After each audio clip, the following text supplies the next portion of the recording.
When children are born in this world, they are mercilessly thrown into the river. Only a small portion survive, and those selected will receive power bestowed by the Styx River. This is actually the family rule of the Baskerville family. But one must first climb through a maze of swords with bare hands to qualify for immersion in the Styx River. In my previous life, because I was too powerful, I was accused of colluding with demons by my brothers known as Hugo Baskerville's Trident. Eventually, I was sent to the guillotine by my father's own hand. Now reborn, I not only greedily drained the Styx River dry, but also displayed unprecedented talent in infancy. To prevent tragedy from happening again, I completely dismantled the Trident combination at the age of 8. In this reborn life, I constantly think about revenge. Although I'm only in the infant stage now, I have a chance to gain power early. Legend says the Styx River is a legendary river that turns the bodies of children into iron. In my previous life, being an illegitimate child, I was excluded by my direct siblings and couldn't obtain this power. This time I will be the first to arrive and monopolize all the power granted by the Styx. As the river water stimulates my wounds,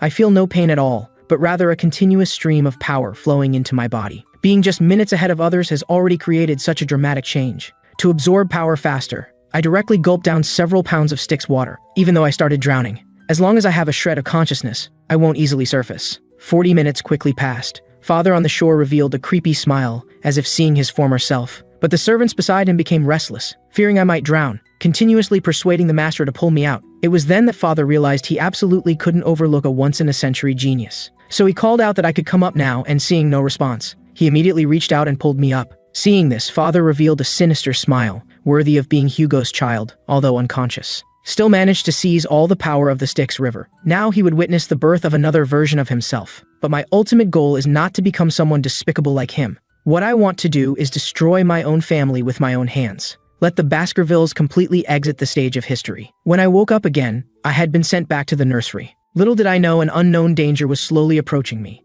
A maid came to me with a treasure chest. However, she didn't say anything, just placed the chest on the bed and left the room. I curiously examined what was hidden inside. Unexpectedly, the chest opened automatically, and out crawled 2 bloody mambas with gaping mouths. It seems someone is jealous of my talent and wants to kill me before I grow up. But my fate is in my hands, not heaven's, and I won't easily fall before completing my revenge. Facing the fierce attack of 2 venomous snakes, I felt no fear at all. Instead, I firmly gripped their vital points, and with steel teeth grown from the Styx River, tore them apart bit by bit like hot dogs. Time quickly moved to morning, and the servants who came to collect my remains were all frightened by the scene. Because not only was I not killed by the venomous snakes, but I remained unharmed, spending the entire night with their remains. From that day on, all servants who cared for infants in the nursery were executed. As for who instructed them, the master never found out. Only I, a hound not yet grown up, saw through the truth of it all. 8 years passed in the blink of an eye, and I had begun the learning stage, although I had experienced all this before. When I heard that my father had reached the swordmaster level of swordsmanship at the same age, I still felt some pressure. It seems I must restore the power I possessed in my previous life before the coming-of-age ceremony. After experiencing the baptism of the Styx River, I not only gained a resilient body, but intelligence surpassing Einstein at his peak, and having subdued 2 venomous snakes at birth. Thus, I was viewed as a monster in the family, and the 3 blondes beside me were the fellows who regularly abused me. Whenever class ended, they would kick and punch me, claiming it was their right as elder brothers. According to my previous life's memory, they grew up to be known as the Baskervilles' Trident, and my death was also related to them, as they falsely accused me of colluding with demons, giving me a label I shouldn't have had, to prevent them from interfering with me 10 years later. It seems I can no longer tolerate this today. At this moment, Highbrow pulled out a dagger pointing at me, saying he'd heard I had stayed in the Styx River for 40 minutes and wanted to verify it himself. Then he called Lowborough to cover my mouth and nose, saying they'd leave me alone if I could hold my breath for 7 minutes. They say children are more cruel, and that's certainly true, so I'll play along with them. The 2 in front of me were still smirking, because they didn't believe humans could hold their breath for so long. After 7 minutes passed, their expressions gradually became awkward,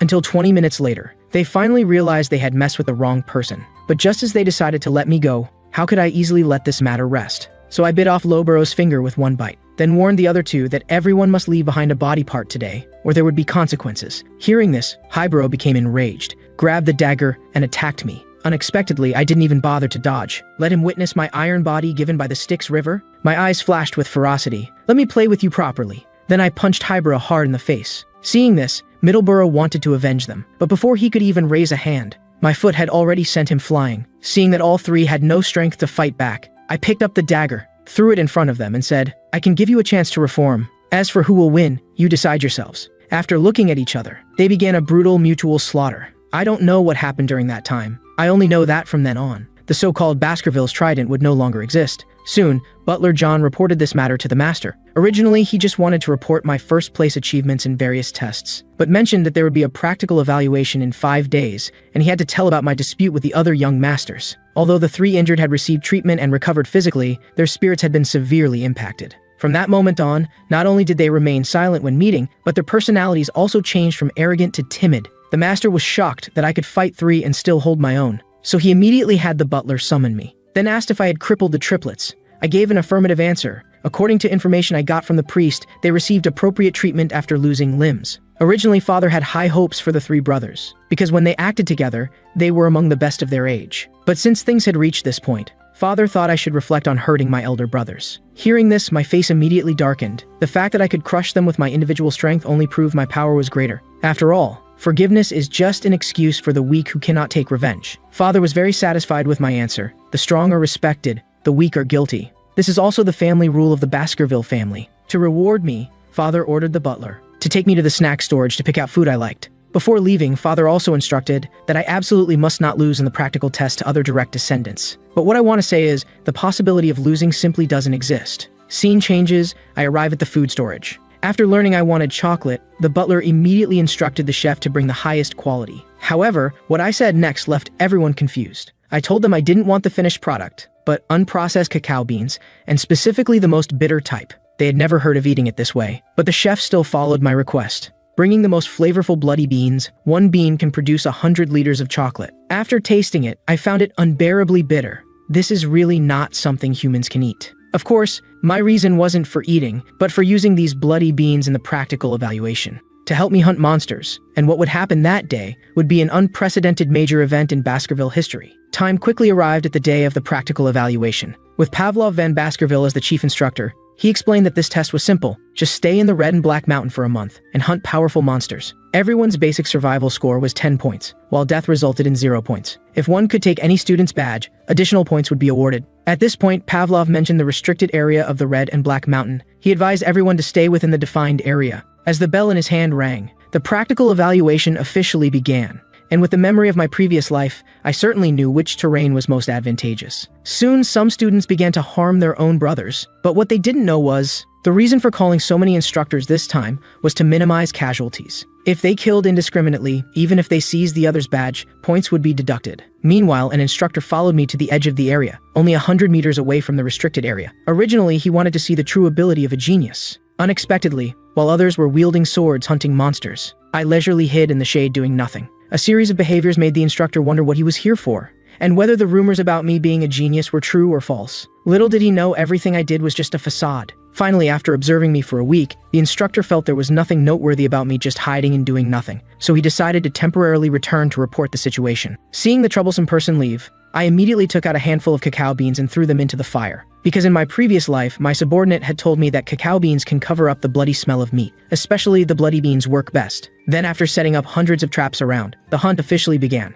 So I stepped into the restricted area of the Red and Black Mountain. From the burnt smell emanating from surrounding branches, I was certain what I wanted was here. At this moment, my eyes suddenly lit up, only to see the burning feces on the ground. Only one type of monster could produce such a thing, the B+ level hellhound. Facing such a terrifying monster, I knew that in my previous life at 18, I still couldn't defeat it alone. But now at only 8 years old, I'm not afraid at all, because I know the 3 weaknesses of hellhounds. First weakness, they can only charge in a straight line. I just need to use my dodging skills well, to constantly drain its energy. Then I took out a bottle and sprinkled water on the ground. This is the second weakness of hellhounds. Regardless of water depth, they will choose to avoid it when they see water. This move can greatly restrict the hellhound's movement. And the last and most fatal weakness, including all canines, chocolate is toxic to them. Once I inject it into the hellhound's body, then I just need to wait for the poison to take effect. After all, 1 bloody bean can make 100 liters of chocolate. But the hellhound's body structure is special. Hard ribs constantly protect its heart. So the only way to solve it is to attack from below. Smash its kidneys. A strand of blue energy emanated from the monster's body. This is the karma energy obtained from killing monsters. It can make the hunter's body stronger. At this rate, restoring my previous life's power before the coming-of-age ceremony isn't a pipe dream. Now, at 8, I've defeated a B+ level hellhound. I'll definitely get first place in this practical test. But just then, 4 more hellhounds appeared behind me. Seeing this, I directly sliced off the head of the previous one, warning them that I'm not easy to mess with. After I did this, the 4 hellhounds appeared frightened. even lowering their heads and continuously backing away. It was then that I realized something was wrong. After all, hellhounds are the epitome of canine pride. They wouldn't behave this way toward an 8-year-old child. Then I turned to look carefully, only to see a 3-headed dog emanating hellish aura appeared behind me, the guard dog of hell, Cerberus. Although it was seriously injured now, even B+ level hellhounds showed reverence when seeing it. At this moment, I continuously calmed my emotions. If I could hunt this Cerberus, then I would be one step closer to regaining my previous life's power. So I gathered courage and swung my sword, launching an attack towards the monster first. Just when I thought this strike would surely hit its head, Cerberus actually counterattacked from the side with lightning speed. Fortunately, my reaction ability was not less than in my previous life. I dodged his fierce attack. It seems that even though it's injured, its combat power hasn't reduced much. In my previous life, I could easily crush Cerberus, and in this life I can do the same. But in the next second, my precious sword was actually bitten to pieces by it. And while I was stunned, my body was directly sent flying by its giant paw. At this moment, I truly realized the gap in strength. Relying on my 8-year-old self now, challenging Cerberus was still premature. Even with the iron body given by the Styx River after enduring its attack, my internal organs were almost shattered. Seeing the monster getting closer, I kept reminding myself in my mind that I absolutely couldn't pass out. Suddenly, Cerberus opened its bloody mouth and attacked me. Coming to my senses, I immediately used evasion. Otherwise, the mangled tree behind would have been me. Then I ran towards the iron bars ahead. If I could cross it, I could find a way to defeat Cerberus. Because at my previous resting place, I had already set up a perfect hunting trap. Seeing the monster had fallen into my trap, I took a step and flew over the first trap. And the distance between me and the monster's bloody mouth was less than 0.001 millimeters. Finally, when it landed, it triggered the trap. Countless blades pierced its body. Soon the bloody bean water smeared on top took effect. The monster's left and right dog heads died of poison first. It seems the middle head is the key to supporting the body. I held a long spear. I teased a spear laced with the bloody mamba's venomous fang and concentrated my mana on it. Then I threw it out at a speed of 180 miles per hour. And after being hit by the spear, it only took me walking 7 steps before it succumbed to the poison and fell to the ground. It seems the legend of the 7-step snake is true. Once bitten, death follows after 7 steps. After absorbing the energy from Cerberus's body, I decided to go to a certain place. Because Cerberus is a territorial guardian beast, there must be a dungeon nearby that it guards. Although there might be monsters difficult to defeat inside, it's a mysterious place hiding many treasures. Then I took Cerberus's feces and smeared it on myself, covering my own scent, and using the Hellhound's status in the red and black forest to prevent ambushes from other monsters. Then I followed Cerberus's original route, and quickly found the hidden dungeon. Not only was it filled with the aura of death, but the corrupt ground was also mixed with strange mana. It seems this dungeon hasn't been discovered and fully explored by others, so I proceeded into the cave with utmost vigilance. Unknown dangers might come, or mysterious treasures might await my collection. After entering the dark cave, there are veins of ruby minerals throughout the area. IT must be connected to the Red All Mountain. But just then, a dazzling beam of light shot towards me from the depths of the cave. I determined that was the location of the dungeon. Sure enough, as I expected, inside was a ruby-emitting mana. At this moment, my gaze was attracted by the skeleton on the ground. Then I picked up the testament that fell on the ground. This person also belonged to the Baskerville family. The purpose of writing this letter was to warn posterity not to make the same mistake he did. One day he and his brother went hunting, but accidentally stumbled upon this bottomless cave, and also discovered that it was a dungeon hiding treasures. So they killed all the monsters guarding this place, but deciphering the password of the treasure took them 3 whole years. The password read, 1 person before entering the dungeon, becomes 2 people after entering, and becomes 1 person again after leaving. So the conclusion they drew was based on them being identical twins. In their mother's womb, they were considered 1 person. Coming to the dungeon, they were indeed 2 people. To achieve leaving as 1 person, they had to kill each other, although he took his brother's head and won, but the ruby still showed no change. Finally, he couldn't accept this fact, chose to give up the treasure and live in seclusion in the forest, because he was convinced the dungeon was set up by demons to mock humans. After reading it, I was extremely speechless. If that's the case, without a twin sibling, wouldn't I be unable to solve the password? Pure nonsense. In my previous life, there was no dungeon I couldn't conquer.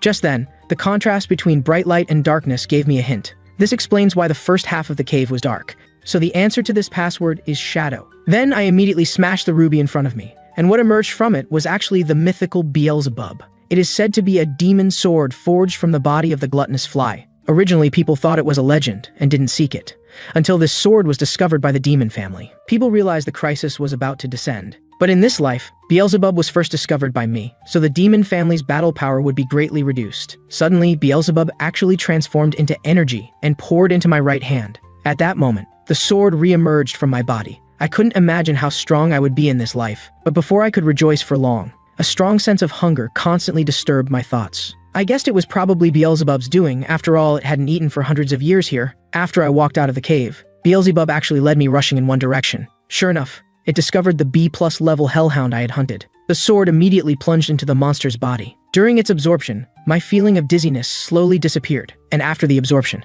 I actually gained this hellhound skill. The hellhound's hemorrhage, a skill that makes even the smallest of scratches pull out obscene amounts of blood. And there were still 2 slots remaining. It seems this is the inherent ability possessed by demons, to absorb other skills and claim them as their own. Then the greedy Beelzebub pointed towards Cerberus. But what troubled me wasn't worrying about drawing a useless skill, but that I wanted to use an A+ level monster to secure first place in the practical test. After Beelzebub was full, I also gained Cerberus's A+ level burn injury skill, but the F level high-speed regeneration in the 3rd slot caught my attention. It was then that I realized that when Cerberus fell, it had crushed an F level sewer rat. Now with my iron body plus high-speed regeneration, it's simply an invincible combination. Soon time came to a month later. This practical test came to an end, with almost no casualties. Each student was basically able to hunt various C-level or below monsters. As a reward, they would all receive corresponding weapons and equipment. But the giant monster lying aside, the A+ level Cerberus, shocked all the instructors for a full 2.5 years, an 8-year-old child fresh out of the cradle, actually able to hunt a monster that 3 adults couldn't hunt. Soon this matter reached the master's ears. This was simply an existence that subverted the history of the Baskerville family.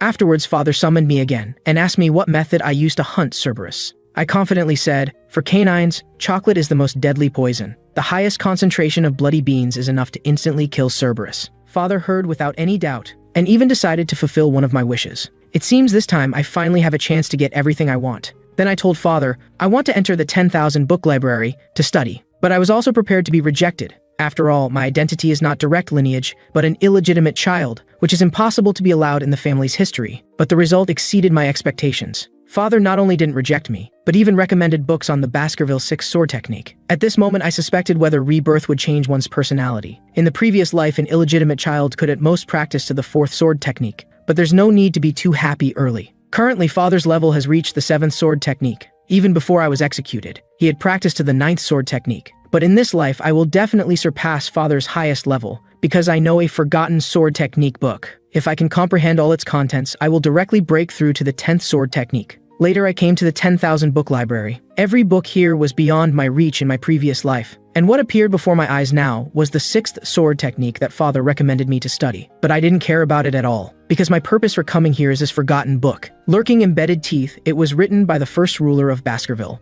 It not only records the basic training techniques from the 1st to 9th sword techniques, but can also learn the long-lost 10th sword technique. As for why no one could learn it, that's because 7 pages of content were torn out. In my previous life, when I found the first page, father became obsessed with the 10th sword technique to find the remaining 6 pages and break through himself. He released all his hounds and began to declare war on other families. Finally, after sacrificing half of his forces, all 7 pages were collected, but the book that could match them couldn't be found. Now reborn, I deeply remember the contents of those 7 pages. I will break through the original 4th sword technique and practice to a level no one in the family has reached. And after reading all the contents of the book, I entered a state of meditation. In the spiritual world, I tried to use the 5th sword technique against imagined enemies. Perhaps because I suffered inhuman treatment in my previous life, I succeeded in breaking through with just one try. At this moment, I was extremely happy. I clearly felt my mana increase. What took me 30 years to achieve in my previous life, I had accomplished at just 8 years old in this life. Now I have broken through from sword expert to the lowest level of master. I will more freely control my mana. It seems that restoring my previous life's power before the 15-year-old coming-of-age ceremony will be more than enough. Then I took out a magnifying glass from my pocket, using the principle of light focusing to ignite lurking embedded teeth. So in this world, only I will be able to break through to the 10th sword technique. But just then, the guard smelled the burnt smell and immediately ran upstairs. I scratched my head explaining that I accidentally burned a book of no value. After hearing this, the two also breathed a sigh of relief. If I had burned any relatively important book, even 3 generations of their lives wouldn't be enough to compensate. Scene changes. I came to father's room and told him that after studying, I could now feel a burning sensation inside my body. Father and the butler were instantly stunned, because this meant I had already entered the sword aura. Of course, this is not my true strength, and to test the level I had reached, father arranged a duel for me. A C-level orc that had been starved for 2.5 months. At this moment, the audience held their breath. After all, for an 8-year-old child, this was already beyond what he could handle. But what they didn't expect was, when the orc was just unchained and roared, I flashed over with lightning speed and cut off one of its arms. And due to the influence of the B+ level Hellhound's hemorrhage skill, the orc would be helpless even with high-speed regeneration. Looking at its terrified eyes, it probably couldn't figure out why it couldn't regenerate until death. As I waved my hand, a blood-red mana attached to the sword. A thrust instantly ended the orc's life. This time, Father was completely unsettled. From my initial performance to now instantly killing a sea-level monster, I am undoubtedly a once-in-10,000 years genius, comprehending the first sword technique at just 8 years old. I smiled at Father and said, "The orc seems too weak. Please arrange a more tricky duel for me." Originally, I thought that by showing off my abilities, Father would send me to a specialized school for further education. Unexpectedly, he actually discussed with the butler about a monster caught 10 days ago, a bloodthirsty B-level troll, and it would become my next opponent. As the chains restraining the monster were unlocked, the battle broke out. I relied on my agile positioning, constantly avoiding its fierce attacks, but I repeatedly gave up opportunities to counterattack, because I know B-level trolls have a perverted skill, Ultra Regeneration. If unable to cause fatal damage, any attack will become worthless. This is why when hunting trolls, one must devise a meticulous plan.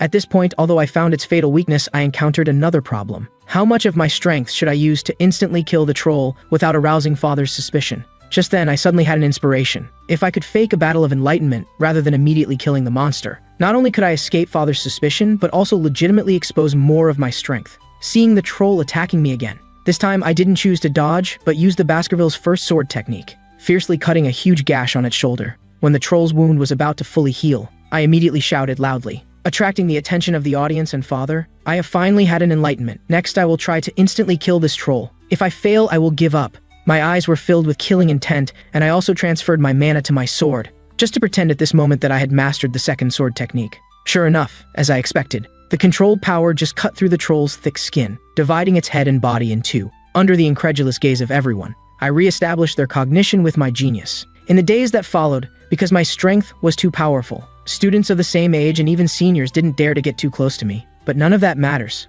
What matters is that Father was shocked after seeing my performance. So far, the strength I've displayed is only at the intermediate expert level of the sword realm. But in fact, with my current strength, I have already comprehended the Baskerville's fifth sword technique. And with the Ultra Regeneration troll I just acquired, compared to the low-level sword master, I'm not inferior at all. Just then, the triplets I had bullied earlier found me. I thought they came to settle scores. Unexpectedly, it was because I was so cool at killing monsters. They three had become my loyal fans. Instantly, goosebumps swept all over my body. Thinking back to my previous life when I was killed because of them, I just wanted to kill them immediately. However, just as I was about to beat them again, the butler found me and told me what Father had instructed for me. Meanwhile, the Baskerville family patriarch and the Morgue family vice patriarch Adolf were discussing how to hold this year's joint training, although the relationship between the two major families was not harmonious. But there was once an emperor who said, "Baskerville is the sword supreme, Morgue family is magic supreme. Sword and magic should be complementary to each other. Only this way can the country break through its peak stage." Since then,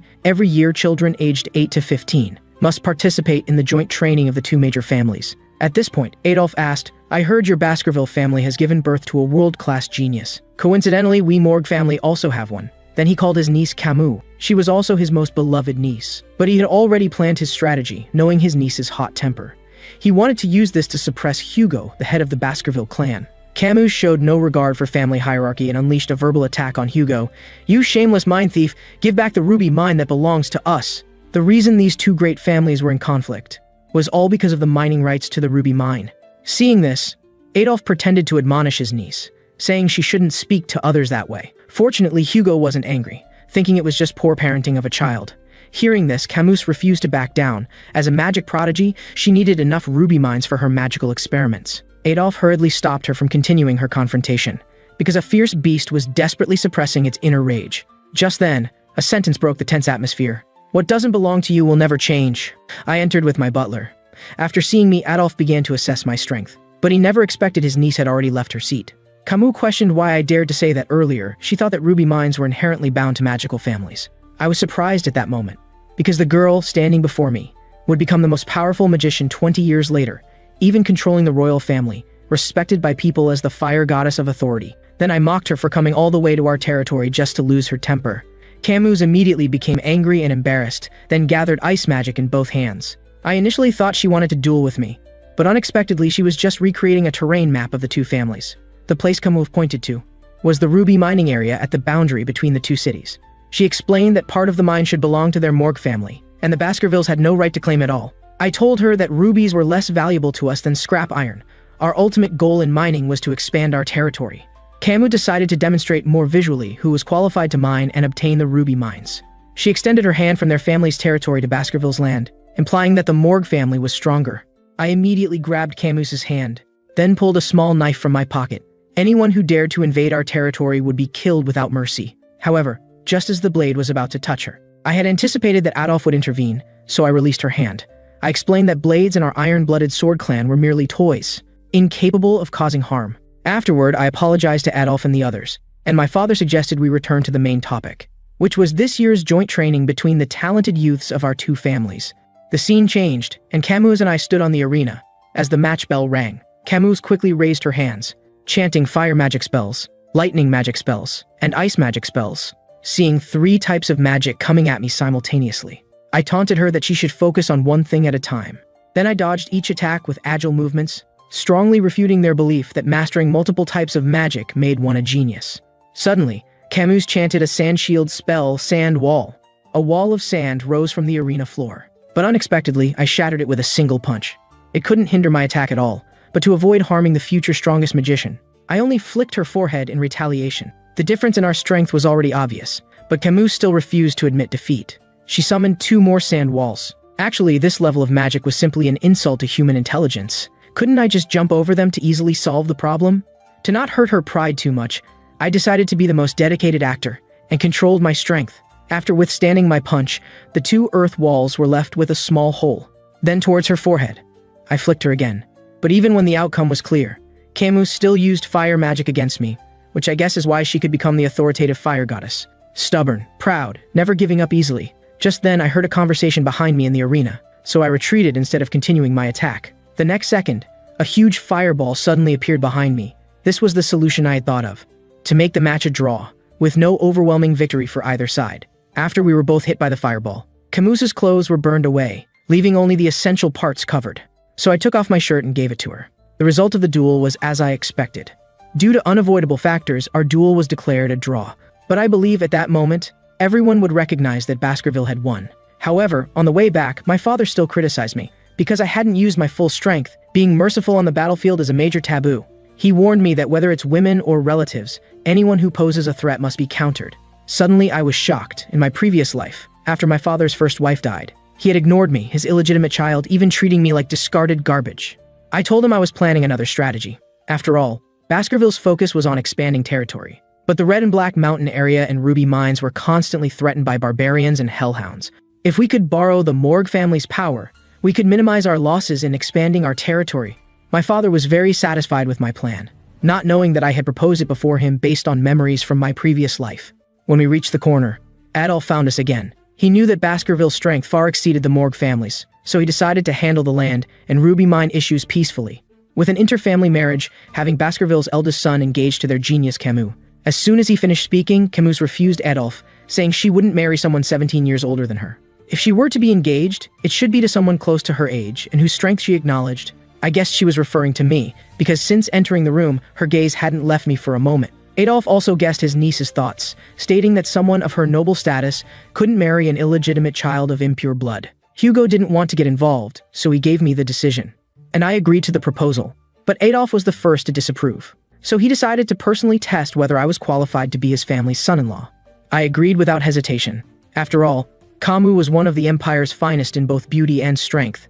The scene changed, and we arrived at the dueling arena. Adolf chanted 3 magic spells, creating a kettle out of thin air. He arrogantly said he would duel me while balancing the kettle. If a single drop of water spilled, I would win. I was well aware of Adolf's strength. In a direct confrontation, my chances of winning were 10%, while assassination or sneak attacks would be 50%. But I suspected my father had accepted this uneven match to witness my current strength. That made things much simpler. I just needed to meet my father's expectations. Then I drew my sword and charged forward. Suddenly, Camus warned me not to attack her uncle head-on. Adolf had already anticipated how to counter swordsmen, using an extremely strong defensive shield magic. No ordinary sword could possibly break through it. Then he began chanting fire spells, with huge fireballs forming above his head. But as he threw them at me, Camus scolded him for using additional magic, leaving Adolf confused about whose side he should take. Even so, memories from my previous life told me Adolf wasn't unbeatable. If I could exploit his two weaknesses, I could easily make him lower his guard. I could even kill him.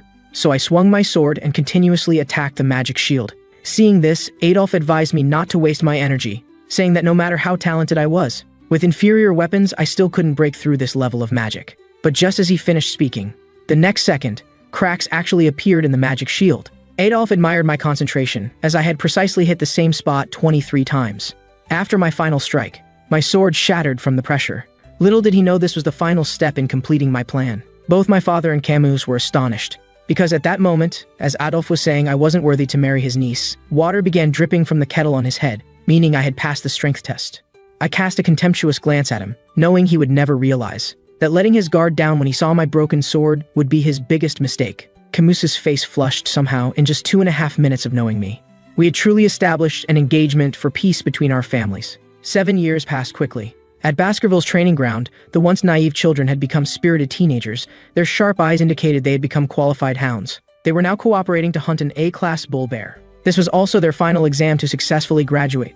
Meanwhile, Hugo Baskerville's trident, whose bonds I had shattered, should have lost its purpose and wasted away. Yet it had unknowingly become my little fan, now playing a significant role in team operations. Originally, the three of them weren't lacking in strength. I had merely forcibly changed their evolutionary direction. After 70 minutes of encirclement and pursuit, the bull bear finally exhausted all its strength. What remained was facing the slaughter from numerous hounds. With this hunting experience, each of them reached the lowest level of sword expert. And now, after 7 years of training, it was finally over. But the instructor still reminded them that wild bull bears were very different from caged ones, so they should always maintain the highest vigilance when facing any monster they had previously defeated, because death could occur more easily than imagined. Finally, congratulations on your graduation, and may you have a bright future. After the final salute from both sides, they began to choose their future development paths. There are 7 knight orders within the Baskerville clan.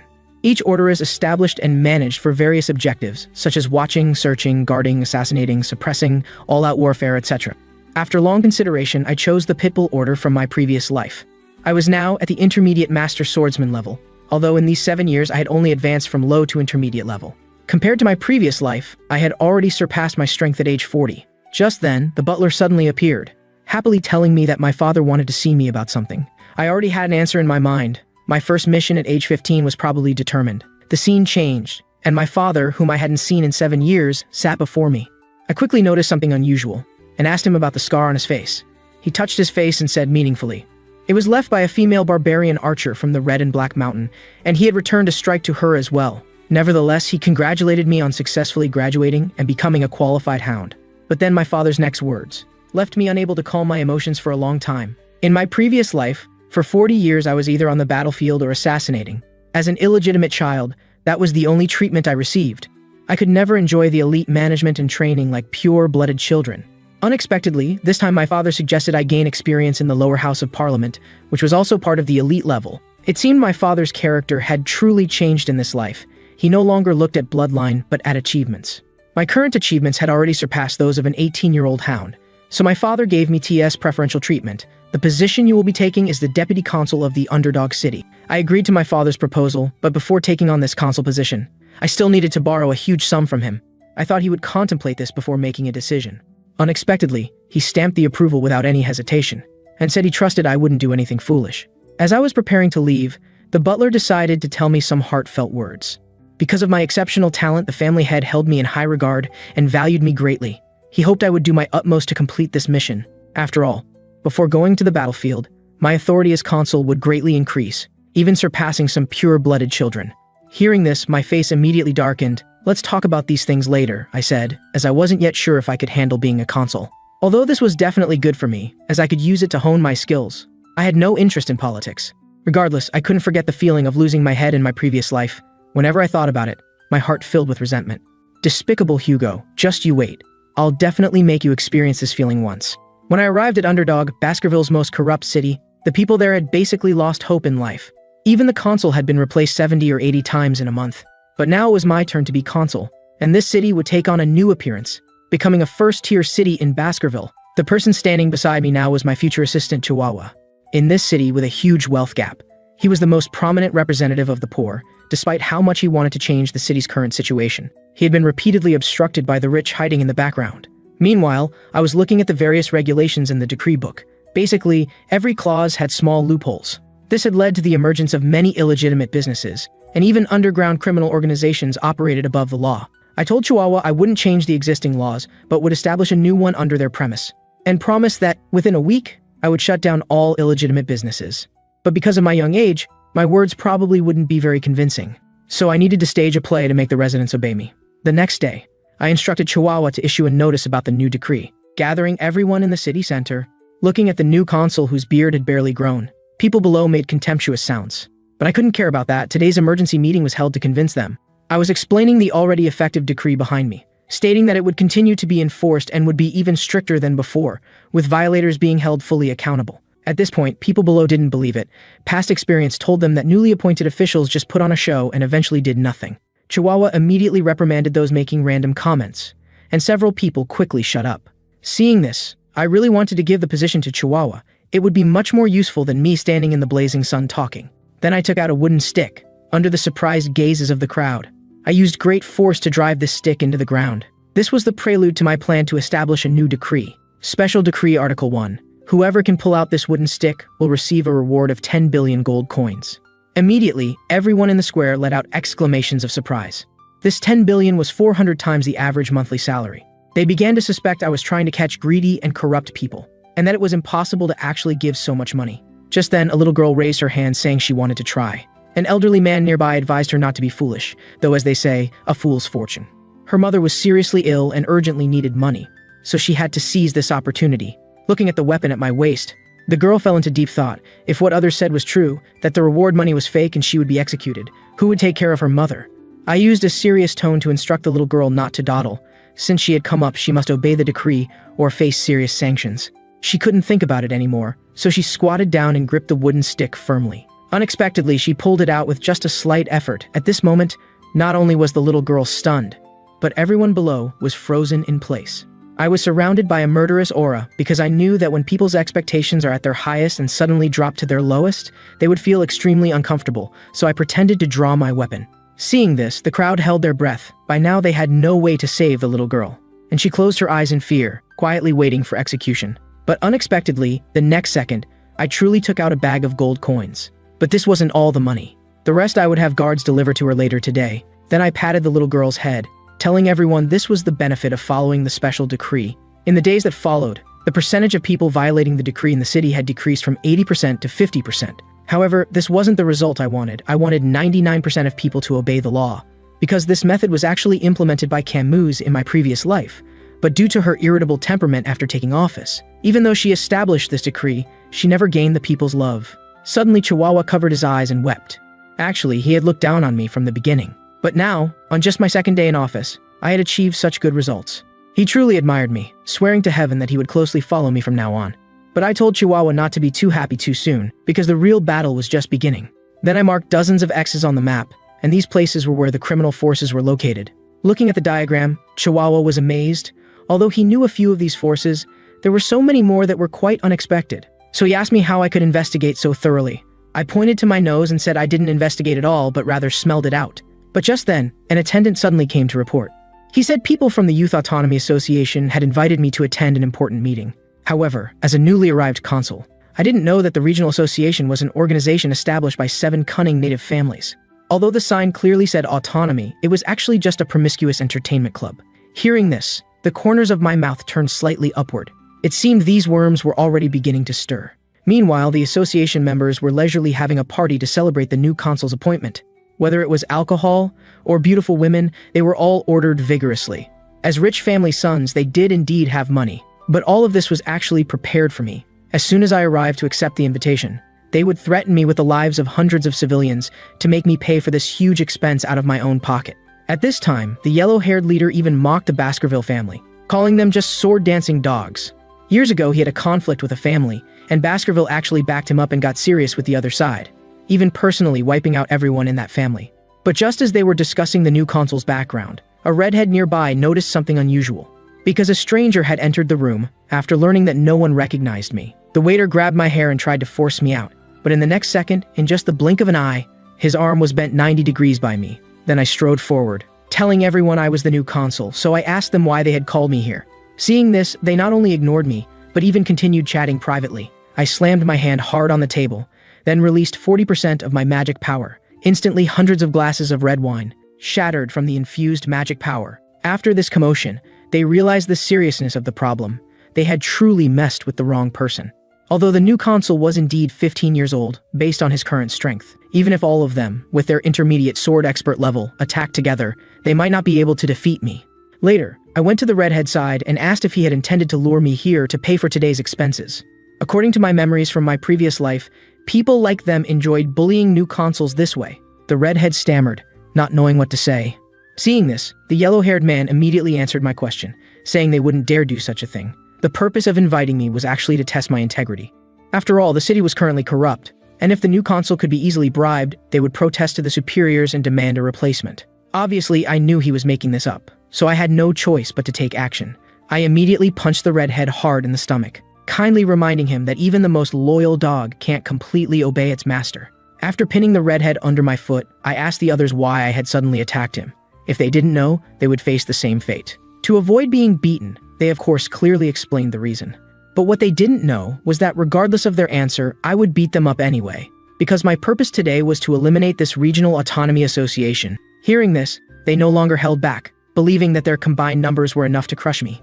But they still underestimated my strength. Today I was going to teach these disobedient fellows a good lesson. After beating them, I locked them all in a cage. The yellow-haired man still maintained a trace of arrogance, shouting that once he got out, he would take my head. I casually said I would feed them to piranhas, so even if God himself came, no evidence would be found. Immediately, pleas for mercy filled the cage. Chihuahua, who was watching, also advised me not to go too far, but if he had experienced what I had, he wouldn't say such nonsense. However, the punishment wasn't over yet, because there was something even more exciting waiting for these guys. Just then, a bald man suddenly walked in. He was the judge of this prison, and the various torture tools he brought were what I had commissioned him to make. He said that in 30 years of judgment he had never seen such cruel tools. The sight of them made him feel sick at first glance. So now what I was about to do was use these tools to make those nobles who still refused to admit their crimes experience the hellish pain of torture. Later, this incident was quickly spread as a rumor. Some people believed in my governance. After all, I could spend 10 billion gold coins without a second thought, so punishing a few lawbreakers was nothing. Others believed I was just staging a script, and that when the high seniority from native families intervened, even the consul would have to release them. This group guessed correctly, but only half right. Those native families not only personally apologized, but also offered large amounts of gold as hush money. With this, the people I detained would definitely be released, but I never guaranteed that those released would be physically intact. After this incident, poor people violating the decree were almost zero. Currently, the only ones left were those nobles. So I reminded Chihuahua that he would participate in another plan next, and must be 120% alert. The scene changed and we arrived at a place that traded monsters, although the sign clearly indicated only monsters. There were also some slaves or poor people mixed in, to overthrow the black forces operating behind the scenes. My plan was to have Chihuahua act as the seller, while I disguised myself as a slave to be sold. Due to my rare hair color and eyes, I was quickly spotted by the auctioneer, and Chihuahua had a specially made invitation. So not only would I be sold for a good price, but the buyers would be among the top 10 richest tycoons. Soon the slave auction officially began. The first to appear was an A-class magic beast, the Hell Rhinoceros with 19 hearts. Whether it was skin, bones, or horns, all were top-quality materials. So the auctioneer set its starting price at 100 million. Seeing such a rare item, nobles raised their placards to bid more. Finally, the Hell Rhinoceros was traded for 250 million. After multiple successful transactions, the auctioneer decided to bring out merchandise that had been in storage for 2.5 years. A combat-type barbarian girl from the Red and Black Mountain. If she could be completely tamed, she would be an extremely reliable bodyguard. The starting price was set at 5 million. But even though it was dozens of times cheaper than the Hell Rhinoceros, the nobles present didn't want to bid on this barbarian girl. After all, innate wildness was difficult to tame, and they might pay their entire family's lives. Seeing this, the auctioneer had to back down and reduce the price, setting the starting bid at 1 million. Seeing that the nobles still ignored her, he had no choice but to signal to temporarily take the barbarian girl away. Suddenly, as if sensing her escape opportunity being eliminated, the barbarian girl became frenzied, letting out an eerie growl at the nobles on the stage. A muscular man delivered a swift, powerful punch to her abdomen, directly knocking the barbarian girl unconscious. After dealing with this unwanted merchandise, to stabilize the nobles' consumption mentality and express apologies, the auctioneer promised that the following items would all be rare goods never seen this year. So he promptly sent me on stage. with my stunning appearance and rare eye and hair color as attractions. The nobles on the stage began to stir. Before the auctioneer finished his introduction, the bidding price had already been raised to 600 million by a female noble, but incomparably different was number 99, 6 billion. The auctioneer was stunned. At this rate, the final transaction price was basically determined. Others didn't dare to continue bidding, fearing he was a plant hired by the organizers. If they dared to bid higher, he would immediately stop, thus obtaining a higher transaction amount. However, when they saw the true identity of bidder No 99, they found that he was actually Baron Gambigo, the person in charge of the granary district. Rumor had it that he had recently acquired many underground projects, absorbing large amounts of funds, and now his worth had squeezed into the top 10 on the tycoon list. 6 billion was nothing to him. Considering the rare value of this merchandise, if resold, it would definitely fetch at least twice the price. At this time, an assistant next to him advised caution, as stepping on a landmine would result in huge losses. After all, the auctioneer wouldn't make a losing deal. Baron Gambigo immediately scolded her, but not listening to his assistant would be the biggest mistake of his life. After the wooden hammer struck 3 times, I was finally acquired by Baron Gambigo for the extremely high price of 6 billion. I don't know if he liked males. Just looking at me, he began to breathe heavily and drool, saying he had already thought of many ways to play with me, but I didn't pay attention. Instead, raising my hand, Baron Gambigo thought I was asking him to help unlock my chains. But in the next second, with a powerful exertion, the chains instantly broke. Then I stomped on the floor. Immediately, magic power poured out, making the seat explode, and Baron Gambigo was blown away by the impact. Looking at the fat man struggling on the ground, to prevent him from continuing to harm the poor, I grabbed the back of his neck with one hand, and with the infusion of magic power, his blood vessels exploded under the pressure. After dealing with Baron Gambigo, I removed my wig, then said to the people below, "The name circus really suits today's occasion. As for what's next, none of you sitting here will leave alive today." Seeing it was the new consul, the auctioneer initially panicked. But having disrupted his business, even if it cost him his life, he had to take me down with him. But they still underestimated my strength. This time I could finally enjoy the pleasure brought by slaughter. At this moment, no one could stop me. Even the strongest muscular man here was instantly killed by me. The auctioneer realized there was no chance of winning if things continued this way. So he remembered I was brought by Chihuahua. He immediately grabbed him and threatened me to stop, or he would be forced to take drastic measures. I was unmoved by this. Emotions couldn't threaten me. But what happened next made me laugh out loud. Chihuahua actually wanted to use his life to ensure my escape, showing his loyalty was truly 100%. Later, I told him there was no need for such extreme actions. Before coming here, I had already obtained a whistle from my father. Then I blew with all my might. The deafening sound seemed to echo throughout the entire earth. But a minute after the sound ended, nothing happened except for the silence. However, just as the auctioneer thought I was bluffing, the next second, watermelon juice spurted out of his neck. A mysterious person wearing a hat appeared. And not just one. They all raised their weapons, waiting for my order. The newcomers were the Pitbull Knights of the Baskerville family. With my command, the Pitbulls began to deal with the small fry present. At this point, one of them came to Baron Gambigo's assistant's back, but just as he was about to deliver a fatal blow, I immediately ran over to stop him, saying this person didn't need to be killed and could be spared. She would be needed to assist with many things in the future. The person standing beside me now was my uncle, also the head of the Pitbull Knights.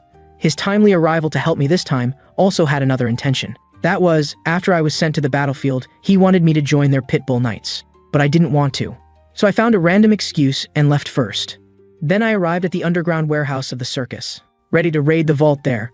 But just then, the sound of breathing nearby caught my attention. When I lifted the green cloth covering the cage, inside was the barbarian woman who had been called up for auction before me. At that moment, her body was extremely weak. If not treated promptly, she would soon leave this world. I can only say she accumulated enough good karma in her previous life to meet me, as I had a method sufficient to save her. I then took out a bottle of red potion from my waist. This was a high-level recovery potion that my instructor had rewarded me with for showing outstanding performance in my graduation assessment. So I immediately poured it into the barbarian girl's mouth. Her body, which had been covered in wounds, after the effects of the potion took hold, was instantly healed. At the same time, feeling her strength return, the barbarian girl awakened in that moment. But upon seeing me, a human, she was still frightened and curled up in the corner. It seems this barbarian girl had indeed suffered severe abuse here. But when she learned I had saved her, her previously terrified expression changed to one of confusion. After all, humans and barbarians were naturally hostile. Yet I, a human, had instead reached out to save her. And I also explained everything that had just happened here to her, using a few phrases of their language that I had learned in my previous life from confrontations with barbarians. I also expressed hope that she would let bygones be bygones after returning, and told her she could leave this place now. Hearing this, the barbarian girl became extremely excited, babbling several sentences of barbaric language with dialect. Although I could indeed speak a little, this kind of listening comprehension test was difficult for me. When the girl was about to leave, she looked back at me, seeming a bit reluctant to part. But even if she accepted me, her own tribe might view her as a traitor. Finally, she said thank you very much in the barbarian language and left. Now, I will begin my true purpose for coming here. As I lifted a piece of cloth, what appeared before my eyes was the A-rank magical beast captured for the auction, the Hell Rhinoceros. Time was of the essence. I had to devour this and leave this place of trouble before the Pitbull Knights searched here. And regarding what happened that night, word soon reached the ears of the common people. Anyone who participated in the slave trade had their 4 limbs and 3 fingers cut off, and several businesses were also burned to ashes overnight. But the controllers of the 7 indigenous families were dissatisfied and wrote 10,000-word letters of protest. Because that day at 2:30 in the morning, in 7 buckets beneath the goddess statue, were actually each of their only flesh and blood. But I clearly warned the 7 indigenous families that the royal family despised slave trading most of all, and their sons were equally the instigators of the slave trade. Those who violate this decree must accept the sanctions of the law without meaning. And all the letters of protest were torn up and thrown into the trash by me. Finally, I also told them that I would report all this to the royal family and have them investigate. In the days that followed, the 7 indigenous families never protested again. Instead, the 7 family leaders knelt at the door every day begging for my mercy, hoping I would give them 5 years to bear another son to continue their family line. But the decree is a sacred covenant. I firmly refused them, and all the laws they had previously violated were fully investigated in these days. Upon hearing this, the expressions of the 7 gradually turned to horror. After all, they never thought they would end up like this. Finally, I confiscated all their existing assets and executed 3 generations of their families for the crime of betraying the country. Thus, a saying circulated among the people, the new consul is both devil and angel. The devil refers to my extremely cruel punishment of lawbreakers. The angel is because with my appearance, nobles no longer dare to openly exploit the common people. And due to the suppression of exploitation by the nobility, the quality of life of the common people improved, and even the employment rate evened out with first-tier cities. Although this barely achieved my expected effect, the city's prosperity on the surface was just an illusion. If new laws weren't implemented, the nobles I trampled underfoot would absolutely find every possible way to rise again. So in the time that followed, I immersed myself in researching laws every day. And when Chihuahua saw the new laws I wrote, he was also greatly shocked. He never thought a mere 15-year-old child could come up with dozens of rigorous laws. This way, as long as I held the position of consul for one day, the probability of violating the law might really drop to 1%. And this city would also become one of the most prosperous cities. Scene change, I came to the underground prison where criminals were held, and the person before my eyes was Baron Gambigo's assistant, Wendy. But she was puzzled why everyone except her had been executed that night. I immediately explained that the reason was simple. I wanted to get some clues from her mouth. But Wendy, who had undergone strict training, would rather die than submit. Such things were commonplace to them. So I proposed a condition. If she could answer my questions, she could have all her crimes cleared and leave. But if she couldn't answer, today would make her regret for the rest of her life. Before capturing Wendy, I had already investigated her background. She had business acumen that ordinary people lacked. If used in legitimate and reasonable transactions, she would absolutely be an unrivaled financial expert in the future, and might even influence the world's economic direction. Wendy bit her lip and sank into thought. In such a dilemma, choosing either side meant death. But since it was death either way, she would rather believe in the consul's justice this time than touch actions that violated the law again. And my first question was whether my forced governance was correct. Wendy affirmed my answer. At this point, I smiled maliciously. But even though she affirmed my enforcement method, she pointed out its shortcomings. She felt that, although I used the most ruthless methods to catch the biggest criminal forces to establish the scope of authority, but thinking long-term, I would incur the hatred and anger of the common people. Once I gained power in this district stronger than Baskerville, the common people would no longer welcome me as they do now. The final consequence would be their hatred, and even Baskerville would view me as a target for rebellion. I understood this plot better than anyone, so I asked her what measures to take and how I should continue. Wendy solemnly said, "Give all your current power and the honor you've created here selflessly to the Patriarch of Baskerville. And to avoid attention, you must hide your identity and strength. Study at the Empire Central Academy because the people there are about your age, so your identity would be easily forgotten. Later, when the time is right, the Patriarch of Baskerville would become your scapegoat." Hearing this, my face instantly darkened. I immediately shouted for her to shut up. But I wasn't disgusted by her idea. I completely agreed. It was exactly the same as my plan. As a hound determined to avenge his family, this would also be the only way to eliminate hatred. I told Wendy I would remember this, then took out the key from my pocket. I would keep my promise and release her without charge. At this moment, Wendy was puzzled. She really hadn't thought I wasn't interrogating a criminal but seeking help. But just as Wendy was about to leave, she kindly reminded me not to regret letting her go today. As soon as she finished speaking, her eyes showed emptiness. She tightly clenched her fist because I told her the story of the indigenous families. There should actually be 8 families.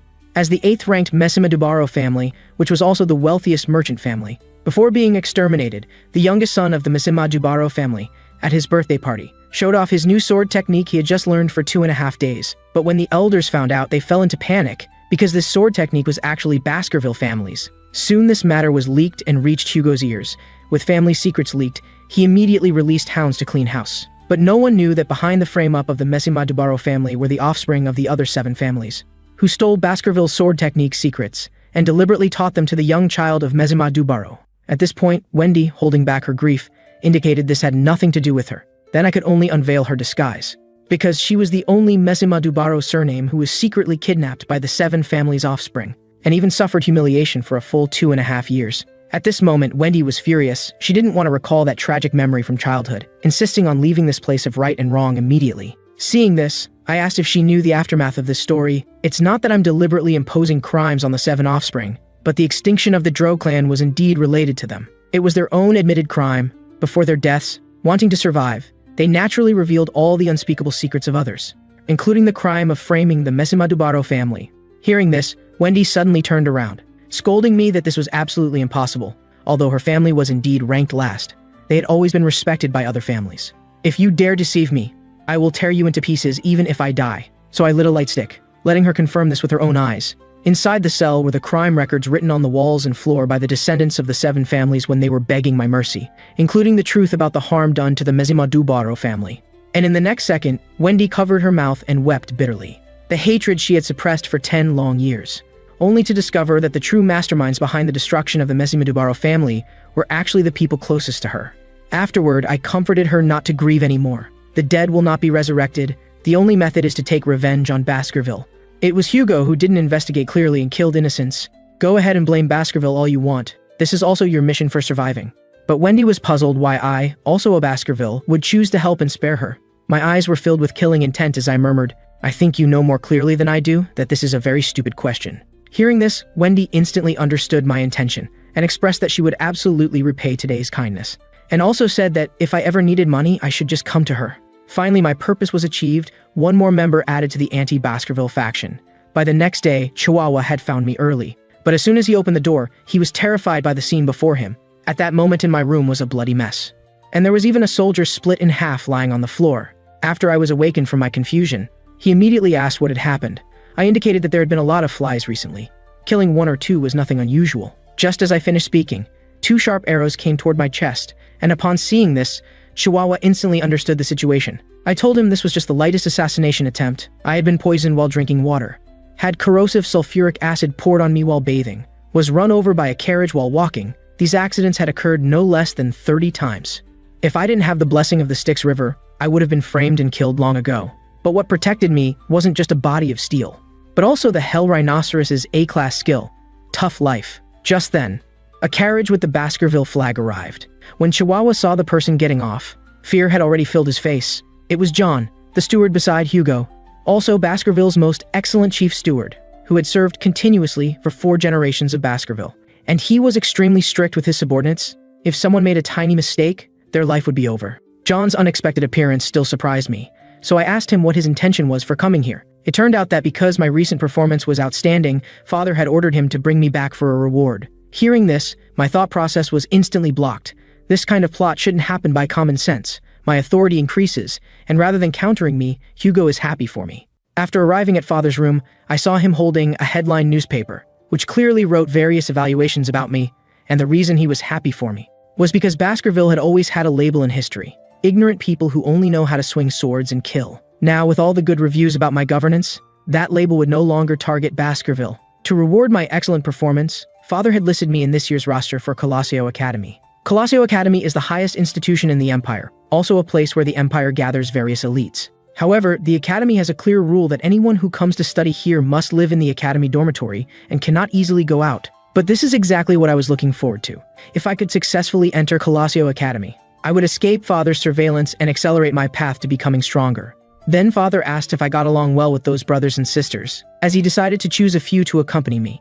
I unhesitatingly chose the Trident brothers, although in my heart I still despised them deeply. Using them as living punching bags for training was a good choice. Subsequently, Father asked if I still remembered the top-secret plan from when I was 8.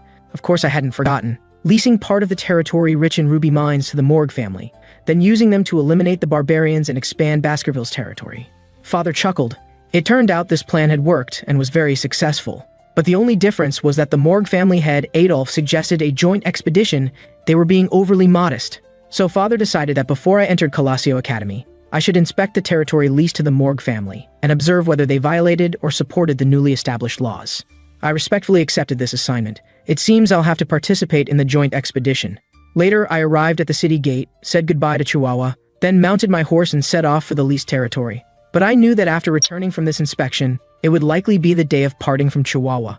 By then, I must instruct him well on all matters of governing the underdog city. My gaze suddenly became solemn. You can come out now. In an instant, dozens of cloak-wearing assassins suddenly appeared, and they were the Pitbull Knights who had assisted me in clearing out the slave auction. After the captain's staff confirmed that assembly was complete, the escort mission began. But his next words left me speechless, because my Uncle Boston still hadn't given up the plan to bring me into their knights. Scene change, we safely arrived at the territory leased to the Morg family. From my perspective, everything seemed normal, with no violations of the law. Then I told staff that the barbarian expedition was taken very seriously by the Morg family, and they had deployed significant forces for this action. However, our inspection wasn't the main intention. As for the true intention, it was to join forces with the Morg family for a joint expedition. The city that appeared before us now was where the Morg military forces were gathered, and the many skeletal remains appearing around reminded me of Camus from my previous life. The habit of their mages was to kill some enemies outside the city first, giving the opponent a serious warning. Suddenly 3 figures appeared above our heads. Upon seeing our arrival, they arrogantly said the city gates wouldn't open without their permission. They were the 3 flowers of the Morg family. I immediately declared my identity. Unexpectedly, not only was I not respected, I was even told to wait outside patiently. They would report my request to open the gates to their superiors, but couldn't guarantee how long it would take. Hearing this, my emotions gradually began to fluctuate. Then I looked up at the 3 of them and said if they didn't open the city gates, the lease would end today. The 3 were so frightened that cold sweat poured down. However, they still gritted their teeth and endured. Then one of them began to concentrate magic power in their hand. Fear couldn't compare to their hatred for Baskerville, seeing that the other side really intended to fight. I also stopped holding back. But Staff, who was about to draw his sword to teach the 3 a lesson for me, was immediately stopped by me. This matter was caused by me, so I would fight all 3. As soon as I finished speaking, 3 voices suddenly shouted in unison from behind me. I turned to look, and sure enough, it was my human punching bags, the Trident brothers. The eldest, Hybro, pointed at me and said, "The people behind us are the strongest support for our peers. Fighting you is just a small matter. Let us 3 be your opponents." Hearing this, the 3 sisters were furious. This time they had to teach these ignorant huskies a lesson. But they didn't know how embarrassed I was by their Shunabu language. According to memories from my previous life, the Trident brothers, although not very smart, would at least complete what was instructed at all costs. It seems calling them to be my punching bags in the future would be justified. Suddenly, the 3 sisters on the rooftop shouted in unison, "3 stinking idiots, if you've got what it takes, don't just show off."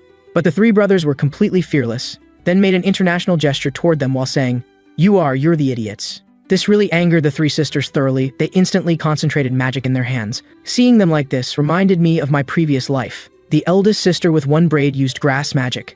The second sister with 2 braids used earth magic. The youngest sister with 3 whips used water magic.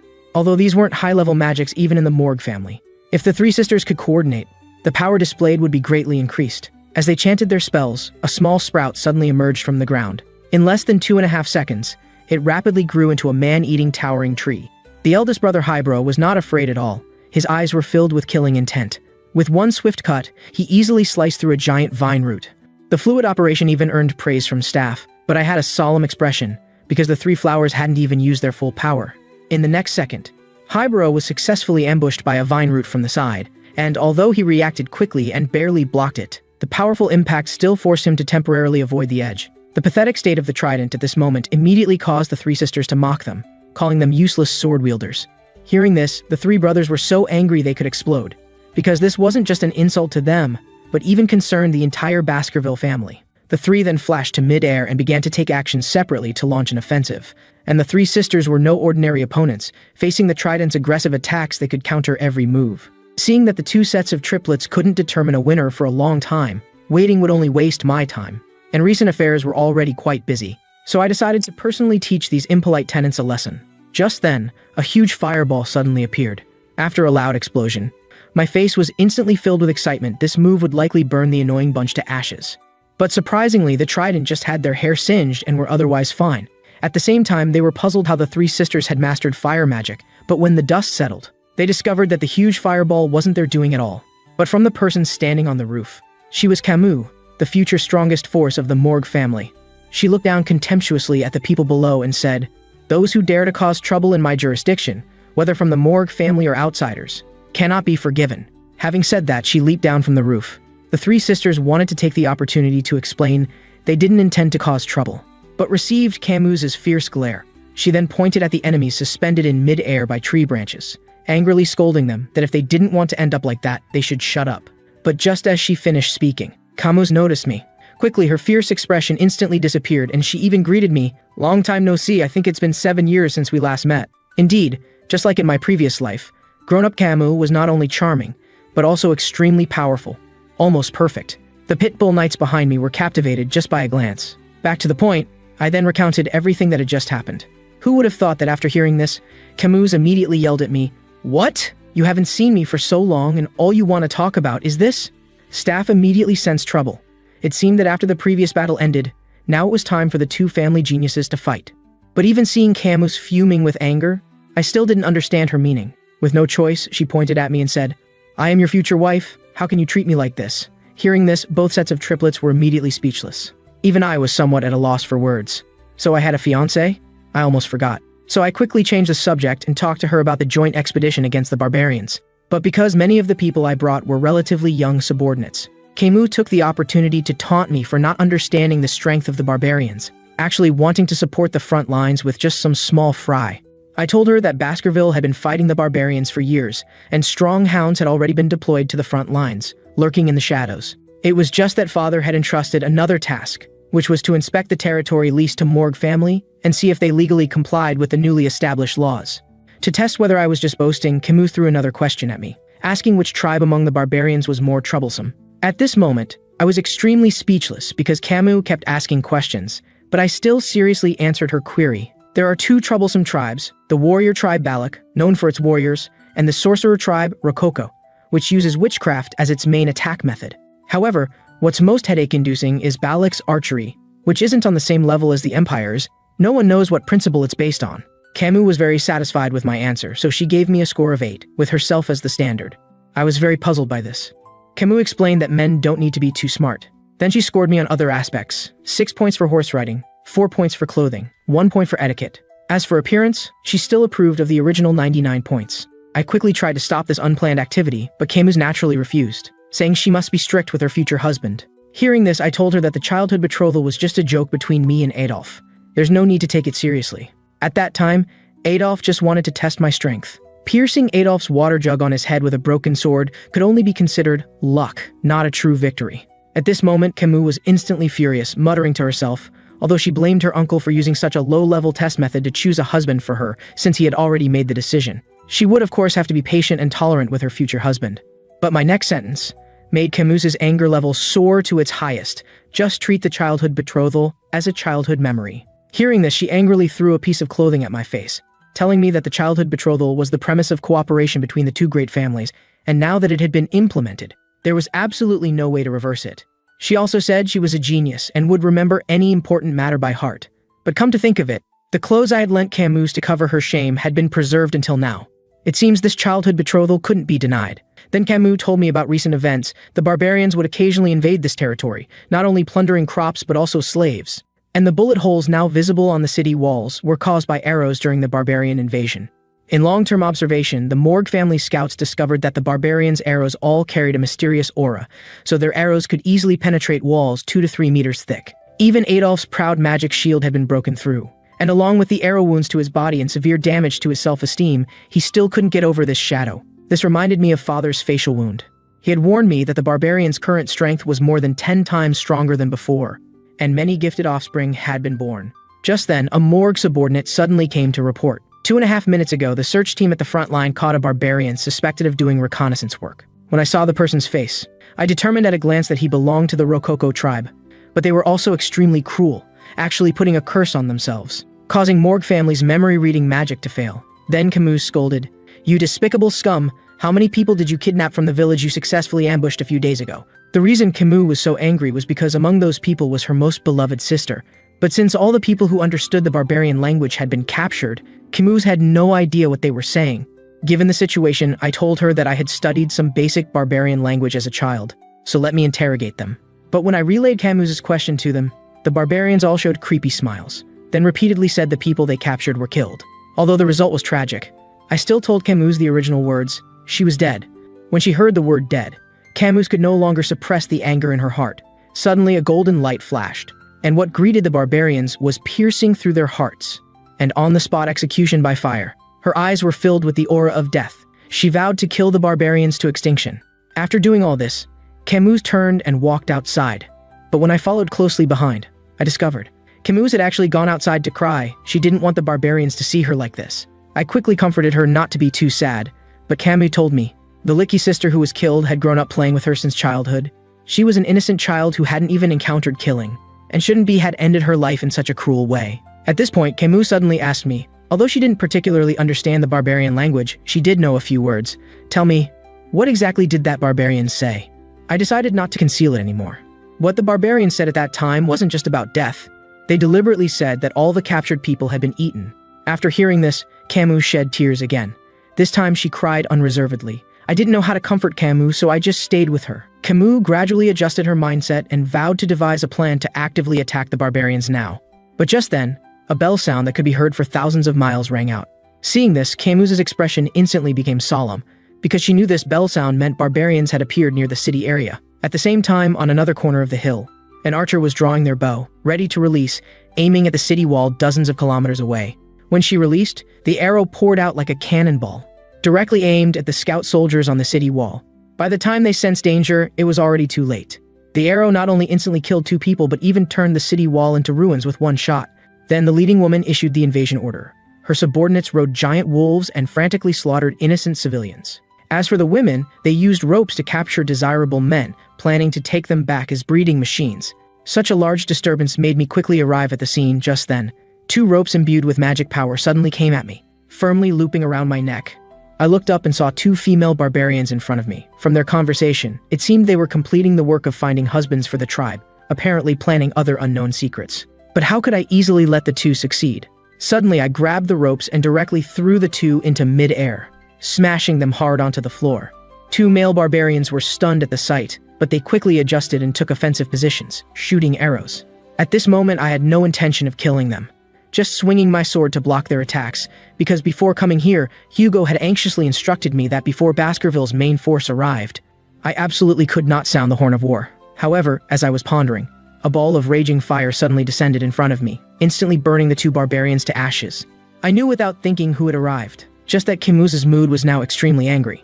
Seeing that I didn't want to kill the barbarians, she directly went full power, casting a magic forbidden spell. Even if it meant burning this place to ashes, she was determined to eliminate the entire barbarian tribe. Then Camus taunted me for not deserving to be Baskerville's strongest graduate. But my explanation to her was that the Patriarch had given me orders. I couldn't act on my own before the main force arrived. My words hit Camus like a stimulant. At this point, you still want to listen to Baskerville's useless orders, right? Then get out of my way now. I alone am enough to exterminate the barbarians. At this moment, excessive anger had already blurred Camus's consciousness. She began to launch attacks at the enemy at will, without considering the consequences of her attacks. But what was incredible to me was that anger actually enhanced Camus's attack power. I originally thought this territory would be burned to ashes by her. An enemy hiding in a blind spot launched a surprise attack. A needle accurately struck Camus's neck. Fortunately, it wasn't poisonous, but rather one that induced a dizzying effect. As I was about to rescue her, another barbarian threw a lasso at me from behind. Thankfully, I reacted quickly and saw through the enemy's trick. I then told Camus that we should retreat, but Camus refused and retorted, "If we leave, what about the farmland and slaves here? Are we just going to hand them over? Do you really need to wait until Baskerville's main forces arrive before you'll fight? I won't back down today no matter what, because I must avenge my little sister." But just as I was about to forcibly take Camus away, a massive surge of energy suddenly appeared behind my head. Fortunately, I reacted in time and dodged by bending down. When I finally saw the face of my attacker, I realized it was the barbarian genius girl Camus had mentioned earlier. Meanwhile, a barbarian took advantage of my distraction and captured Camus. At this moment, I didn't know what to do as things continued to develop in a bad direction. Although this was also Camus's inevitable fate, in my previous life she was similarly captured by barbarians and imprisoned. But actually, not long after, she would return after completely destroying the barbarians, truly transforming into the Empire's magic queen. Suddenly, the genius girl leaped up and attacked from the side. Naturally, such a level of technique couldn't harm me at all, but the fact that she could deliver such powerful attacks with just a bow made me tense. And she didn't give me any chance to recover, swinging her fist at me again. Although I successfully dodged again, I didn't expect this to be a feint. Her real attack was the kick that followed, aimed at my abdomen. The powerful impact forced me back 10 meters. It seemed I had encountered a formidable opponent, just as I was about to fight with full force. The barbarian genius girl's behavior shocked me for a full 2.5 years. She actually pointed at herself and spoke in human language. "This is our second meeting." Instantly a memory flashed in my mind. I finally understood that Ayen, whom I had once rescued from a slave-trading circus, was now the newly emerged genius girl of the barbarians. I then seriously questioned, "So this is how you repay your benefactor?" Ayen believed this had nothing to do with me, that it was the Morg family who had nearly made her a slave, and she came to wreak havoc with revenge in mind. After saying this, Ayen jumped onto her white wolf mount. She told me her revenge mission was complete, but capturing that Morg clan member wasn't her intention. If I wanted to rescue Camus, I must follow them now. Meanwhile, Adolphe, who had received the news, arrived with his soldiers, but it was already too late. Camus had been taken by a male barbarian to the Red and Black Mountain. Seeing the remaining barbarians trying to leave, Adolphe immediately cast a forbidden magic spell. The moment it contacted the ground, a powerful air current shattered the ground. Nevertheless, the barbarians' mounts could still dodge skillfully, avoiding Adolphe's attack without effort. They successfully escaped over the collapsed wall. Following their escape route, Morg's soldiers reported to Adolphe that the barbarians were heading towards the Forbidden Zone in the Red and Black lands. Hearing this, Adolphe was shocked. That place was full of unknown dangers. Rashly going there would result in heavy casualties even if not total defeat. He also began to doubt his own strength. Has my dear niece been captured, and I, the great Adolphe, am powerless? Seeing this, I explained, if we chase now, we can still catch up, since it takes at least 2.5 days from here to the barbarians' main camp. I also told Adolphe I could be the guide, as I used to visit the Forbidden Zone to farm monsters when I was young. Actually, this was thanks to my being a reincarnator. As soon as I finished speaking, Adolphe urgently told me to act quickly. At this point, a soldier from behind tried to persuade, with our current forces entering the Forbidden Zone is suicide, but before he could finish, Adolphe stopped him and scolded, "This is my beloved niece.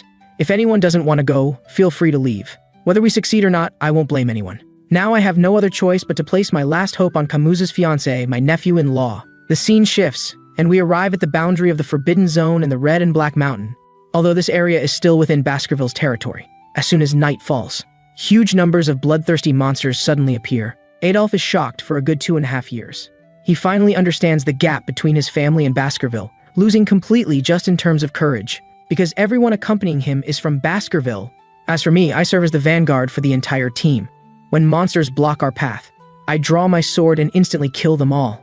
After 2.5 hours, we finally catch up with the barbarians and locate their temporary camp where they're resting. Based on my past life's experience, I remind everyone that barbarians scatter dry leaves 8 meters outside their camp to prevent ambushes when resting, so next we must. Before I could finish, Adolphe cast a spell on my lower limbs, although it was just a low-level spell for him. It's perfectly suited for this situation, effectively eliminating noise while walking. He indicates that he'll handle things from here and I don't need to intervene. Meanwhile, in the camp ahead, Camus is shouting insults at the barbarians, warning them not to let her break free, or she'll burn the entire barbarian tribe to ashes. However, no matter how much she shouts, her guards pay no attention. The reason is simple. Not everyone understands human language like Ayen. Seeing her threats were futile, Camus falls into depression, now only hoping her uncle would come to rescue her. Suddenly, Ahun, the barbarian who captured her, appears from the side. He begins to examine her body up and down, planning to use her as a breeding tool in the future, as knowing Camus's genes are powerful. Seeing this, Camus directly scolds him to stay away from her. But Ahun also doesn't understand what she's saying. The only thing he can confirm is that her eyes show defiance. Ahun immediately grabs Camus's face, then pulls out a bow and arrow, ready to punish the future slave for her resistance.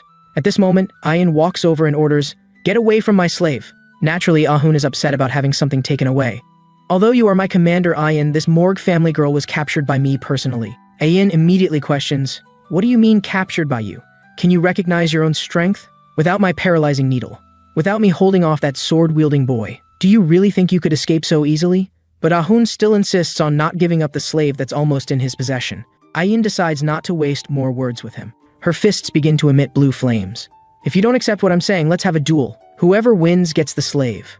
Under such intimidation, Ahun instantly breaks out in a cold sweat, quickly waving his hand to explain he shouldn't have talked back, and he doesn't want the slave anymore, leaving it to his commander's discretion. Seeing that Ayen seems to have won this confrontation, Camus is about to say something, when Ayen kicks her hard in the chest. Damn it, I was captured as a slave by your Morgue family. If I hadn't been lucky enough to receive some kindness, I would never have been able to escape the fate of being a slave. But you won't have that luck.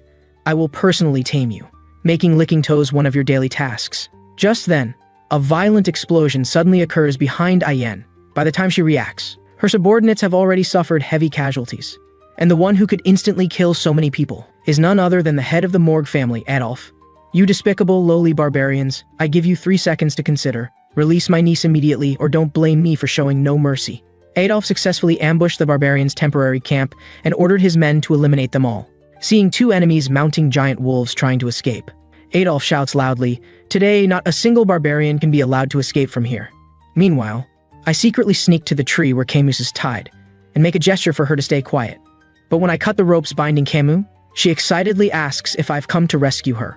Eventually, my stealth mission is discovered, though Ayen had known I would come. So she expresses approval of my journey across miles and risking death to save the woman I love, giving me a qualified label. Hearing this, I'm completely confused, not understanding what she meant. However, Camus sees through her intentions, and their eyes immediately lock in confrontation. As for me, I'm contemplating how to hide my strength and fight Ayen. Although she could injure my father Hugo and Adolf, according to my previous life's memory, I never saw this person Ayen among the barbarians. Don't tell me the scar on Hugo's nose was deliberately inflicted. I originally suspected she might be the genius archer Night Fox I encountered in my previous life, but Ayen is still young, and her various techniques are not yet mature. Could she be a descendant of Night Fox? At the same time, a poisoned needle hidden in a blind spot aims at Camus. Just as the needle is about to hit Camus, I react quickly and block this sneak attack with my hand. But actually, I had already been aware of the attacker's position. Seeing things developing more and more unfavorably, I tell Camus I will immediately bring her to Adolf, then turn and retreat rapidly toward the distance. Ayen touches her head, feeling troubled. She originally thought I would obediently go with her. Now it seems the soft approach won't work. She'll have to use force. At this moment, 2 barbarian archers blocking the path ahead launch an attack on us. But such level of attack can't hurt me at all. I simply draw my sword and easily block their full force strikes. Little did I know that while I was off guard, Ayen, still standing in place, had drawn her bow. To bring me back, she must take Camus away in the remaining time. In an instant, a terrifyingly powerful arrow shoots out. By the time I notice something is wrong, the arrow is already at point-blank range. Fortunately, Adolf arrives in time, using a wide-range ice magic to save Camus from death. And when he learns his niece has been poisoned, he immediately uses healing magic on Camus. But as this is a tricky, paralyzing poison, Adolf, not born a priest, has no solution. So he decides to take Camus to find the divine Quo Vadis for treatment. But in the next second, Camus actually pushes away her uncle's healing hand, then jumps up and hugs me tightly, thanking me for saving her life again. Seeing this, Adolf freezes. Tears flowing, he says he is actually quite serious about Camus, to which Camus immediately scolds, "Uncle, how old are you? How can you say such corny things? When we get back, I'll definitely tell my mother." At this moment, a lasso suddenly appears, firmly catching my neck. It's obvious who it is. But what Ayen says next leaves me completely baffled. She tells me time is running out, and if I go with her now, I can save my life. As soon as she finishes speaking, a terrifying loud noise suddenly appears. The gray sky is instantly dyed purple. Ayen is now scared and sweating profusely. She knew time was short, but never expected it to come so quickly. Meanwhile, Beelzebub residing in my right hand begins to buzz, constantly warning me of danger. Suddenly, a giant spike shoots out from the ground.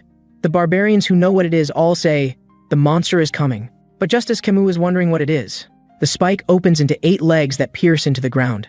Adolf realizes this entity has an extremely high danger level and immediately stands protectively in front of Camus. Similarly, when I see the 8 legs, I also prepare for defense. I never thought I would encounter it here. If I remember correctly, the attacking monster is the S-rank boss giant Spider Aegis. Because in my previous life, I learned from an old man that an S-rank giant spider is capable of destroying a city within 2.5 minutes. And I can confront it with my iron body gained from the Styx River, as well as Baskerville's 5th sword technique, and the strongest and most important Demon King Beelzebub's sword. At this moment, Adolf as the Elder immediately shields me and Camus, but as the giant spider emits a terrifying roar, Camus is about to scream in fear. I immediately cover her mouth because the giant spider lives in extremely dim light, so its vision is basically degraded, replaced by extremely sensitive touch and hearing. However, just as we're thinking about how to escape, the giant spider suddenly opens its bloody maw and sprays green venom. We see strong tree branches instantly corroded after being contaminated, indicating the extremely high toxicity. Seeing this, I dodge one by one with my agile movements. Adolf protects Camus with a magic barrier, but Ahun hesitated for just 2.5 seconds. His dreadlocks were contaminated by the venom, instantly corroded away. He's now gnashing his teeth in anger, pounding the ground in frustration. Such behavior immediately earns Ayan's rebuke. You're a real idiot. You know the giant spider has sensitive hearing, yet you deliberately make such loud noise as soon as she finishes. The giant spider also turns to attack Ayan, so Ayan immediately orders her subordinates to mount their steeds and flee into the deep forest. But it's precisely this detail that causes the giant spider to switch its attack target to Adolf and his group. Because their escape route doesn't have many trees for cover, it's completely open ground, seeing they can't shake off the giant spider's pursuit. A Morgue magician conjures fire magic, knowing from years of hunting experience that this is the weakness of insect types. As his attack violently strikes out, it hits the monster and causes a powerful explosion. Seeing this, the magician and others show relief. This strike was perfect, but they completely failed to notice the difference in levels.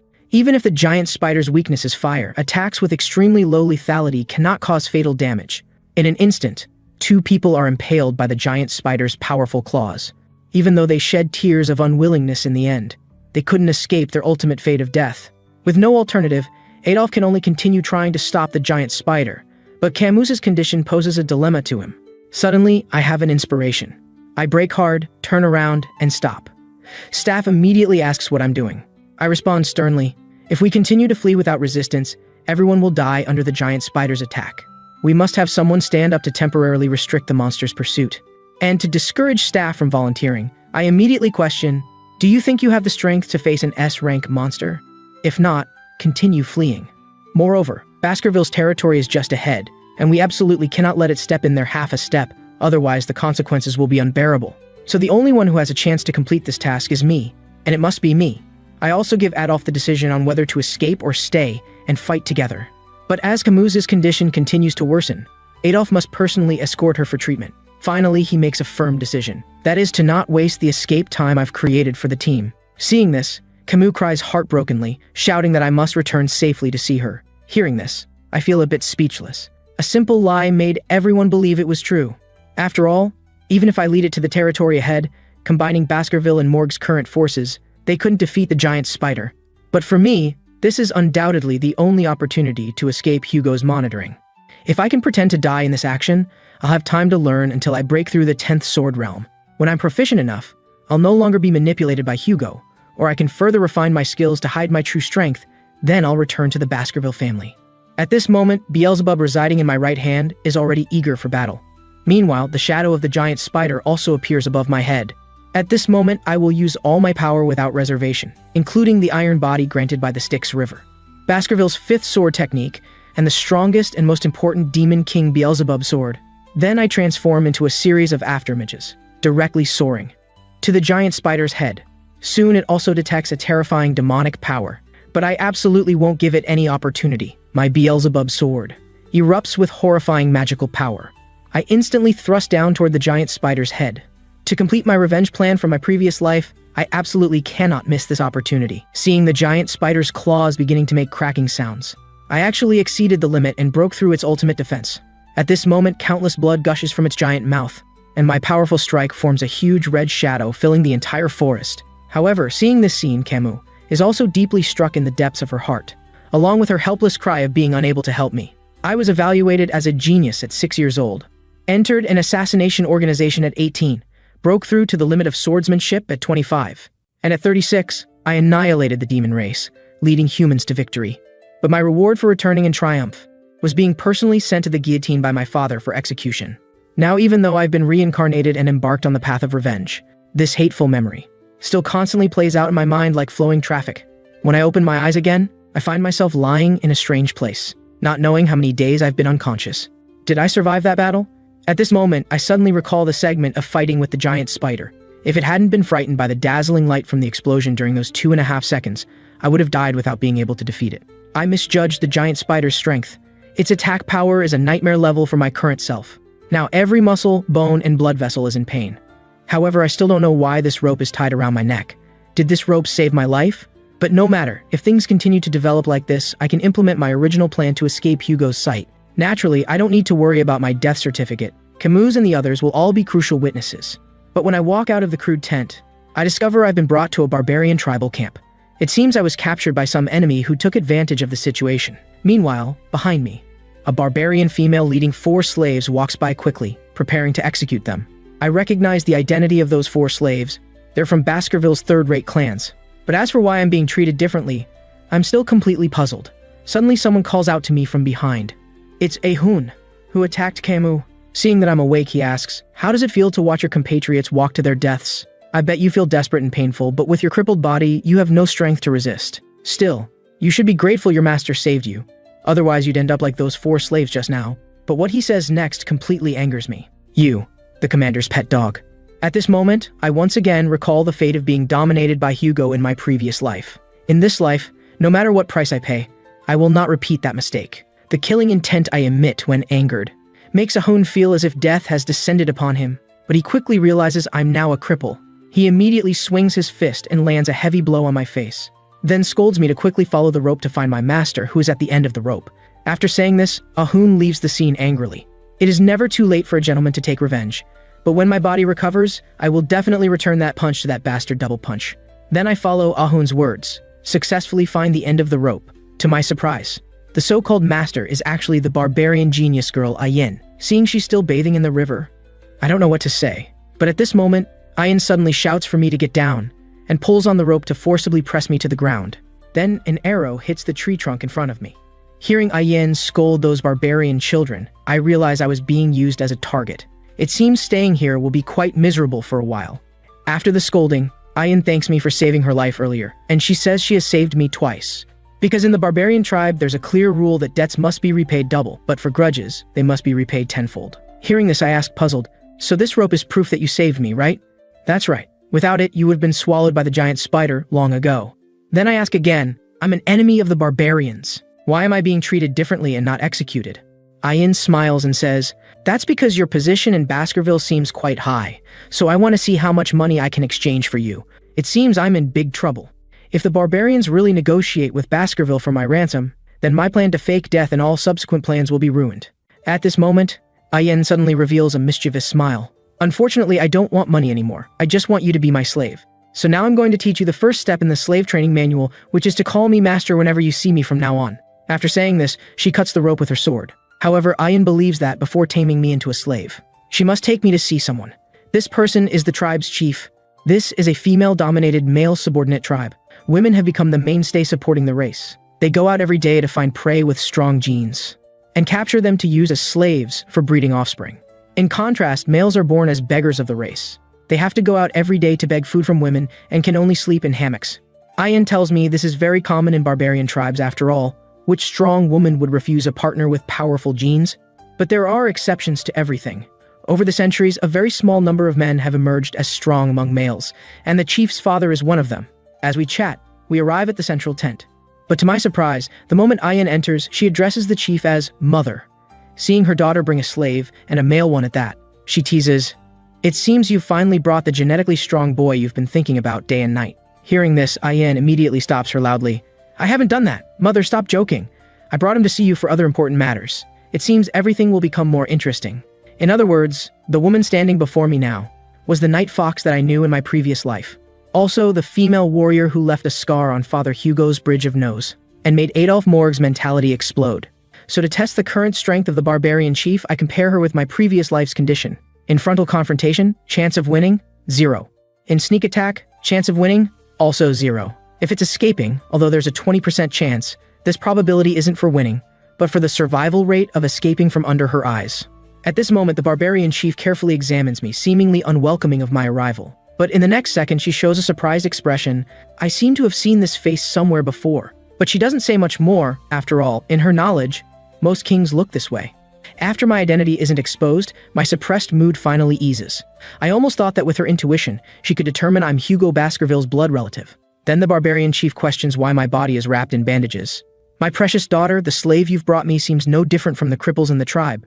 To which Ayin smiles and explains, "Mother, don't be fooled by his current appearance. He's a man who can go toe-to-toe with a giant spider. It's just that now he needs good treatment, so from now on I want him to be my exclusive slave, following me out hunting every day. Her mother naturally understands her daughter's little intentions, then advises Ayan that twice a night is enough. The most important thing is that the slave's genes must be strong. But she should still be careful about his identity and background, lest she herself ends up getting hurt. After meeting the barbarian chief, Ayan decides to take me to do something big. But on the way, I still can't help asking about what she said before. What exactly do you want me to stay here for? Baskerville's clan rules are very strict. Even if you want to exchange me for ransom, they won't easily agree. Ayan suddenly blushes, saying she was just joking at that time, and what she really wants is for me to stay by her side. But for this by her side, she tells me not to think too perversely like her mother, and the topic ends there. Then comes the first task Ayan assigns to me as a slave, to build a tent for myself to live in. From now on, that will be my residence in the barbarian tribe. After saying this, Ayan can't help but snicker secretly, thinking, that's right, with his arrogant character plus being from the human empire, building a house is definitely an impossible task for him. He will definitely have to beg me for pointers. I will use these methods to make him measure the gap between master and slave. After 2.5 minutes, Ayan, returning from an outing, shows a puzzled expression, because I've already completed building a simple tent during this time, and it even looks quite reliable.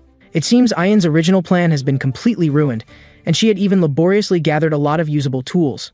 Looking at the well-built tent, I can't help but recall memories of fighting abroad in my previous life. At that time, it was the age of destruction. Most Baskerville swordsmen only knew how to swing swords to kill enemies, resulting in a fatal factor of being unable to survive outside for long periods. To solve this problem, Baskerville began to attach importance to it. Before children passed their coming-of-age ceremony, they had to undergo tests in extreme environments, so building a tent is a small matter for me. At this point, Ayan seriously examines various aspects of my work. Whether it's the drainage system or the stability of the tent, everything is perfect. So she asks me how I did it. And out of gratitude for Ayan saving my life, I hold nothing back and tell her everything. First, we need to find lime soil and gravel to mix and make bricks. Then use animal fat to fire harden them for increased durability. I also tell her that during her conversation with the chief, I noticed a major problem with the barbarians' tents. They would definitely be unstable under heavy rain. So, after day and night brick making, Ayan and I decide to use them first to repair the barbarian chief's tent. And with my skilled brick-laying technique, the tent's instability in bad weather is finally resolved. Seeing this, the barbarian chief is incredulous. It seems there are things to learn from the imperial humans after all. Now, even in bad weather, the tribe no longer has to worry about leaking roofs and collapsing houses.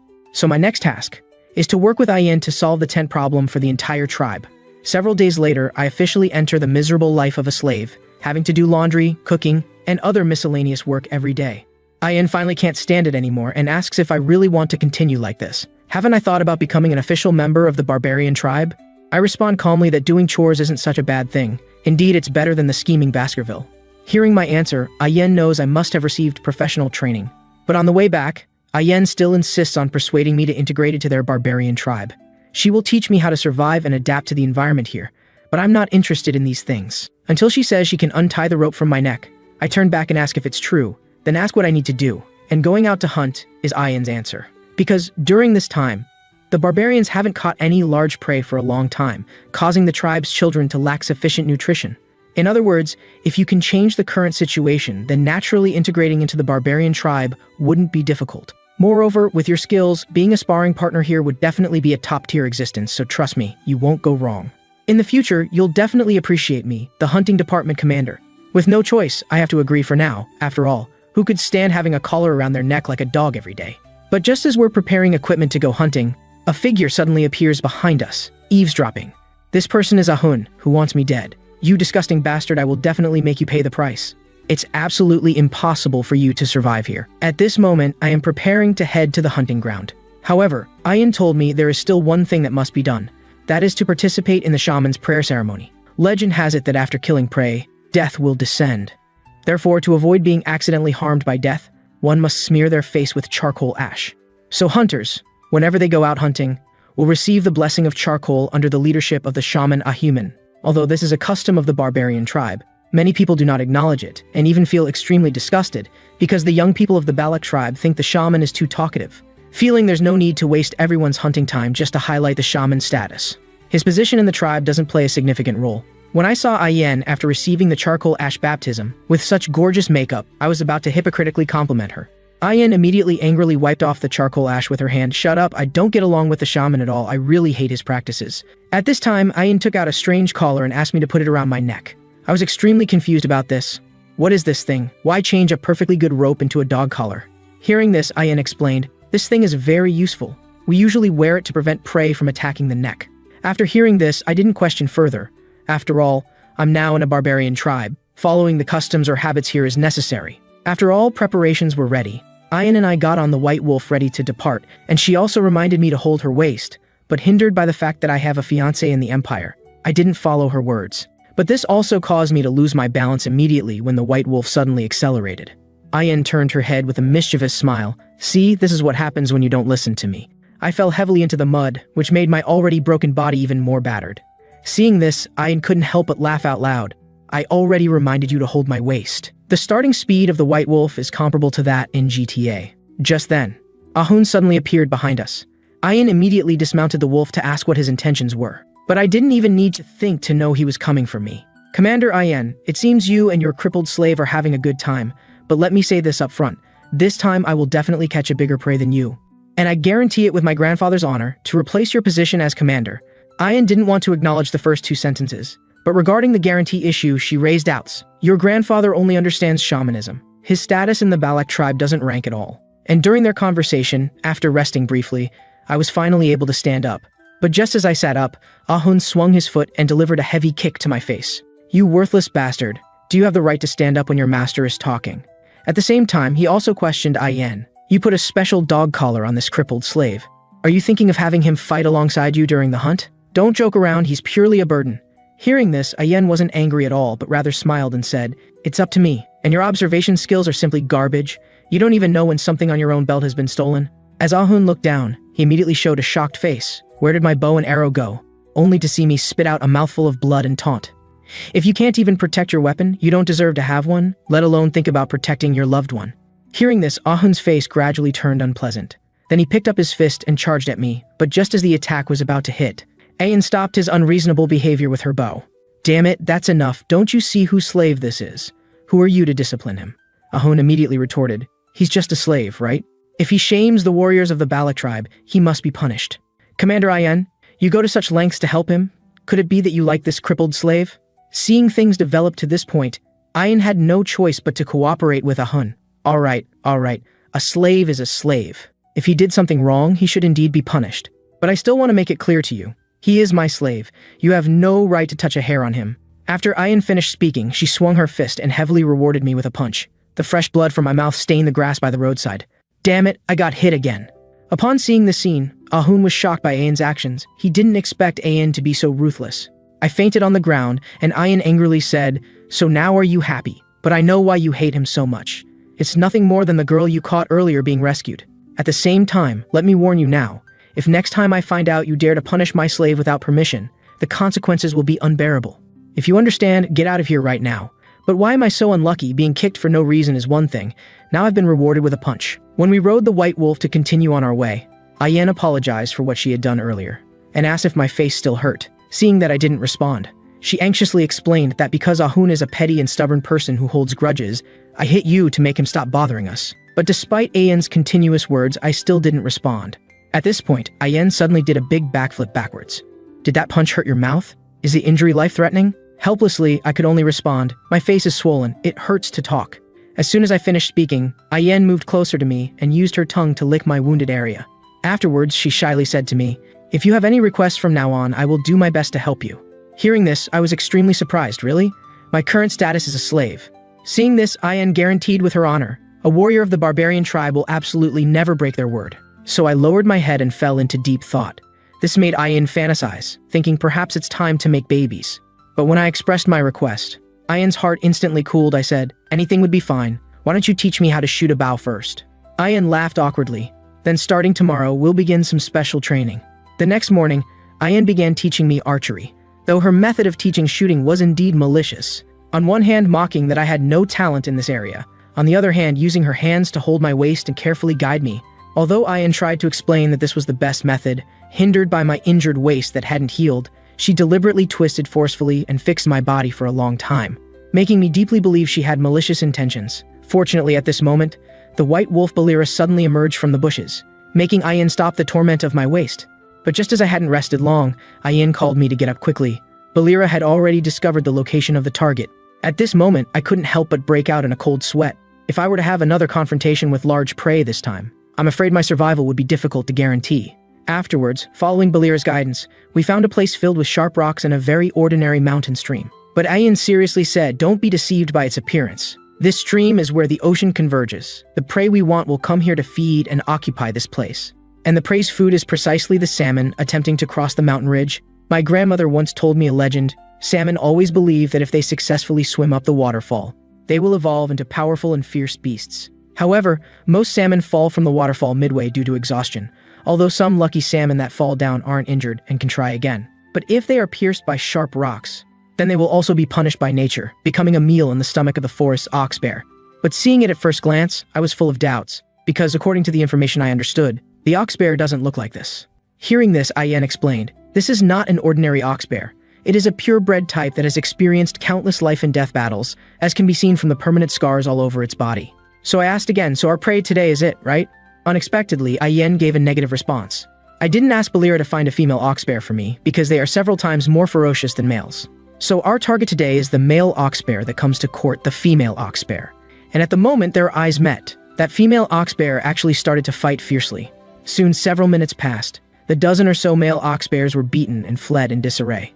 This scene truly shattered my three views, completely going against the conventional script in my understanding. The animal kingdom should be where males engage in one-on-one combat until a winner is selected who can then gain the female's favor. Ayan mockingly said this is a flawed logic. Because the animals here almost all go against the survival rules, powerful females often choose the weakest mates. Hearing this, I was incredibly surprised. It's exactly as Ayan said.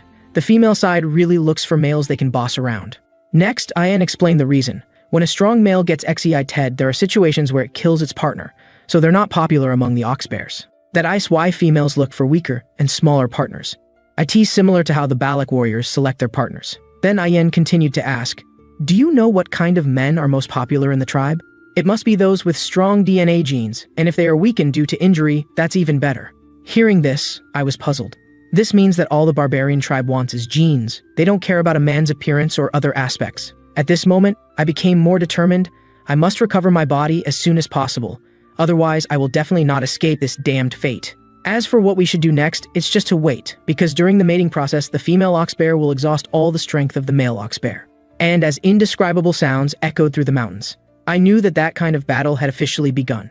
However, to ensure the female ox bear successfully conceives, in these 2.5 days, I will follow Ayan's instructions and personally deliver food to them. And at our simple camping spot, Ayan also patiently explained the principles involved. In her hand was a pink fruit. If a male eats just one, it can increase his fighting power tenfold compared to normal, but it is also a harmful type of fruit. But most males choose to eat it because they want to better handle the female. However, just as I picked up the food Ayan had cooked, and at the moment, I drank it. Ayan asked me how many times I could go in one night, and even mocked that men from the Empire seemed to finish in just a few seconds. This is what she heard from her grandmother. At this moment, I was speechless. Who wants to mate with you? When I recover and tolerate this, I will definitely turn the tables. Meanwhile, Ayan's pupils suddenly contracted. Then she hurriedly picked up her bow and arrow, telling me to get up quickly and start moving, because at this moment the female ox bear had let out an angry roar. This also meant that she had conceived. Next, she would drive away the male ox bear who had exhausted all his strength. Seeing the male really run out of the cave in a miserable state, Ayan said to me, this is terrible, the male ox bear has run far away, now we can only hunt the extremely dangerous female one. Ayan explained the situation to me. Because after mating, the male ox bear is no different from other animals invading the territory, so often the female ox bear will warn it not to come back. But this is irrelevant to us. What we need to do now is to follow closely behind the female ox bear that just finished mating. It will definitely want to find a hidden place after continuous fighting. When it enters dreamland, that will be the best time for us to strike. The scene changes. Ayan and I came to an icy place where the freezing wind blew and not a blade of grass grew. Compared to the forest, it is absolutely a better place to hide. It seems the ox bear's intelligence is quite high. But in such low temperature, my body soon sent out discomfort. At this time, Ayan also discovered something was wrong and quickly asked if I was feeling cold. If so, I could get closer to her. Otherwise, when the body temperature drops, causing the body to stiffen, it will affect the hunting action.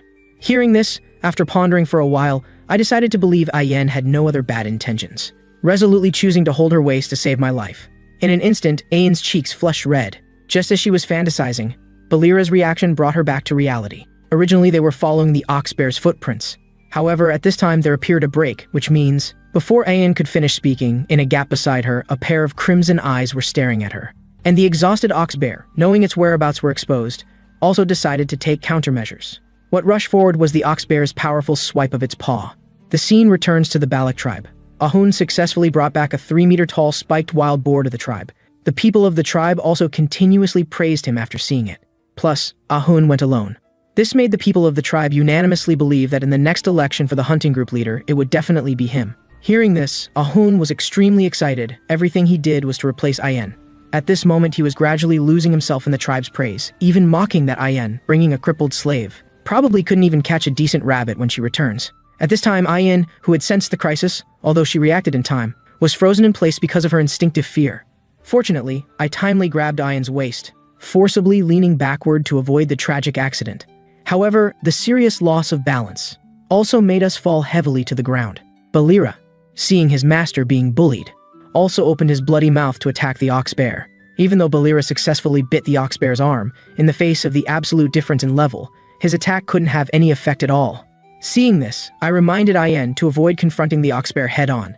At that time, we should flank from the left and right, cooperating with Balira to attack the ox bear's weakest spot. But as soon as I finished speaking, Ayan ordered me to find a place to hide at the back. She would protect my life. However, this was actually Ayan wanting to show her authority as a master. Thinking that disobeying orders would earn me a punch, I found a large rock big enough to hide my figure. But I still felt puzzled. Logically, a slave should be at the front line instead of hiding. I really couldn't understand the strange rules of the barbarian tribe. Meanwhile, Ayan rode Balira jumping back and forth on the rugged mountains. They planned to launch an attack from the air, leaving the bulky ox bear with no power to resist. And after being hit by multiple arrows, the ox bear also frantically hid behind rocks wanting to avoid the shooting, but it completely underestimated the opponent's strength. In the face of Ayan's arrow skills imbued with magic, obstacles couldn't provide any protection, just like decorations. Even city walls would be penetrated and collapse in place after she used her full power. But this time what surprised me was, the arrows Ayan shot didn't penetrate the rocks, but used the impact with the rocks to produce shockwaves, attacking the ox bear hiding behind, and even precisely hitting its weakest spot on the abdomen. Such superior archery skills made me admire her greatly. The ability to perfect shooting into an art form, and the skill to flawlessly capture the prey's weaknesses. Only the descendants of the Night Fox could achieve this. If judging by talent alone, Ayan's strength in the future might surpass the future Magic Queen Camus. At this time, the ox bear, after being hit with a fatal blow, also continuously bled from its mouth. Probably knowing its life wouldn't last long, it also decided to stop running away. Instead, it turned around and charged fiercely at the enemy attacking it. Seeing this, Ayan wasn't panicked at all, still continuously pulling the bowstring and shooting at the prey's head. Seeing the ox bear was already in a precarious situation, Ayan once again infused magic into her arrow, preparing to finish off the ox bear with a full power killing move. After the magic-imbued arrow was shot, the surrounding air, affected by the shockwave, even showed a slight vibration. This move could be said to penetrate 2 cities. Originally thinking the ox bear would perish after the wild charge. Unexpectedly, in the critical moment, its eyes suddenly emitted a fierce light, using its own intelligence to cleverly dodge the attack, although its right horn couldn't escape. But it successfully rammed into the enemy, threatening it. And Ayan, who was hit, also rolled more than 100 meters away. At this moment, she finally understood why this female ox bear had so many male suitors. Because in the entire ox bear tribe, it was more than 10 times smarter than other females. But Ayan also overlooked what her mother had reminded her before. When a fierce beast is on the brink of death, they will burst out with unprecedented wildness and attacking power, until they kill the enemy threatening their life. Ayan looked at the ox bear that had already appeared in front of her. The instinct of fear once again froze her in place. She knew her life was about to end here. But just as the ox bear opened its mouth, I finally couldn't watch anymore. You should have finished showing your authority, right? Now it's my turn, only to see my eyes emitting a fierce light. Then I summoned the Beelzebub sword parasitic in my right hand, directly striking into the approaching ox bear's mouth. In an instant, a powerful flame burst forth. The ox bear completely lost its life after being hit. However, just as I was about to mock Ayan for overestimating herself, I, who had forcibly relied on my injured body to use demon power, suddenly had a cardiac arrest and fell to the ground. After Ayan and I returned to the tribe with great difficulty, everyone celebrated together. The food that we and Ahun brought back would be enough for the tribe to eat for several months. Ayan asked me how it felt to become the hunter hero. I felt nothing special. She said the ox bear isn't just strong and fierce, but it's highly intelligent. So it is an honorable catch. That's the reason why we've been chosen as the main figures of this pillaging ceremony.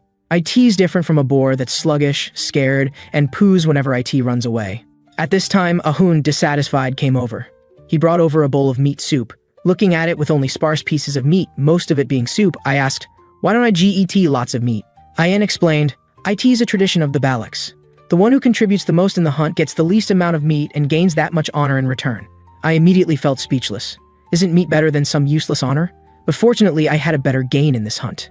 That is, after defeating the ox bear, I successfully plundered its A-level skill kilogram hammer. Just by holding my breath, I could increase my body weight to a terrifying 600 kilograms in a short time. For me, who could hold my breath in the Styx River for up to 30 minutes, this was simply like cheating. And after eating the strong ox bear meat, the injuries on my body also recovered a lot. Probably in another 2.5 days I could move freely. Ian walked over at this time and shyly said to me, "Hey slave, you're probably not full, right?" I took this away from the shaman, who wanted this part, and brought IT to you since IT's a hunter's right. I said, "I already eaten a portion of meat, a bowl of blood, and a portion of intestines." But Ian insisted that I eat it. She said, "If your eyes are bad, you eat the eyes. If your heart is weak, you eat the heart. If your limbs are weak, you eat its legs." And naive me thought it was an intestine again, thinking Ian felt my digestive system wasn't good. So she gave it to me to eat. At this time, multiple women from the tribe deliberately came over shouting loudly, "Captain Ian, I advise you not to have inappropriate thoughts about a slave," even though Ian strongly denied it. But it seemed they all knew what this long ox bear internal organ really was. And I hadn't realized something was wrong yet, trying hard to chew it. When night fell, I came to a huge broken tree, only to see that around the tree there were traces of recent corrosion by poison. It seems what Ian said was indeed correct. The giant spider would really be here to eat. They took the most tender parts of the prey caught by all the people in the tribe, all placed on this broken tree. At first I was quite confused, asking if this was how the barbarian tribe stored food. Hearing this, Ian concentrated on looking at the distant sky. She told me these foods were all sacrifices to the giant spider. If they didn't do this, then the barbarian tribe would not be allowed to live on this piece of land in the Red and Black Mountain. It was also at this time that I realized, when encountering the giant spider, Ian and others clearly showed a more fearful expression. It seems my reckless behavior almost destroyed the entire barbarian tribe. The next morning, all the females in the tribe lined up in front of the Council of Elders tent, all dressed up and ready to marry me. But I, kept in the dark, didn't know the seriousness of the situation, because the biggest contributor to this hunting action must marry any female from the tribe in the future. Just then, those in line showed panicked faces, because Ian had returned from hunting. Only to see her angrily scolding this group of presumptuous people. "I worked hard yesterday distributing food to you, and today you blatantly come to steal what belongs to me." After hearing Ian's words, people also began to show dissatisfaction. "The Council of Elders hasn't made a decision yet. How can you say that slave belongs only to you?" Ian retorted. "If you think it's unfair, then go out on your own strength and rope one." But they said, they only want this one, because at the edge of the empire, there is no one as handsome and imposing as me, seeing they still wouldn't give up. Ian suddenly burst out energy ready for a bloodbath. "If you think there are no decent men in the empire, then how about I send you to hell to find some?" After this fierce talk, the unmarried women of the tribe were immediately scared and fled in disarray. At this time, Ian was extremely troubled, saying that before my body had recovered, those people had already started to fight over me. If I had known it would be like this. Yesterday, I shouldn't have let me eat the ox bear's vital part in public. Then she looked around searching for her slave. Yet Ian didn't notice at all that I was standing right behind her. And after hearing all these words from her, I was completely speechless, which means the thing I ate yesterday was that disgusting thing, oh my god. After a while, Ian found me, telling me there would be a merit ceremony, at which time I would become the most glorious hunter of the tribe. And I could also make a request to the barbarian tribe chief and have it fulfilled. But regarding what I should do next, Ian had already planned everything for me.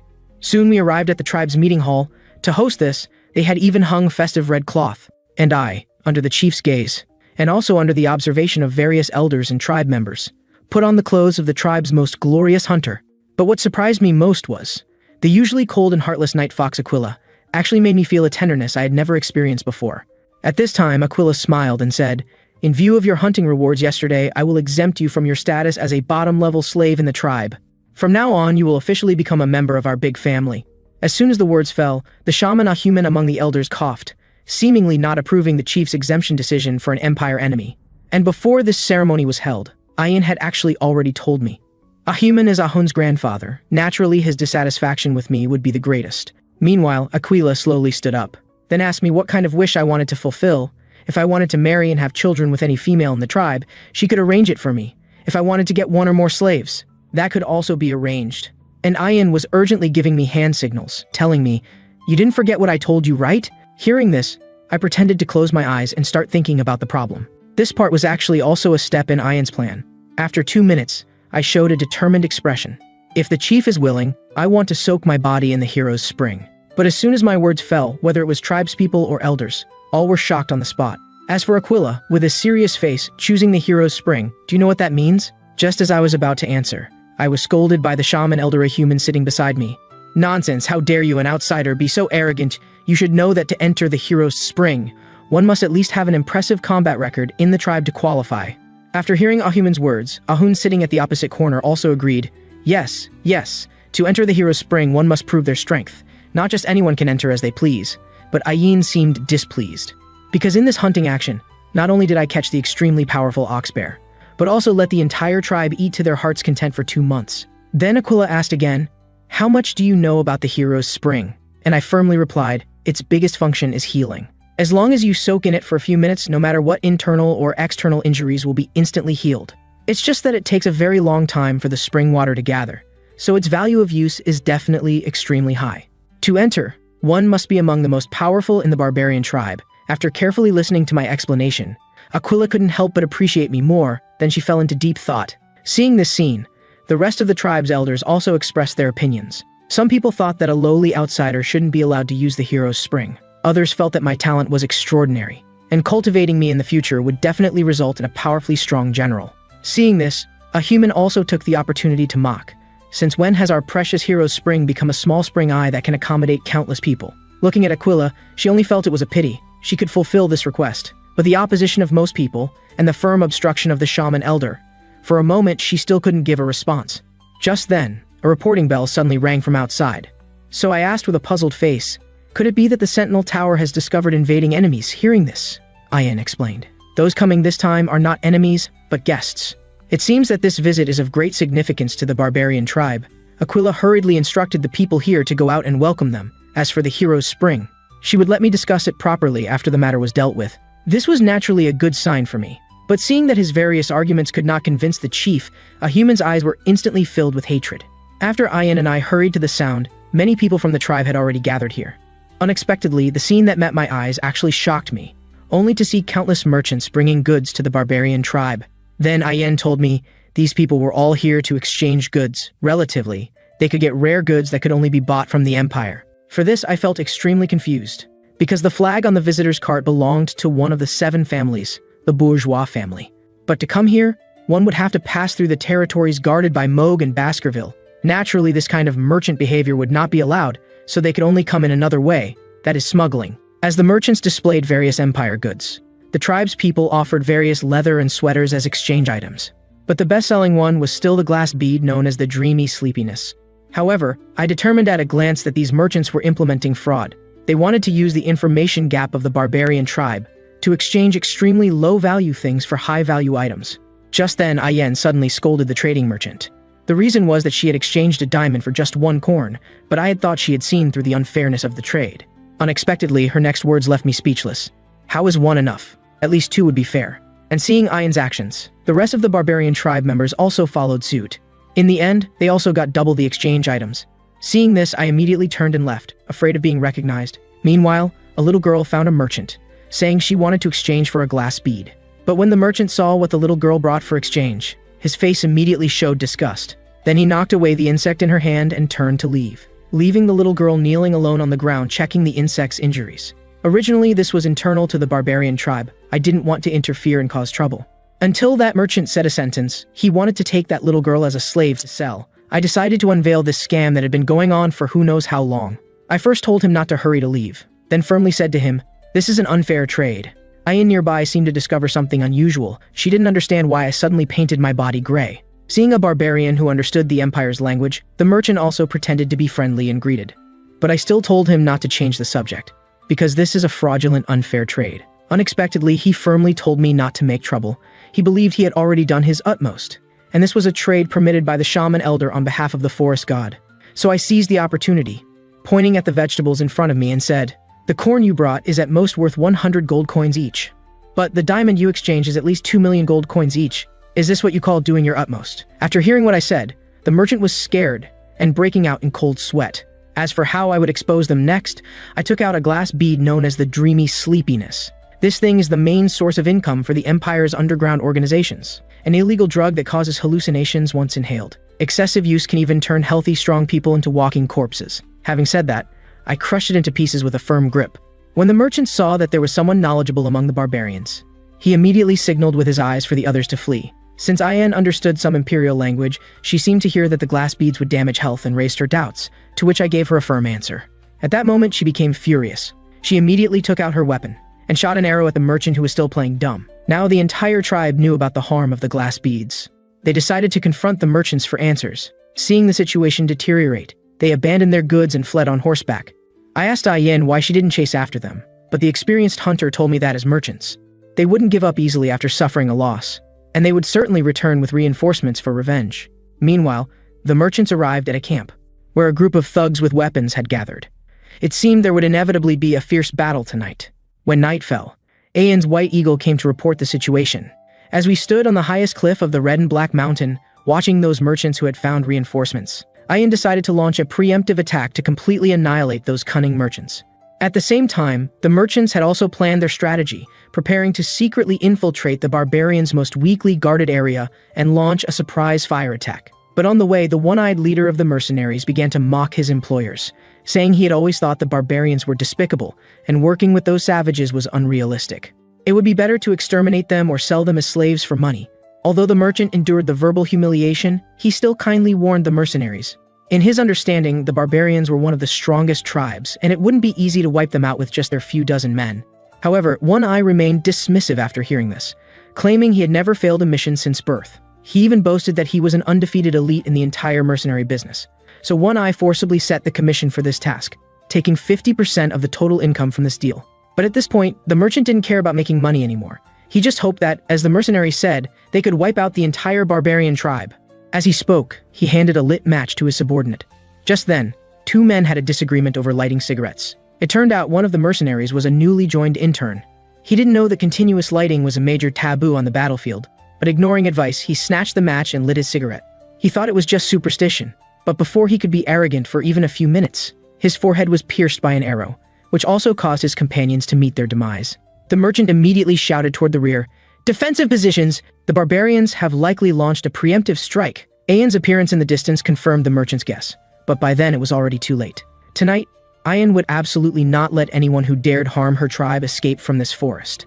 As for me standing on the side, I was shocked by the barbarian's strength. I never imagined that every barbarian archer could hit their desired target by aiming at just a tiny bit of firelight from a distance. Meanwhile, a group of people carrying wooden barrels appeared behind me, which was the key element in my plan to earn the respect of the entire tribe. I ordered them to tie the barrels with ropes, and then shoot them with arrows to the enemy's position. As the barrels were fixed one by one between tree trunks, they quickly formed a web above the enemy. The mercenaries were stunned, not knowing what trick the barbarians were playing. In the next second, the barrels exploded when hit by fire arrows, and the chain reaction of explosions instantly trapped the mercenaries and merchants in a sea of fire. Some were directly consumed by the flames. Then I took the opportunity to infiltrate the enemy camp, and found the merchant who had been shot by Ayan earlier. My eyes gleamed with ferocity. From my standpoint, I would never let any outlaw go unpunished. The merchant, realizing his life was in danger, still defiantly shouted despite his inner fear. He pulled out a so-called inspection permit from Consul Baskerville. "If you dare kill me, you won't escape the Empire's legal punishment." Hearing this, I stopped pretending. I don't remember ever giving anyone a permit. The merchant finally realized that the person before him was the very consul he had mentioned. Before he could kneel and beg for mercy, his forehead and heart were pierced by my arrows. Those who dare forge Baskerville legal documents must be killed without exception. Suddenly, Ayan found me and urged, "We must flee quickly, or we'll both be seriously injured." On the other side, the defending mercenaries realized something was wrong. The expected arrow attack was gradually decreasing. Some thought the barbarians weren't good at close combat and might be running away. Hearing this, they became confident and wanted to launch a counterattack toward the barbarians' main camp. Little did they know that behind them, Giant Spider had been summoned by the earlier explosions. With just one step, it slaughtered all those people. Seeing this, Ayan couldn't help but praise me. She hadn't expected that I would think of using the Giant Spider power, firmly believing that after completing this task, I could become the strongest and wisest warrior of the barbarian tribe. But when I saw the Giant Spider again, I fell into deep thought, wondering what kind of power would be needed to defeat it. The scene changes, and Aquila held another ceremony to honor me. She also agreed to my request to use the hero's spring. Everyone present no longer had objections, except for the shaman, a human. His lips turned purple with anger, but as the minority must submit to the majority, he couldn't interfere anymore. Then Aquila ordered Ayin to take me to the hero's spring to recover from my injuries. Before leaving, Ayin couldn't help but mock a human. It turned out he had once proclaimed a curse. He had solemnly told the entire tribe that if they couldn't buy the glass beads known as the dreamy sleepiness from the merchants, they would all suffer the death curse of the forest god. Of course, some believed it and some didn't, but now it seemed a human's words would no longer be credible. Hearing this, I glanced at a human. It seemed the so-called shaman was just a hypocrite. This trade between the barbarians and merchants was nothing but a capital scam. As night fell, I finally immersed my battered body in the legendary hero's spring. Although it was far away, its effects were indeed as Ayin had described. In essence, the hero's spring is what's known as the Styx River, but here there are no Baskerville age restrictions. But what extremely annoyed me was that Ayin actually joined me in the spring. So I questioned her. Don't you know that if two people bathe together, the effect will be halved? Hearing this, Ayin angrily told me not to be so stingy. Since I had officially joined the Balak tribe as part of this big family, I should be selfless. Moreover, Ayin thought I should thank the person who discovered this hot spring. Although he is now elderly, it's worth knowing that he was the strongest warrior in the tribe who could fight the giant spider to a draw. Hearing this, I joked, if this story is true, I will definitely respect that strongest warrior. Ayin instantly became annoyed. Believe it or not, I believe it. But after soaking for 2.5 hours, Ayin's face suddenly turned red. She suddenly remembered what her mother had said. If her slave could recover through the hero's spring, he would make a good husband in the future. Yes, you must belong to me alone. Just then, Ayin suddenly told me that she had known all along those merchants were black-hearted cheats and pursuing excessive profits was their norm. However, she wouldn't stop such behavior because she thought the diamonds mined by the barbarians were useless. They couldn't be eaten or used, just pretty decorations. Hearing this, I mocked her lack of insight and asked, do you know how many ears of corn a diamond can buy in the empire? Unexpectedly, Ayin confidently replied, at most 20 or 30, showing she had no understanding of imperial prices. I grinned and said, are diamonds really that worthless in your eyes? They're one of the most valuable gems in the world. Just from the goods the merchants brought that day, a single diamond could easily exchange for all of them. Hearing this, Ayin was so shocked her jaw nearly dropped.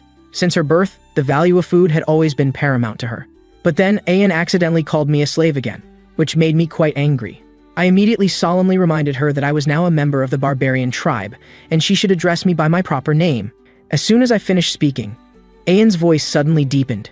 Then she used her hand to lift my chin. I don't want you to be my slave, nor do I want to call you Vikir. What I want is all of. But before she could express her affection, 4 kids suddenly appeared behind her, and Ayin was mortified. Before she could recover, those kids came over to greet me, leaving me standing there stunned. With my emotional intelligence of 180, I really couldn't guess what Ayin wanted to call me. But seeing the kids playing freely in the hero's spring, Ayin immediately scolded them angrily, if you want to play, go play on the shore. This place was given to Vikir by the chief. If the effect is halved again, his recovery period will be longer. Hearing this, I immediately mocked Ayin. Didn't you say stinginess wouldn't appear among the barbarians? Why are you being so petty with the children now? Soon Ahun brought 2 more little girls over and told me and Ayin that this was the chief's latest order. Because these children had eaten the glass beads sold by the merchants, the chief wanted the hero's spring to detoxify them. Ayin was immediately furious.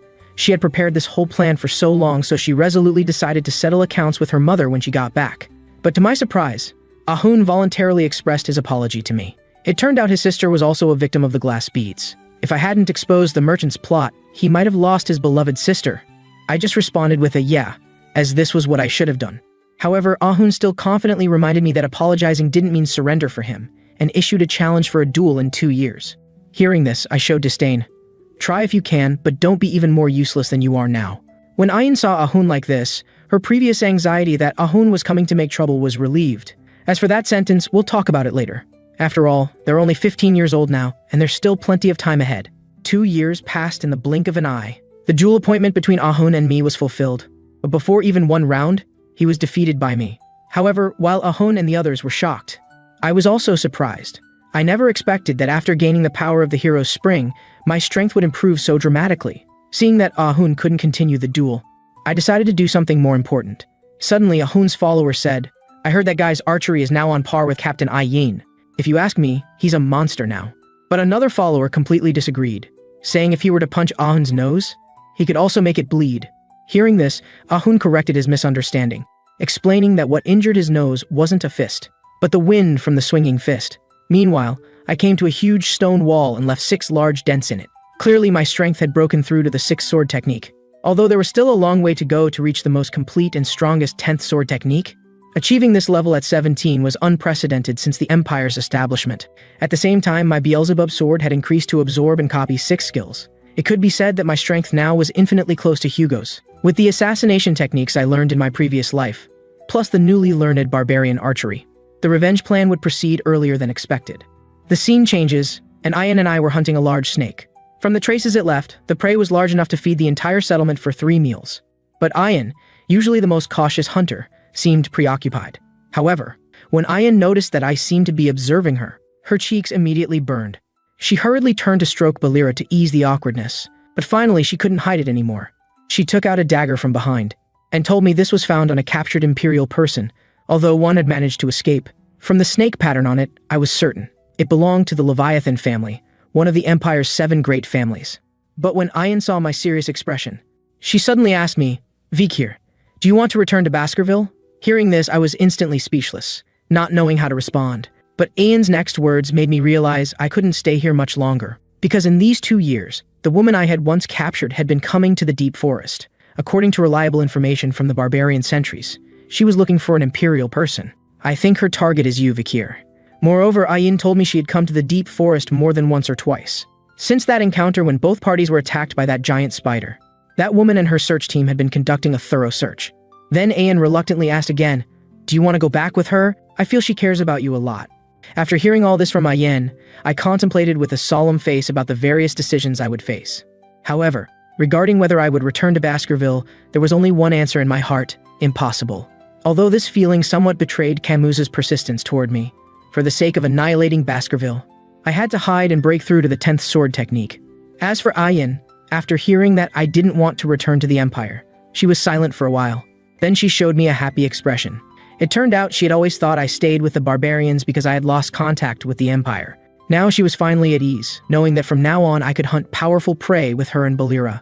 As for me, I also breathed a sigh of relief. It seemed the Imperial people still couldn't confirm whether I was alive.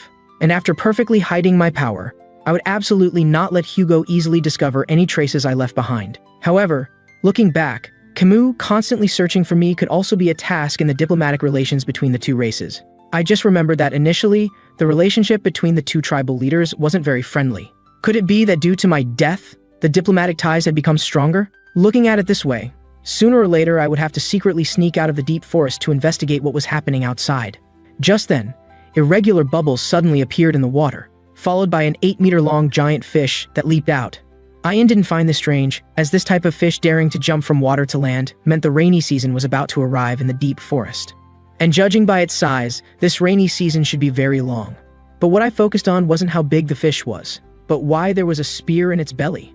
After I cut it open with my sword, what appeared before our eyes was a corpse corroded by gastric acid to just bones and tattered clothing. From the necklace the person was wearing, Ian could determine that the person eaten by the fish was from the Rococo tribe, also belonging to the barbarians. And there was an extremely suspicious point.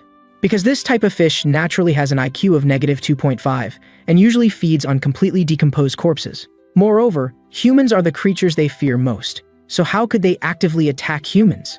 So to investigate, we decided to head to Rococo's outpost, because it's possible they had encountered some kind of disaster. Soon, Ian and I arrived at our destination in the evening.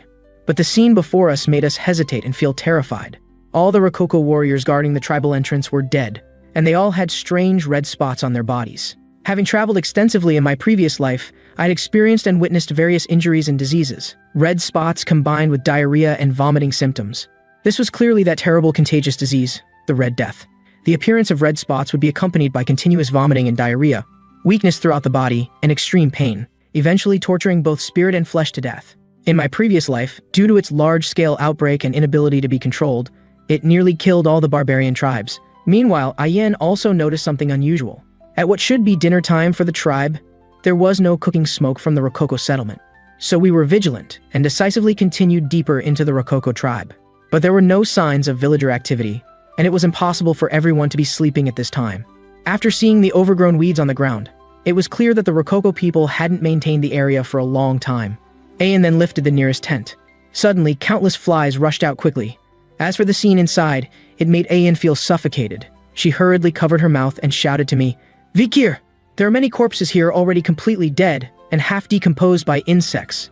But it was the same on my side of the investigation. It seems they had been tortured to death by the epidemic for a long time. It's likely that those warriors at the entrance were some of the stronger warriors trying to escape the disaster, and their strong physical condition allowed them to run a few more kilometers." At this moment, Ayan suddenly shouted, "Vikir, we need to leave the Rococo village quickly. This place has been cursed terribly." Hearing this, I told her not to be so panicked. From the symptoms of the dead, this was just a kind of contagious disease, and a type that doesn't easily infect others.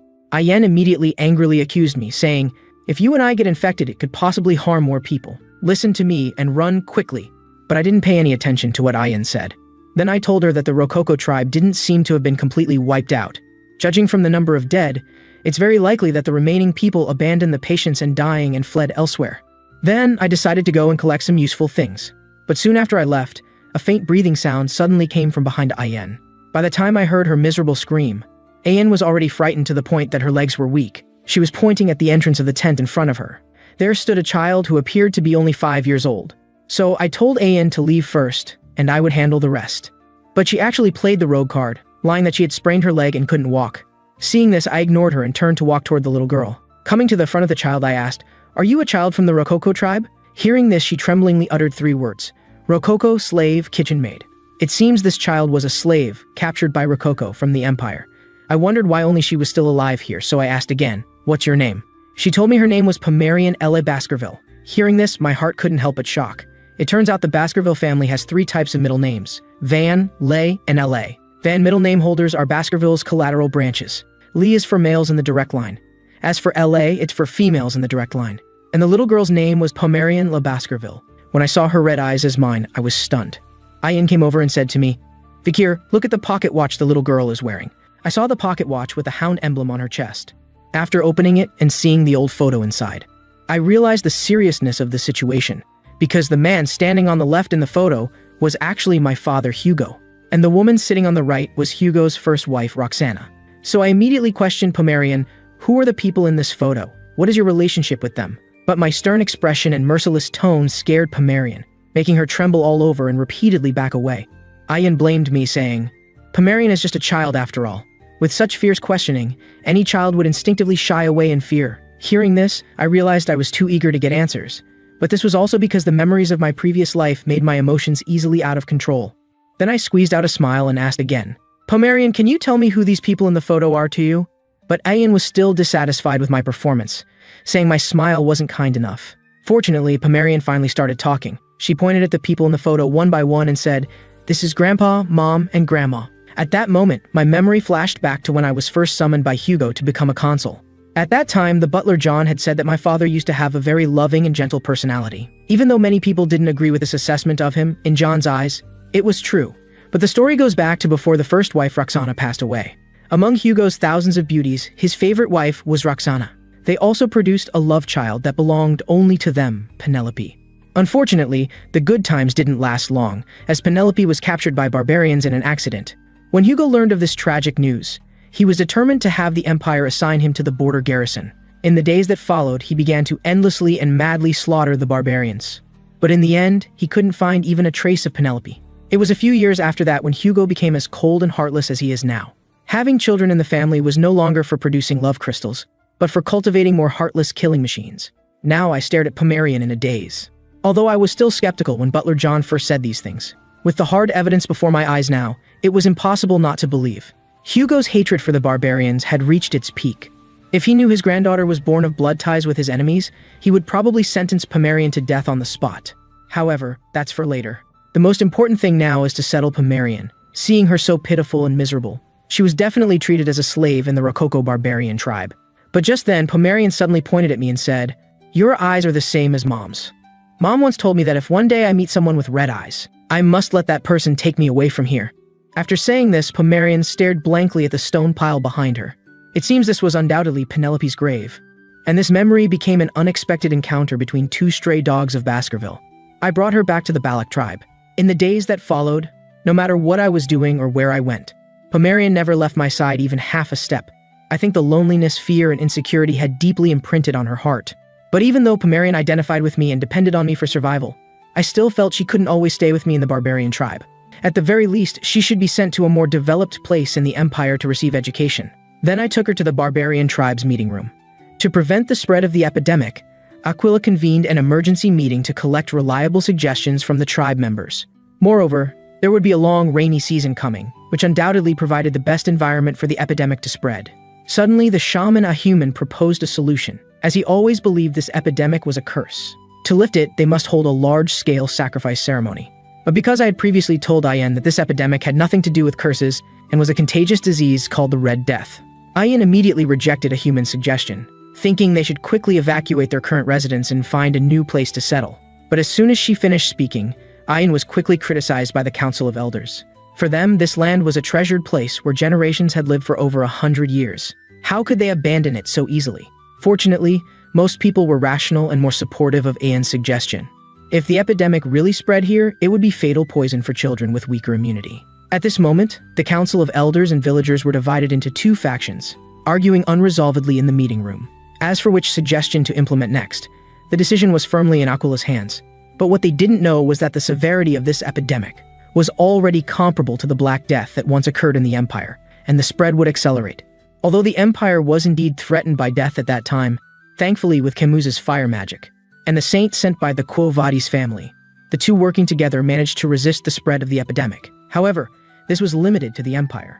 The barbarian tribes in most neighboring countries were all annihilated, which should have been great news for the Empire, but everyone was wrong.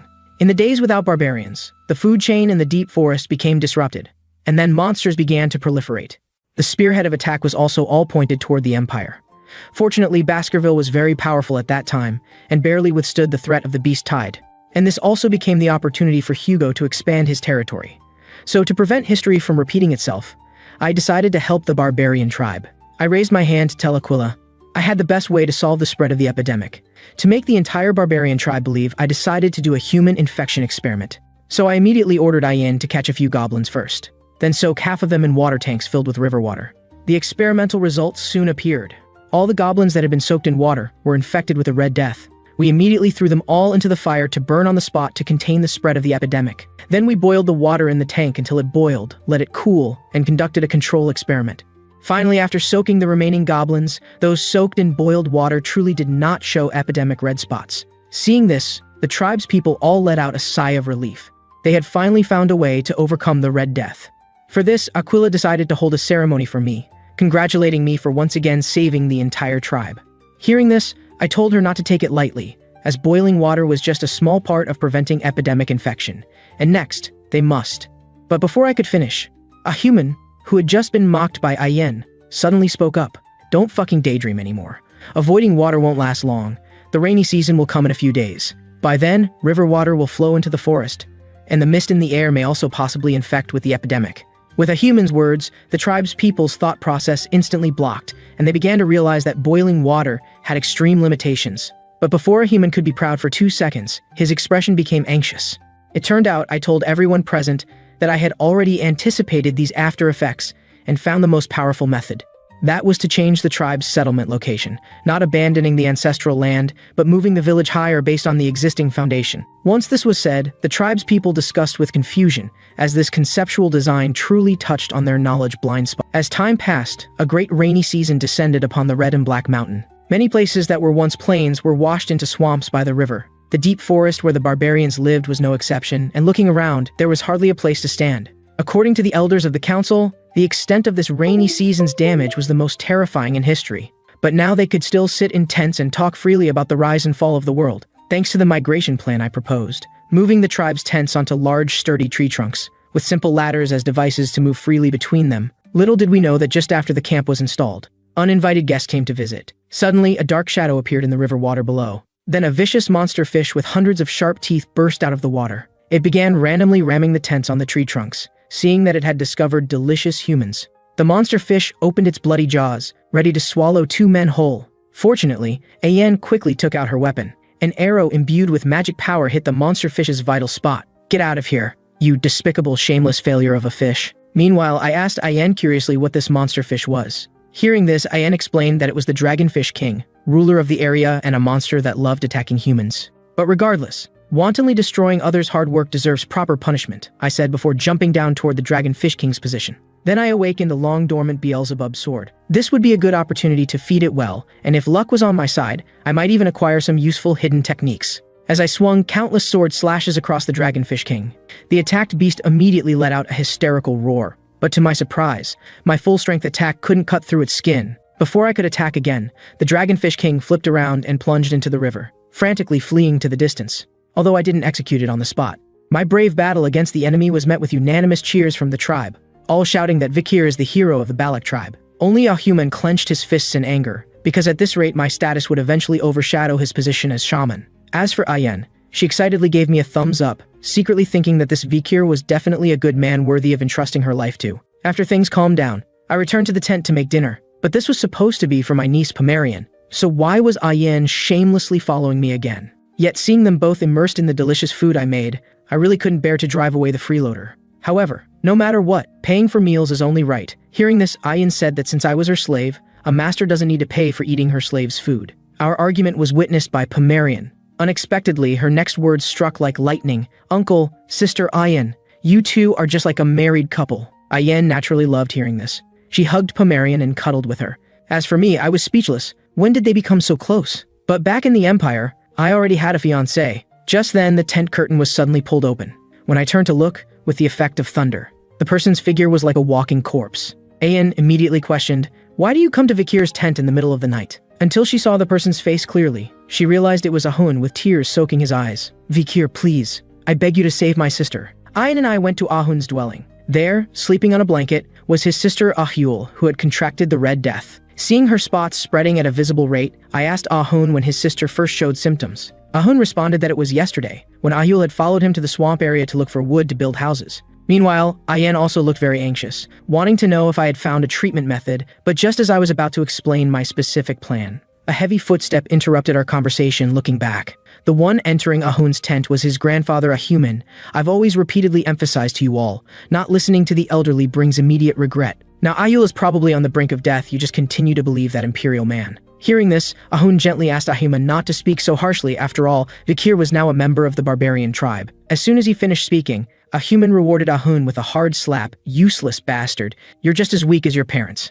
After this scolding, a human opened his umbrella. But before leaving, he reminded them once more that this Red Death was not a contagious disease as the imperial people claimed, but a curse that could only be lifted through ritual sacrifice. Now that things had escalated to this point, he decided to find the chief to collect the necessary items for the sacrifice. Hearing this, Ayen was grinding her teeth in anger. She couldn't believe her mother had believed a human's nonsense. As for Ahun, he silently shed tears, truly afraid that Ahul's life would be taken by the disease. Just then, one sentence from me rekindled Ahun's hope. "I have a method that can cure the Red Death." But before that, I seriously instructed Ahun to disinfect at high temperatures any items Ahul had used, and also to burn mugwort on the bonfire to drive away mosquitoes and bats, as those were most likely to carry the pathogens of infectious diseases. Only by doing all this could they create a sanitary environment to alleviate Ahul's condition. Hearing this, Ahun immediately wiped away his tears, took heart again, and promised me he would do these things perfectly. And Ayen, observing from the side, also believed I could help Ahul recover. But when I revealed the next part of the treatment plan,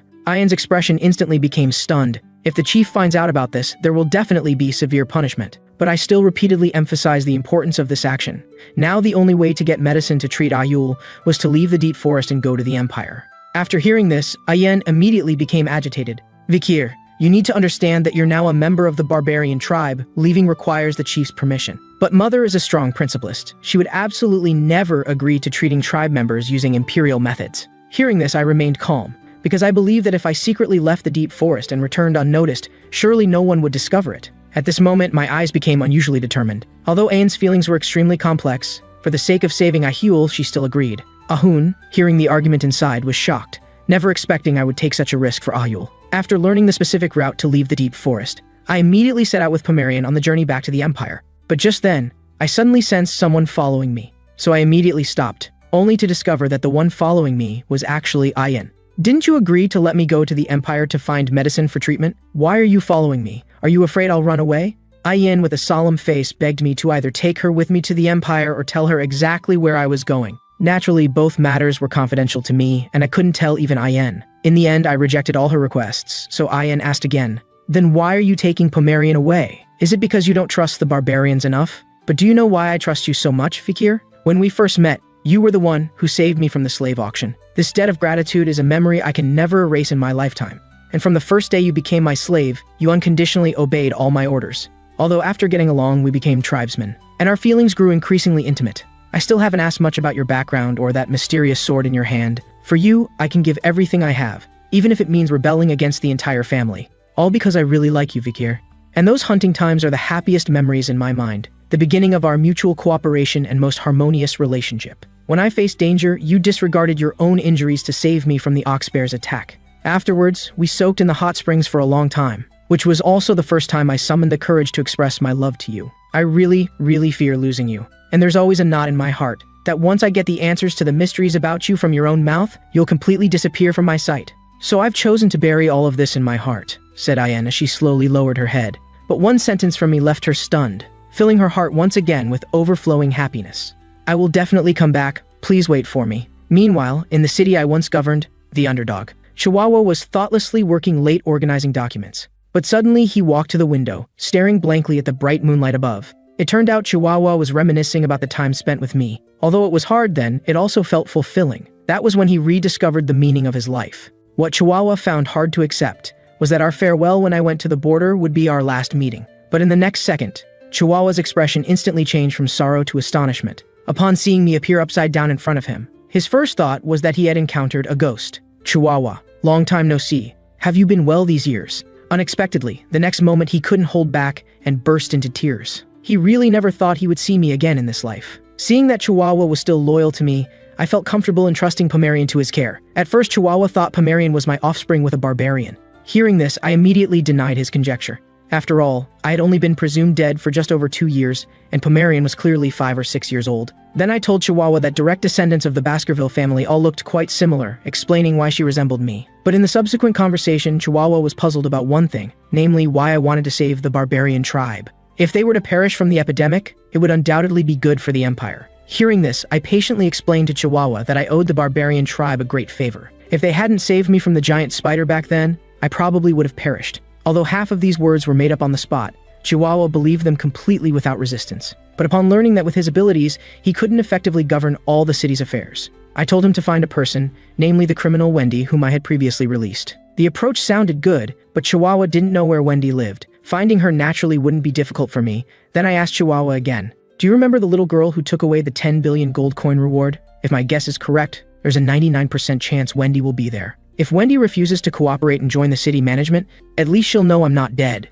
After completing all the arrangements, I needed to quickly execute the next plan, finding the magic holy water that could cure the Red Death. This was a promise I had to keep with Ayin. Meanwhile, at the Quo Vadis family's domain, a merchant was preparing to be searched by the city gate guards. Seeing this, he produced his cargo credentials, saying he was a frequent visitor to the Quo Vadis district. The guard naturally understood the merchant wanted to save time, but still told him they needed to inspect at least one item. But at the moment of the guard's selection, the merchant's expression immediately became flustered. It turned out that among all the oil barrels, the guard had chosen the only one with something to hide. The merchant thought he was definitely going to be in trouble, but after opening it, the guard didn't find anything unusual. When told there was no problem and he could pass, the merchant finally relaxed with a long sigh of relief. What appeared before him next was the Saint Mecca district of the Quo Vadis family. The merchant then went to a deserted alley. Subsequently, he said to the suspicious oil barrel, "There are no guards patrolling here. You can come out now." In the next second, a masked person stood up from the oil barrel. This person was me, Fakir. Since the magic holy water I was looking for was here, I had resorted to this strategy, having the merchant who frequently entered and exited Saint Mecca secretly transport me inside. After the task was completed, I gave him the appropriate reward, which was the horn from the top of an ox bear's head. Its value needed no explanation, but this was also to ensure the merchant's silence to the maximum extent, preventing my whereabouts from being exposed. Yet despite receiving the reward, the merchant still looked like he had never seen the world. Because I had actually endured being in an oil barrel for more than 2 hours, in his view, I wasn't human at all. Afterwards, I went to the most prosperous central area, hiding in the clock tower of the Saint Mecca district, although this wasn't the safest place. But from my previous life, I knew that Quo Vadis was influenced by religion. As soon as the clock tower rang, they would all stop, close their eyes, and perform a strange ritual on the spot. And now was just 2 seconds before the clock tower would ring. Soon, when the time came, the clock tower rang. People who heard it immediately clasped their hands in prayer. Even though I strode past the crowd ostentatiously, they didn't notice my presence. When the night was deep and quiet, I found a well, then opened a bottle containing a pink liquid, preparing to pour it all into the well water. However, what I was pouring wasn't some laxative or the like, but the red death infection bacteria extracted from a corpse. Although this approach was excessive, it was the only way to get the holy water. But just then, 3 children suddenly appeared behind me. Seeing me sneakily doing something unknown at the well and wearing strange clothes, they instinctively wanted to run away. But how could I let them go so easily? I suddenly turned around, telling them this well had been cursed. Anyone drinking from it would surely die. If they wanted to live, they needed to remember what I said. As soon as the words fell, the 3 children ran away in fear. Seeing this, I was finally relieved. With such a terrifying warning, the children probably wouldn't dare approach this well. Then I stuck a dagger into the ground, one bearing the Leviathan family crest. It's known that the Quo Vadis family and they are enemies. Just by making them think it was Leviathan's doing, it would cause disputes to boil over. By now, the plan had been perfectly implemented. Next, it was time to find the Quo Vadis saint, Saintess Dolores. A few minutes later, I arrived outside the palace. Even in the deep night, the palace exterior was crowded with people. These people were mostly nobles and officials of city honors and positions, who immediately began boasting about their honors and merits upon arrival. Some came to propose to the statue, some came to seek healing from the statue, and some even came for the statue to kill. After a while, a hollow woman's voice came from inside the palace. This was the saint these people were seeking. The statue was merely a tool for her to speak to visitors. Please do not continue to linger here. It's very late now. I will not open the door to see any of you. Hearing this, everyone tactfully left. But only I understood that the saint's refusal wasn't because it was too late, but because none of their requests would receive her approval. It turned out that before my rebirth, I had seen countless saintesses on the front lines of battlefields. To treat the wounded, their white sacred robes were often stained with blood. But as time slowly passed, the saintesses began to develop an extreme aversion to money and power. They felt that without these, countries would not wage wars causing casualties. Just then, the saintess suddenly questioned why I still lingered. Hearing this, I immediately fell to my knees, then with a crying voice told the saintess inside the palace, "I am a lost person. I cannot find the meaning of my own life." Unexpectedly, in the next second, the saintess, who was unwilling to see anyone, actually opened the door for me. But all of this was just my act, meant to gain her initial recognition. However, when I entered the palace, the saintess met me in the form of a statue. But this was completely understandable after all. How could she personally meet a strangely dressed stranger like me for no reason? The saintess, upon seeing me, resolutely asked what had made me lose my way in the direction of life. Hearing this, I silently took out a water pouch and placed it by the pool, then told the saintess I was reporting someone who had placed plague virus in the well water of the slums. If you truly are a saintess, you would naturally sense the extremely fierce disaster contained within. But I originally thought the plan would proceed from here. Unexpectedly, the saintess stated that everything I had just said was a lie. Before I could rebut, noisy armor footsteps came from the second floor. Then a vigilant guard squadron appeared above my head. The lead person sternly questioned, "Who are you, and what is your purpose in this sacred place?" Looking at him, I immediately recognized the leader's identity. He was called Beetle, the most righteous person I had acknowledged in my previous life. Even for the sake of eliminating all injustice in the world, his methods could be 100 times more cruel than demons slaughtering humans. The torture of the 7 young masters in the dungeon before was all learned from his hand. Now meeting again, I didn't want to reminisce too much, but told Beetle that I had already explained the matter clearly. But just as I turned to leave the palace, a magic-imbued attack suddenly flashed past me. Looking at the paper stuck in the wall, I snickered. In this life, Beetle hadn't changed a bit, still liking to use strange things as weapons. Meanwhile, Beetle angrily berated me. "Do you think I would let a suspicious person like you leave?" Then he leaped down from the second floor. "The water pouch you brought does indeed have an evil aura. But if it really contains plague virus, you can't escape the suspicion of being the spreader." Hearing this, I calmly responded, "If I were really the spreader, wouldn't coming to report be equivalent to turning myself in?" Before I could finish, Beetle started casting magic, shooting dozens of magic-imbued papers in my direction. But attacks of this level posed no threat to me. I could even withstand them directly without suffering the slightest harm. However, now I couldn't use any skills related to Baskerville, otherwise my identity would definitely be exposed. Then Hugo would quickly receive news that I wasn't dead. It seemed the only thing I could borrow now was to use the skills of the Beelzebub sword. I executed an inverted hook kick directly at Beetle's head, although this move didn't hit immediately. But with the kilogram hammer technique acquired from hunting the ox bear, even the battle-hardened Beetle couldn't easily block it. And at the moment I landed, I immediately flashed close to Beetle, swinging a punch too fast for the naked eye to catch. But the result was unexpected. Beetle's book was actually hard enough to withstand my full-force technique. Seeing this, I directly used the killing technique acquired from Cerberus. No matter how hard that book was, fire naturally overcomes wood, and it was hellfire that wouldn't extinguish until it burned to ashes. As for Beetle, it was good that he had holy water for healing, otherwise his hand would have been ruined. In the next second, Beetle concentrated defensive magic in his hand. Then he swiftly swung both fists at me. Seeing this, I didn't dodge at all, just simply used my toe to flip up the still-burning book. Beetle, afraid of being contaminated by hellfire, immediately converted his attack into defense. Little did he know that this very move would be my best opportunity to defeat him instantly. After being hit directly by my kilogram hammer punch, Beetle, driven by inertia, smashed the statue into pieces. Then blood spurted from his mouth as he temporarily passed out. The soldiers upstairs saw this and were so frightened, their faces turned pale. They really hadn't expected the ever-undefeated General Beetle to be defeated by a mysterious person. But for the sake of protecting the palace's safety, they still had to guard it despite the risk of losing their lives. But just as I was about to eliminate the soldiers blocking me, a blonde girl suddenly appeared upstairs. "All of you stop!" Looking closely, this person was indeed the saint I was looking for, Saintess Dolores. She then asked me, "You are that lost person, right? But seeing the damage you've caused to the palace, I think you're more like a wounded hunting dog. Come with me, let's sit down and have a good talk." At this moment, I sensed trouble. Had Dolores guessed who I was? I sat face to face with the Saintess, looking at her.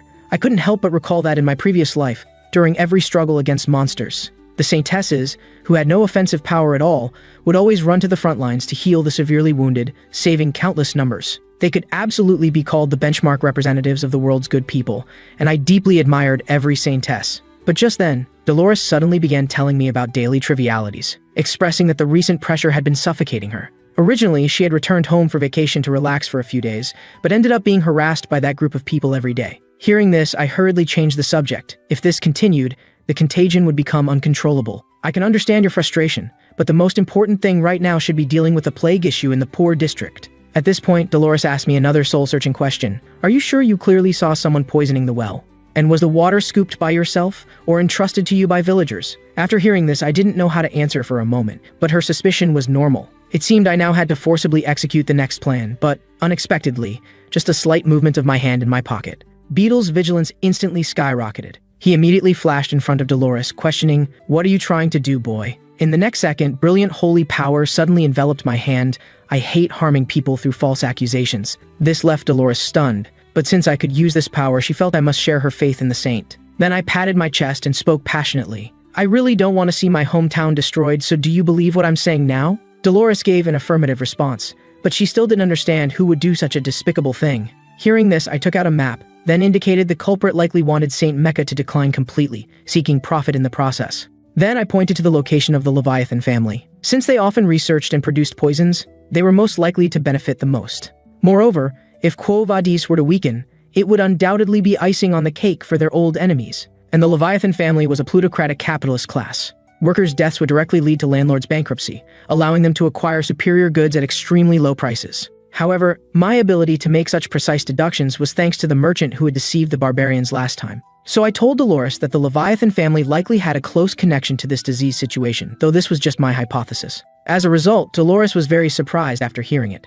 She really hadn't expected that I could predict future developments so accurately. This made her even more eager to know who I really was. In the end, all I could tell her was a fake name to replace my identity. I told her my name was Hound. But Dolores, through her eyes, saw that my heart contained countless emotional whirlpools. There was violence, hatred, depression, bloody beastly flavor, and more. Most severely, it was that extreme sadness that no one could fathom. Then Dolores instructed Beetle. They must first go to the slums, investigate the actual situation of the plague, and then report to their superiors. Upon arriving at the slums, the atmosphere was indeed much more depressing. The local believers, seeing the saintess arriving with guards, immediately begged her to treat patients tormented by the plague. It was at this moment that Dolores realized the severity of the situation, which made her fully believe what I had said. As for me, I patiently inspected the patients lying on the ground. It seemed that scaring the children that day had been effective. All those infected with the plague were adults, but I still wanted to apologize to them. Although the early symptoms of the plague were not fatal, the torment to body and mind was still extremely severe. As for what came next, it was Dolores' turn. She clenched her fists in a praying gesture, then began reciting the saint's magic spell. As her tears fell to the ground, Dolores' body instantly radiated golden light, bright enough to turn the dark night into day, and under the illumination of the holy light, the plague-infected patients were immediately cured. At this moment, whether commoners or believers, all shed tears of gratitude. Now that the holy water had appeared, my next task was to find a way to send it to the barbarian tribe.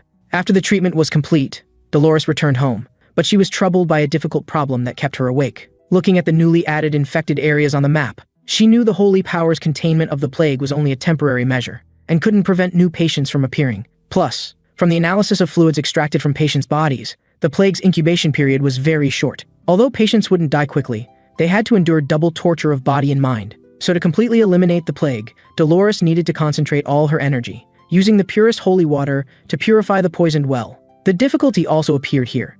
If she wanted to fully contain the plague's growth, she would have to give up treating some patients. Just then, Dolores suddenly felt darkness before her eyes, so she collapsed powerlessly on the ground. Clearly, the excessive use of holy power had exhausted her body. But even so, she gritted her teeth and persisted, feeling that using a bit more power could reduce the suffering of the sick people. She would continue treating them, even if it meant sacrificing herself. But just as she walked out the door, Dolores' eyes looked extra confused. It turned out that 3 noble youths she had previously sought salvation for were standing outside, saying they had brought 3 carts of emergency supplies, all expressing they wanted to reduce the Saintess's burden. Unexpectedly, the ugly thieving faces they revealed next made Dolores feel extremely disgusted. Dolores used her sacred power to hear their true thoughts. This dirty and damp slum is not a place for the pure Saintess to come. If these lowly people get emergency supplies, will they lose their self-reliance and become dependent on noble assistance? Hearing this, Dolores turned and left, but the 3 still persisted, following behind the Saintess, vowing to be her steadfast support. Hearing this, Dolores thought of a clever plan. She turned back and kindly replied, "Then I'll leave the distribution of supplies entirely to you. Don't disappoint me." As soon as these words fell, the 3 of them instantly became excited. But when they arrived at the place for treating patients, they instantly regretted agreeing to come assist the Saintess. Everything here made them feel nauseated. Naturally, this was exactly what Dolores wanted to see. To her, offering help for no reason must be either vicious or with ulterior motives, and help with hidden intentions is a vile act that desecrates the divine. Meanwhile, the priests here had just treated some patients with mild symptoms. Seeing this, Dolores did not feel relieved. Now she must go to an even more dangerous place, where the slum's most severely infected patients were gathered. Even though everywhere she went was purified by holy power, relying on her strength alone ultimately couldn't easily resolve the situation. But in the next second, Dolores' expression instantly changed from serious to dull. Because at this moment I was taking her place, treating the critically ill patients. I raised my knife, cut open the skin where the red spots were, then immediately utilized holy power, restoring the red spots along with the wound to a healthy state. And this scene gave the newly arrived priests hope for saving critically ill patients, as they all approved of the treatment method of directly injecting holy power into the infected area. As for Dolores, she felt quite impressed. She really hadn't expected that I could combine medical skills and holy power to such an extent. However, Dolores' reaction was understandable after all. Only she could utilize holy power to its fullest extent here. And the reason I could use holy power was all because my soul carried karma accumulated from my previous life, as long as I killed monsters for humans. There was also a chance to receive divine recognition to use their power, and possibly even more advanced holy power. Normally, the devotion to deities would determine how much power one received. That is, the so-called 1-to-1 ratio. But advanced power wasn't like that. It could break the original equation, changing the previous 1-to-1 to 1-to-10. Or even my current 1-to-100 ratio. Just then, a little girl suddenly burst into tears. Seeing this, I immediately turned back to comfort her, saying, "Your mother will be fine soon." Then I took out a gold coin and handed it to the little girl, telling her to buy some food to strengthen her mother's body. Unexpectedly, this action of mine was quickly stopped by a priest, who stated that in the slums, material assistance was strictly prohibited. Meanwhile, the people caring for their own sick relatives also saw this, and they all revealed greedy expressions. This was exactly what the priest was worried about. In contrast, I appeared calm and composed. After all, I only had that 1 bag of money. Although it was limited, I would give it to the patients who truly needed it. But at this point, I still had to apologize. Hearing this, Dolores was completely puzzled. She couldn't guess why I was apologizing at all. Everything done here was to treat patients. Could it be that he was facing the same problem as me? That is, being unable to fully treat more plague-infected people, and perhaps because of their earlier shared interests, plus now having the same concerns. Dolores' heart began to beat rapidly without her even realizing it. Could this be what they call love? I continued helping patients until the second morning, when I finally found a place to rest. At this time, Dolores found me. Seeing her, I hurriedly asked if more infected people had appeared in the slums. Dolores gave a negative response. Her purpose this time was to express gratitude to me for helping cure the critically ill patients. "Without you, the death rate in the slums would likely not be 0. I responded by saying, "It was within my ability. No need to remember." Unexpectedly, in the next moment, Dolores actually choked up. She told me that she actually really disliked the Saintess title bestowed upon her by the divine. Many times she would feel overwhelmed, just like with this sudden outbreak of Red Death. If I hadn't stepped in to help, many families would surely have suffered the pain of separation. She felt she shouldn't have the title of Saintess. The divine should have given it to someone like me who was strong in mind, faith, and thought. Seeing Dolores continuing to excessively belittle herself, I immediately told her, "Actually, The reason the divine chose you among billions of humans is because you possess the kindest heart. And what the world needs is a light that can penetrate all sources of evil, and at the same time, only someone as pure as you deserves to shine. After hearing my words, Dolores' emotions finally stabilized. She then told me with tears that she had found her purpose in existence. The scene shifts, and now 7 days and 8 nights have passed since my meeting with Dolores. At this moment, a beam of golden light suddenly shot up into the clouds from a house in the slums. It turns out that during these days, apart from me, Dolores had been concentrating on creating concentrated holy water that could purify the plague. And in order to prevent another outbreak, she had created 3 extra bottles and stored them in containers. Afterwards, Dolores entrusted the prepared holy water to Beetle and had him place it in the underground vault of St. Mecca. Seeing that it was still early in the day, Dolores decided to go do something else. When she arrived in front of a goddess statue, the person standing below praying was exactly who Dolores wanted to find. This person was her father, Humbert, the cardinal of the Church of Lun. "Dear Father, I am here to report the recent plague event in the slums." Seeing this, Humbert immediately put down his prayer and turned to praise Dolores. "You have accomplished something remarkable, just as I expected of you." Hearing this, Dolores lowered her head and responded that for someone with the title of Holy Maiden, this achievement was still far from enough. Then Dolores stated her plan to resolve this plague one by one. She decided to go to the slums to use a bottle of concentrated holy water to drop into the well infected by the plague, which was most likely the source of infection, because there, someone had discovered the glass bottle used by the criminal to poison it. And according to Beetle's search intelligence, they'd also found an item that may have been dropped by the suspected criminal. What appeared before their eyes was the sword of the Leviathan family. Upon seeing this, Humbert was immediately enraged. Then countless golden lights rapidly emerged around his body. Even under his pressure, the stone fragments on the ground floated up. It seemed Humbert was truly angry. "Damn the Leviathan family. How dare they bully our Quo Vadis family." From now on, the crusade is officially launched.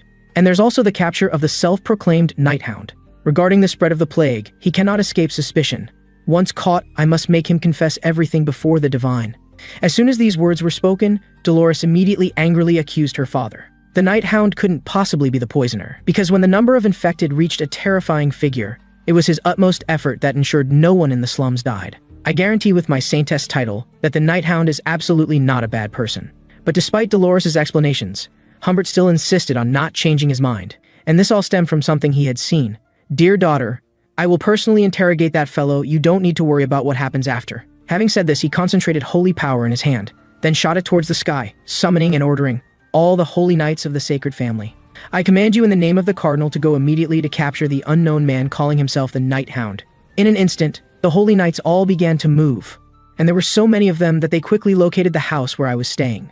But when the holy knights kicked open the locked door, their expressions instantly became rigid. At a glance, the place was already empty. Meanwhile, at the temple, a disciple anxiously ran over to report an emergency. Seeing this, Humbert immediately asked what had happened. The disciple, gasping for breath, said, "One of the 3 bottles of holy water stored in the underground vault had been stolen by someone." Hearing this, Dolores suddenly realized, "Was that your purpose for coming here, just to get it?" And with the holy water in hand, I prepared to return to Ayan's appointment. The scene returns to before Ayan was captured into the circus auction. It turns out Ayan had unfortunately gotten lost at a very young age. At that time, she was following her tribe, hunting Cerberus in the Red and Black Mountain, to train Ayan to become a strong warrior like her mother, the Night Fox. The tribespeople left the final killing blow on Cerberus to her, but unexpectedly Ayan didn't realize she had been forced to the edge of a cliff. Plus, the fear lurking in her heart made her keep backing up. Finally, the loose rocks beneath her feet could not bear her weight and broke, causing Ayan to fall from a height of 60 meters. The tribespeople knew there was no hope of recovery. After all, destroying the human body only requires a height of 20 meters, let alone 60 meters. But perhaps heaven didn't want to disappoint the birth of a strong warrior. Ayan was miraculously saved by multiple tree branches. When she regained consciousness and opened her eyes, in front of her were 2 merchants from the Empire. This also meant that Ayan would once again fall into a life-threatening crisis, because these merchants who dared to escape to the Forbidden Zone were quite terrifying existences in the Empire. Although the merchants helped Ayan treat her fractures and other injuries, after she recovered, she had to fight in the arena for the merchants. Even though at that time she had already shown considerable strength among the barbarian tribe, when facing fierce opponents, Ayan still couldn't remain calm. She should have been able to swing a sword for a fatal blow, but she actually misstruck the opponent's shoulder. And when she saw the opponent's blood spurt out, she even momentarily became soft-hearted. This gave the opponent the perfect opportunity. The opponent suddenly grabbed Ayan's right foot, restricting her movement, then punched her hard, sending her flying.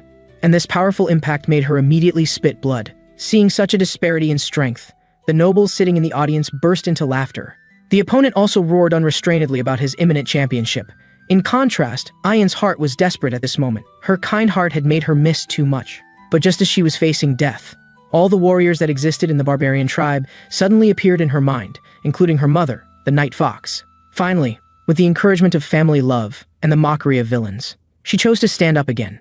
And what Ayan did next made the people on the opponent's side start to panic. She smeared the blood she had spat out on her face. But even though Ayan now had the determination to win, she had only won a single match. After completely draining Ayan, the merchants prepared to sell her to entertain high officials and nobles, so she appeared at the auction.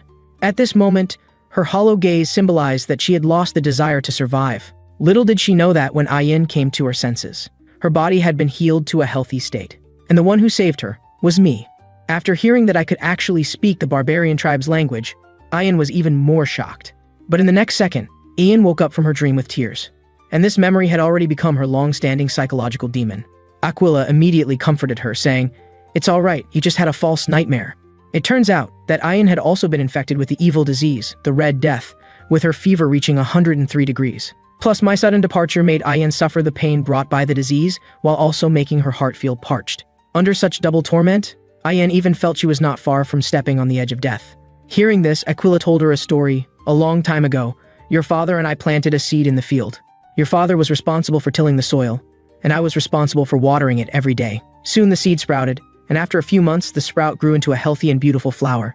We then crushed the flower to extract IT's essence and smoke IT, and we enjoyed ourselves while drunk on it. That was the day you were created. Your father was executed by your grandfather, saying he had done something he shouldn't have. You never know what comes next in your life. You can only live in IT. My baby daughter, your arrival made me pick up hope for life again. Wait a little longer. If Vikir returns with a method to cure the plague." After hearing Aquila's words, Ayan's tears flowed even more uncontrollably. She told her mother there was no need to deliberately comfort her, because from the day we parted, Ayan had already sensed that I absolutely would not return to the barbarian tribe to be an ordinary person. Unexpectedly, just as she finished speaking, the sentry stationed outside suddenly shouted, "He's back! Vikir is coming back with the cure for the plague." Aquila was both surprised and delighted upon hearing this. "See this, daughter, didn't I tell you?" Before Aquila could finish her sentence, Ayan had already rushed outside. Aquila couldn't help but feel a bit jealous, considering how her body was just weakened by illness, and now she could already run as swift as an arrow. Meanwhile, Ayan recalled the night she was rescued by me. At that time, she vowed to follow me for the rest of her life. Even if it cost her her life, she would not hesitate. So when I was about to fight to the death with the giant spider, although Ayan was very afraid inside, she still quietly hid nearby. And when she saw me injured and fallen, she still resolutely chose to rescue me from under the powerful monster's eyes. At this moment, Ayan had already run to the entrance of the barbarian tribe. Looking at that familiar figure, and listening to that gentle voice, Ayan could no longer suppress the excitement in her heart. She took a step and flew straight at me, then hugged me tightly in her arms. Fortunately, I mobilized my magic in time. Otherwise, that fall would definitely have me bedridden for 2 months. I had just learned from tribespeople that Ayan had also contracted the Red Death, and just as I was about to ask about her condition, Ayan started crying in my arms. "Vikir, you really didn't lie to me. What are you crying for? I told you I would come back." I immediately went to Ahun's tent, looking at Ahayul, whose illness had already reached a life-threatening degree. I opened the bag containing holy water, as golden light radiated from the bottle. The surrounding people also erupted in cheers of victory. It turned out that after Ahayul came into contact with the light, the red spots all over her body receded at a visible speed until she was cured. Of course, the happiest among them was Ahun, who had been waiting for his sister Ahayul's recovery for 4 days. Meanwhile, I asked Ayan how many infected people were currently in the barbarian tribe. Although Ayan hadn't done a survey, she was very certain there were at least tens of thousands. Hearing this, I immediately instructed Ayan to gather all the infected people of the barbarian tribe by the river.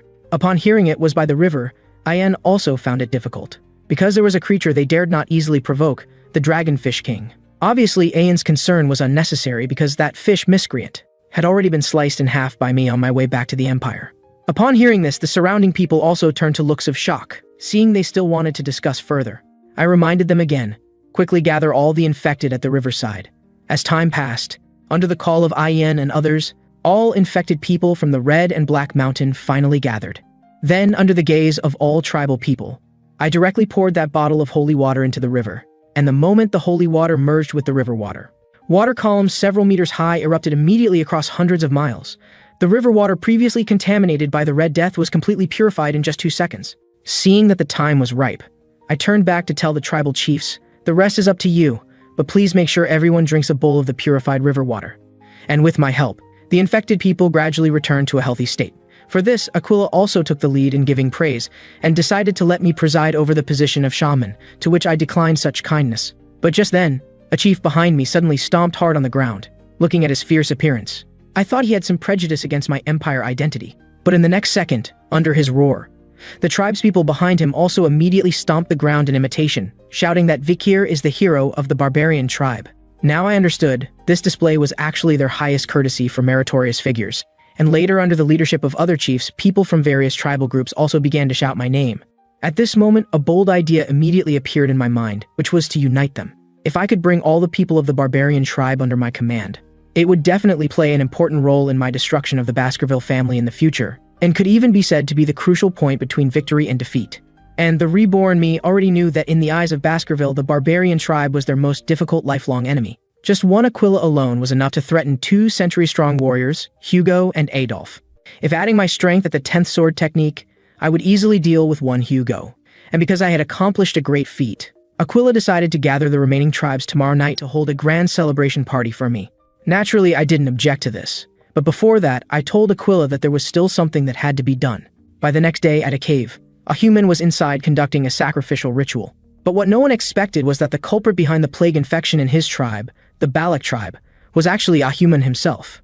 Just to become a hero in the eyes of his tribe, he first deliberately let his granddaughter Ahul be infected first, so no one would suspect him. Then took the opportunity to ask Aquila for permission to perform a sacrifice to find a way to eliminate the plague. Finally, by appearing with the antidote in the midst of crisis, he could transform into a great hero among the barbarian tribe. Seeing that the plan had been implemented for nearly half a month, with a human only one step away from realizing his hero dream, little did he know that when he returned to the tribe, he was completely dumbfounded. Those tribespeople who had previously been so sick they couldn't even walk, today were even doing chores like cooking and chopping wood without issue. Even Ayul, who had been the most severely ill, appeared healthy in his sight. Then Ahiman ran away, and the place he came to was that purified river. When he saw goldfish appearing, he completely broke down, because this meant a human's plan had failed. However, his every move was completely within my calculations. "Elder Ahiman, do you think this water isn't clear enough?" Hearing this, Ahiman was immediately frightened and broke out in a cold sweat. After he turned around, he also saw the large group of tribespeople standing behind me. But at this moment, Ahiman still hadn't realized the seriousness of the situation, even fantasizing that the tribespeople had come to award him a good person card.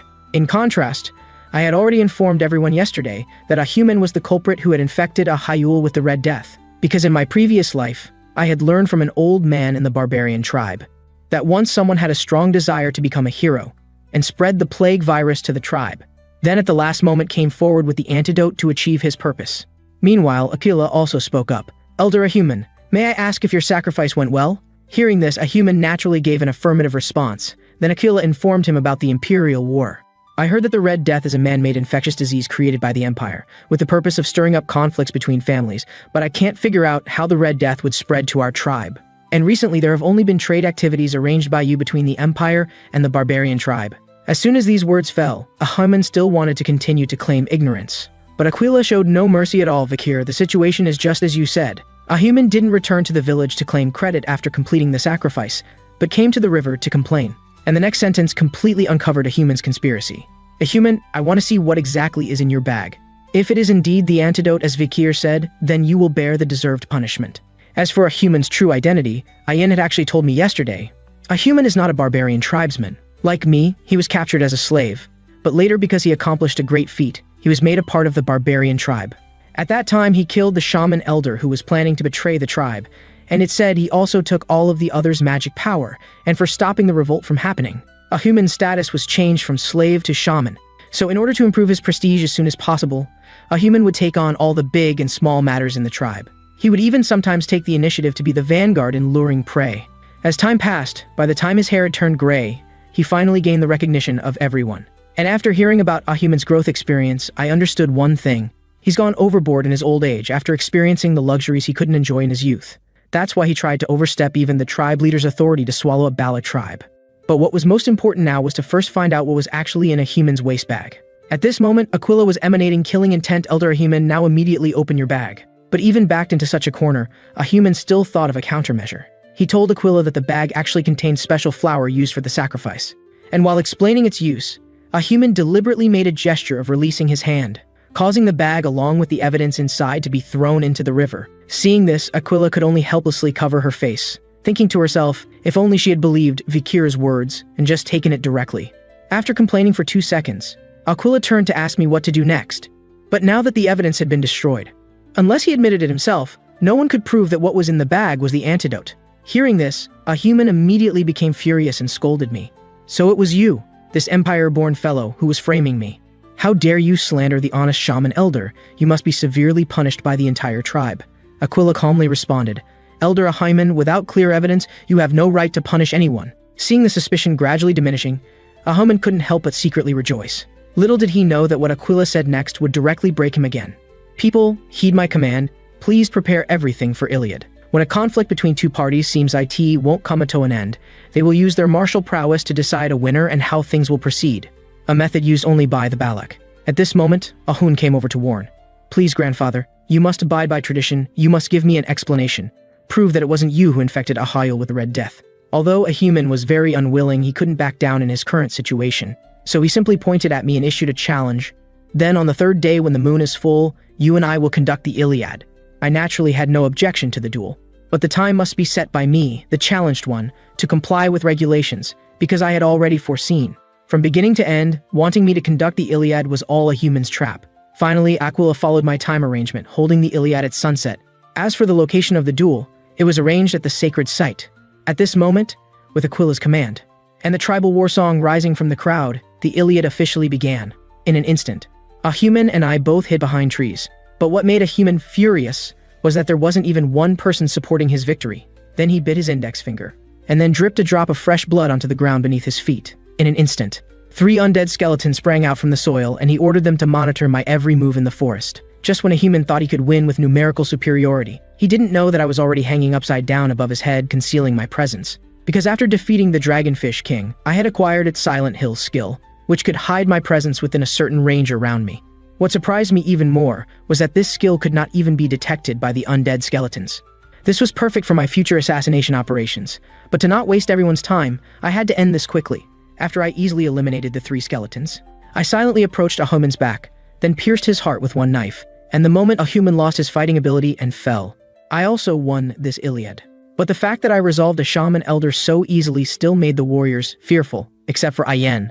In contrast, the dying Ahuman was constantly complaining. He didn't want to die with such humiliation. He must take back everything that belonged to him. He felt that even though they both were not born in the barbarian tribe, why wasn't he the one to become a hero? Meanwhile, I was discussing with the tribe who should send a human on his final journey. After hearing this, Ahun, as his grandson, volunteered to execute it, even if it was his grandfather. Whoever dared to hurt his sister Ayul would be killed without mercy. Little did we know that a human had already drawn a strange pattern around himself while we were discussing. And when a human exhausted all his strength to draw the forbidden spell of Earth Transformation Rebirth, his pupils emitted blue light. The cave where the sacrifice took place instantly flashed with dark purple light. All the coffins inside suddenly opened automatically. Then the sky above was covered with a large amount of evil energy. As for a human, he completely lost his consciousness and fell into darkness. Everyone who saw this was stunned. By the time I realized there was an ominous presence coming, a human behind me had already gotten up. Only I realized that a human must be executed immediately. If a human wasn't killed immediately, the consequence would be tribal extinction. So I rushed towards a human. But it was too late. A bow and arrow infused with evil energy suddenly came at me. The ensuing explosion also prevented me from executing a human. And when the dust settled, the archer appearing at the top of the mountain was the first-generation ancestor of the barbarian tribe summoned by Ahiman, who under his curse had become a death knight. Seeing that he had the upper hand, a human couldn't help but laugh wickedly. From now on, the ancestors will begin judgment. But regarding the user of the Earth Transformation Rebirth Forbidden spell, it should be impossible for a human shaman to cast it. Could it be that a human had already turned himself into an undead? And as he continued to cast, he actually summoned all the pioneer warriors of the barbarian tribe. But as they say, to catch thieves, first catch their king, Ahun had already drawn his bow, preparing to shoot his grandfather from behind. However, this move was seen through by the ancestor at a higher position. Seeing his attack so easily intercepted, Ahun also looked at the other side with fear. But little did he know that the other's next attack would take her own life. It turns out that Aquila locked the location with the light of the ancestor, with her full-force sword. The ancestor's head was immediately shot off. Then Aquila ordered the tribe's people not to fear, because the summoned pioneer warriors were just puppets. As long as the head was destroyed, they could be eliminated instantly. But even though the tribe's people knew the enemy's fatal weakness, due to the huge disparity in strength, some weaker barbarian tribespeople were quickly injured and defeated. But their sacrifice also gave Aquila the opportunity to kill enemies instantaneously. As she continuously shot 3 powerful magic-infused arrows, the number of enemies was successfully reduced. At this moment, I was also completely conquered by Aquila's strength. It seems that her alone being able to defend the barbarian tribe from imperial occupation was not a rumor. In contrast, when a human sensed the situation was unfavorable, he immediately chose to flee. Seeing this, I seriously told Ayen, "You quickly follow behind me, with Chief Aquila here. Let's join forces to defeat a human. Absolutely cannot let him escape unscathed." But as he ran, a human also thought of a countermeasure, because even if he escaped today by luck, if he wanted to come back again in the future to destroy the barbarian tribe, Aquila would always be his most difficult enemy to deal with. At this moment, a human revealed an evil smile, as for which deceased person could eliminate Aquila. He already had someone in mind. Even if Aquila was the strongest among tribal leaders, she would have no way to deal with it. And as he sat on the ground and began chanting the Earth Transformation Rebirth spell, Ayan and I successfully caught up with him. Although we couldn't tell what trick he was still going to play, Ayan absolutely wouldn't miss such a good opportunity for a sneak attack. She must quickly eliminate this scourge of the barbarian tribe. But just when the arrow was 0.001 millimeters away from hitting a human, the arrow was actually caught by a hand that drilled out from the ground. Seeing this scene, Ayan and I were instantly bewildered. What on earth had happened? The next moment, a figure with skin corroded to tatters emerged from the ground. This was a human's perfect choice to deal with Aquila, the bow god Adonis. Known as the strongest archer among the barbarians, his reputation stemmed from possessing a legendary divine bow. Seeing this, Ayen immediately shouted anxiously to me, "Fakir, please be careful of his attacks. His power is at monster level." But before she finished speaking, Adonis had already assumed his attack stance. Immediately, an arrow of magical power was unleashed. Fortunately, I reacted quickly enough to summon the Beelzebub sword, barely managing to block and redirect the attack. But when that magical power hit the forest behind me, the resulting power left my mind completely blank. To me, this seemed even more terrifying than Aquila. At that moment, I heard Ayan's cry of pain from behind, and realized her leg had been injured by the previous attack. The wound showed signs of festering, clearly poisoned. In my previous life, I had heard from an elder of the barbarian tribe about a warrior who once successfully hunted a giant spider and cut off one of its massive legs to make a weapon. It seems the legendary person mentioned was indeed Adonis before me. Suddenly, Adonis launched another attack. To protect Ayin from being affected again, I continued to forcefully block it. And under Adonis's continuous destruction, the forest for hundreds of miles suffered severe damage. At this point, Ayen, seeing that I was already seriously injured, anxiously urged me not to protect her anymore and to flee quickly. But how could I possibly abandon my companion? As for a human, seeing that Ayen and I were completely defenseless, he couldn't help but mock us. Then, a human ordered Adonis to use his full power for one final arrow to execute us. Little did he know that, just as the attack was about to hit, Aquila suddenly appeared from the side and grabbed Adonis's attack barehanded, crushing it to dust. This situation completely stunned a human. It seemed he was going to lose this gamble miserably. After Aquila blocked Adonis's attack for us, her hand immediately started smoking from the poison. Seeing this, Ayan anxiously reminded her, "Mother, his arrows are poisoned. We need to go to the hero spring quickly to detoxify." But even so, Aquila remained calm, looking at her blackened palm. After all, how could such a minor injury harm her in the slightest? She violently clenched her fist, allowing her sharp nails to pierce her skin. Seeing this, I was momentarily stunned, because I had seen this technique in ancient books from my previous life, using the moment of blood vessel rupture to squeeze out blood infected with poison. But what surprised me more was how masterfully Aquila had perfected this technique. Meanwhile, a hymen was sweating profusely, terrified by Aquila's power. However, with the conflict having developed to this point, he would absolutely not give up. Suddenly, Aquila inquired about the identity of the undead before her. She wanted to know if he was truly the legendary Bao god. Hearing this, a human confirmed and added a threat to Aquila: "You absolutely cannot defeat him." As soon as he finished speaking, Aquila just smiled faintly. Then she told me and Ayan, "By my authority as chief, I command you to leave this place. I want to have a fair one-on-one duel with the great Bao god." With that, Aquila's excitement level instantly peaked, because only by defeating Adonis here would she be worthy of the title of the barbarian tribe's strongest warrior. "It's an honor to meet you. Please let me witness the power of the once strongest archer." As the battle began, Aquila took the initiative, drawing her bow and launching an attack, firing a triple shot at her opponent. Unexpectedly, these fierce attacks were easily dodged by Adonis with just a slight movement of his body. Feeling threatened, Adonis immediately retaliated, starting with his ultimate move, Toxic Sonic Wave. Fortunately, Aquila's reactions were exceptional, easily evading with a side flip. Within seconds, the battle immediately entered a white-hot state. Two legendary powerhouses displaying their lifetime of skills. At this point, their movement speed could no longer be tracked by the naked eye. Having just left, I felt two powerful magical energy waves. And for the first time in my 2 lives, I was witnessing a battle between powers of this caliber. In contrast, to avoid being harmed by the battle's aftermath, a human had dug out his left eyeball and placed it on a tree branch above, not only protecting his life at all times, but also allowing him to keep track of the battle situation. However, regarding who would win this duel, a human already had his answer. It would be Adonis, whom he had summoned. Only because Adonis had an undead body, magical power would not be depleted or need cooldown when used by him. An archer with unlimited ultimate moves, even the mightiest would have to give way. Meanwhile, Aquila also realized this problem. Prolonged long-distance exchanges gave her no advantage. She had to find an opportunity to switch to close combat. But she had to admit that the legendary bow god exceeded her abilities in both speed and explosive power. As their bows collided again, a massive explosion occurred. Aquila immediately thought of a countermeasure. She quickly rushed into the smoke, launching a kick directly at her opponent's vital point. But it was easily avoided by Adonis with a slight head movement. Then he seized the moment after Aquila's attack ended, summoning a poison blade from thin air, with one stroke aiming for Aquila's neck.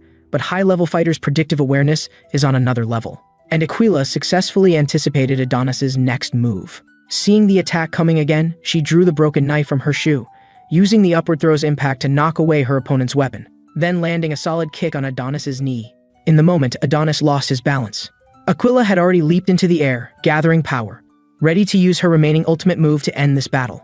But just when Aquila thought she would claim victory, the unexpected happened. Although her attack did hit her opponent, Aquila severely damaged Adonis's face and arms. But because he was an undead revived through Earth Transformation Rebirth, as long as he didn't suffer fatal damage, he could continue fighting without consuming stamina or magical power. So Adonis wouldn't die again just because he was missing body parts. So Aquila attacked again, certain that after this move she would claim victory. But in the next second, another unexpected event occurred. A hand intercepted the attack for Adonis. Surprisingly, this hand had grown from Adonis's body. At Adonis's injury site, a demon-like monster suddenly emerged. Its appearance was clearly to fill Adonis's wound, and then it began to merge with Adonis. Obviously, this was a human's trick, even if this move would cause self-depletion before his death. He wanted to force out the bow god's ultimate power and use it to kill Aquila, who was obstructing his plans. After the monster completely took over Adonis's body, his consciousness was fully controlled by a hymen, becoming a puppet that only obeyed commands. At the same time, a huge shadow suddenly appeared beneath Adonis's feet. Looking up, he discovered it was a gigantic 300-meter-tall monster. Moreover, 2 more rank monsters were approaching. A human guessed these must have been attracted by the earlier commotion, but just as he was contemplating countermeasures, what Adonis did next made him break into maniacal laughter. With just a turn of his head and a raise of his hand, Adonis instantly beheaded the 3 A-rank monsters that had come to join the chaos. In contrast, seeing this, Aquila immediately showed shock, as she couldn't even track the arrows fired by her enemy. Seeing victory at hand, a human gave Adonis his final order, to kill Aquila, who was interfering with his plans. Immediately, Adonis launched a continuous bombardment at Aquila, even though Aquila could barely dodge using her battle instincts.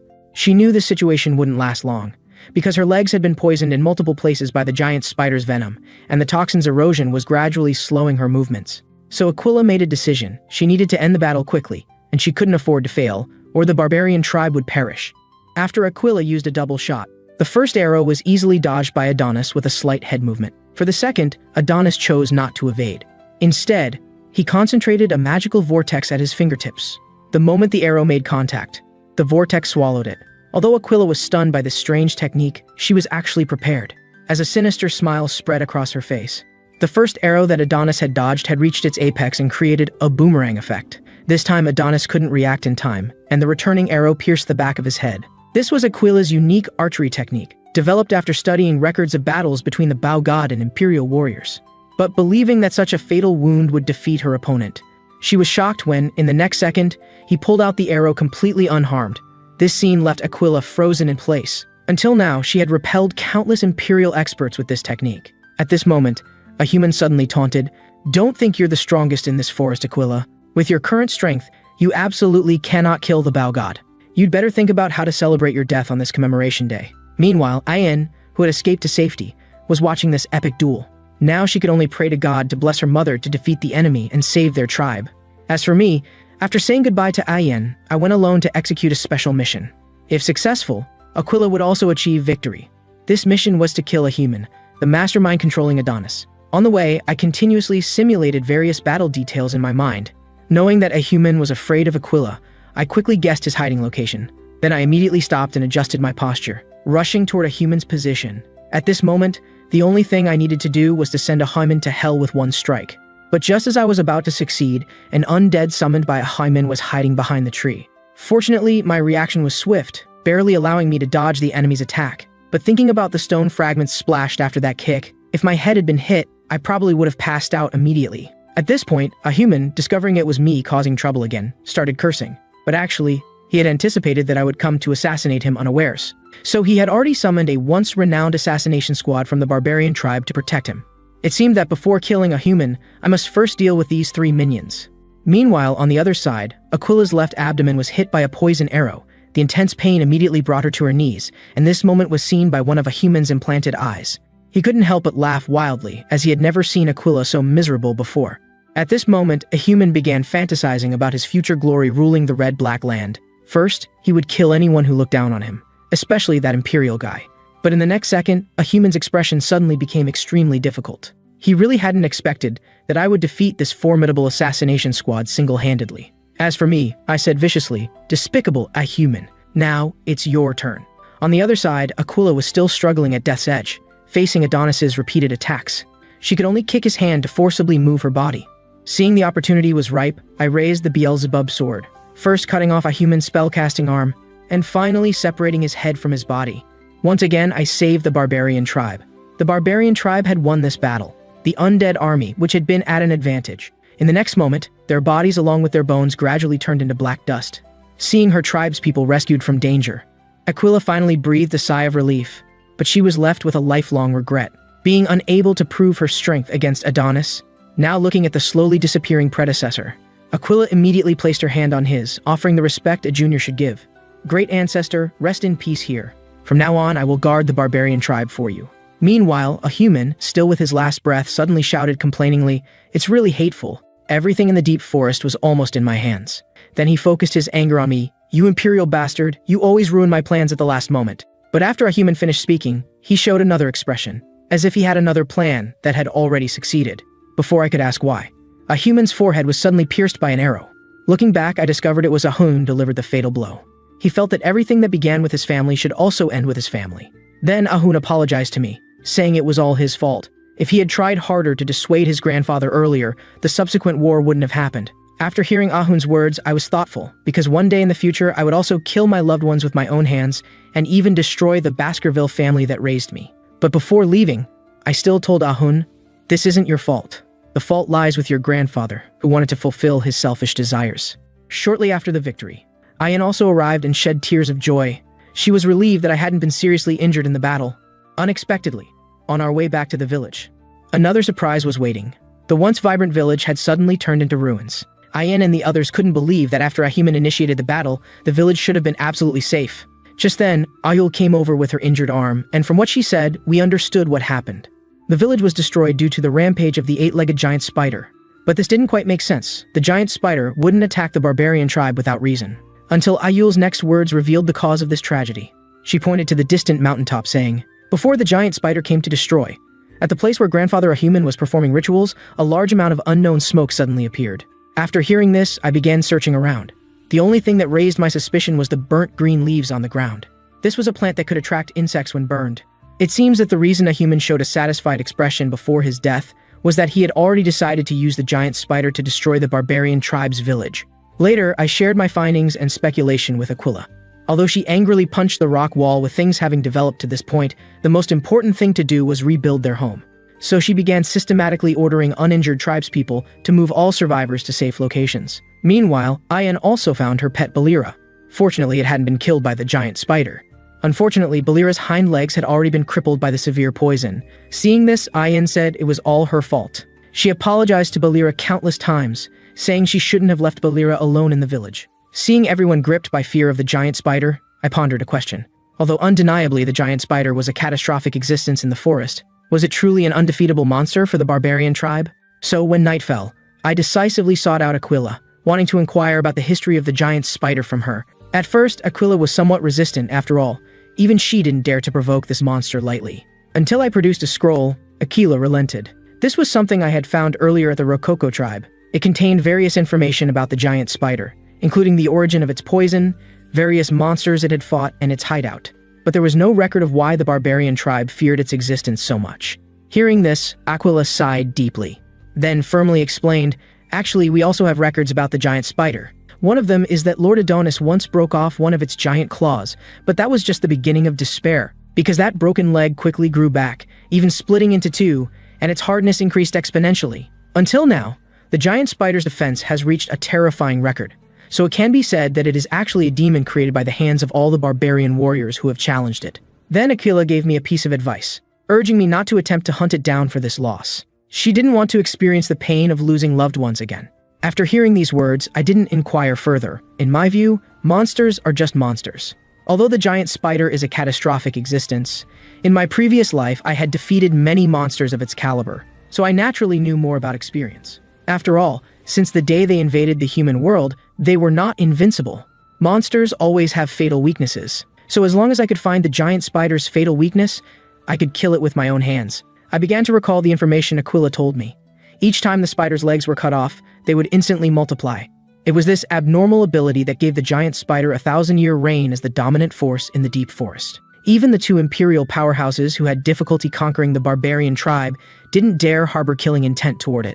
Suddenly, I had an inspiration and discovered a fatal weakness that could kill it. By using its abnormal ability against it, I could turn its power into a curse. So in the following days, I began to visit the giant spider's lair alone, planning to observe its every move throughout the day. Finally, I discovered a law. The giant spider was very noisy when it woke up, like a ritual proclaiming its dominant status, and its hunting times were fixed, taking about 2.5 hours round trip.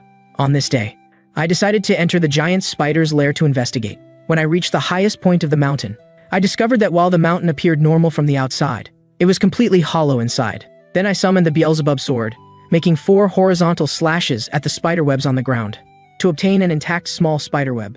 Then I observed it in my hand and found that the cross-section of this web was quite rough. If I didn't have the Beelzebub sword, ordinary swords probably couldn't easily cut through it. But it also gave me a great advantage with these durable spider webs. I could easily move up and down the giant spider's lair. On my way down to the bottom layer, I discovered that the hollow part inside was pyramid-shaped. Although I didn't understand the purpose of this design yet, I felt it must be beneficial for the giant spider's survival. At the same time, I noticed the inner walls of the lair, where the spider's prey seemed to be wrapped in silk. There were not only hundreds of human skeletons, but also corpses of lower-ranked monsters. This meant that the giant spider was clearly aware of its position at the top of the deep forest's food chain. But I couldn't focus too much on this issue because I needed to find more useful information before the giant spider returned. Just then, I saw several round balls entangled together on the wall beside me. Getting closer and taking one down, I discovered these were the giant spider's eggs. And I solved a puzzle from my previous life, why a large number of spider monsters appeared when the world was on the brink of destruction.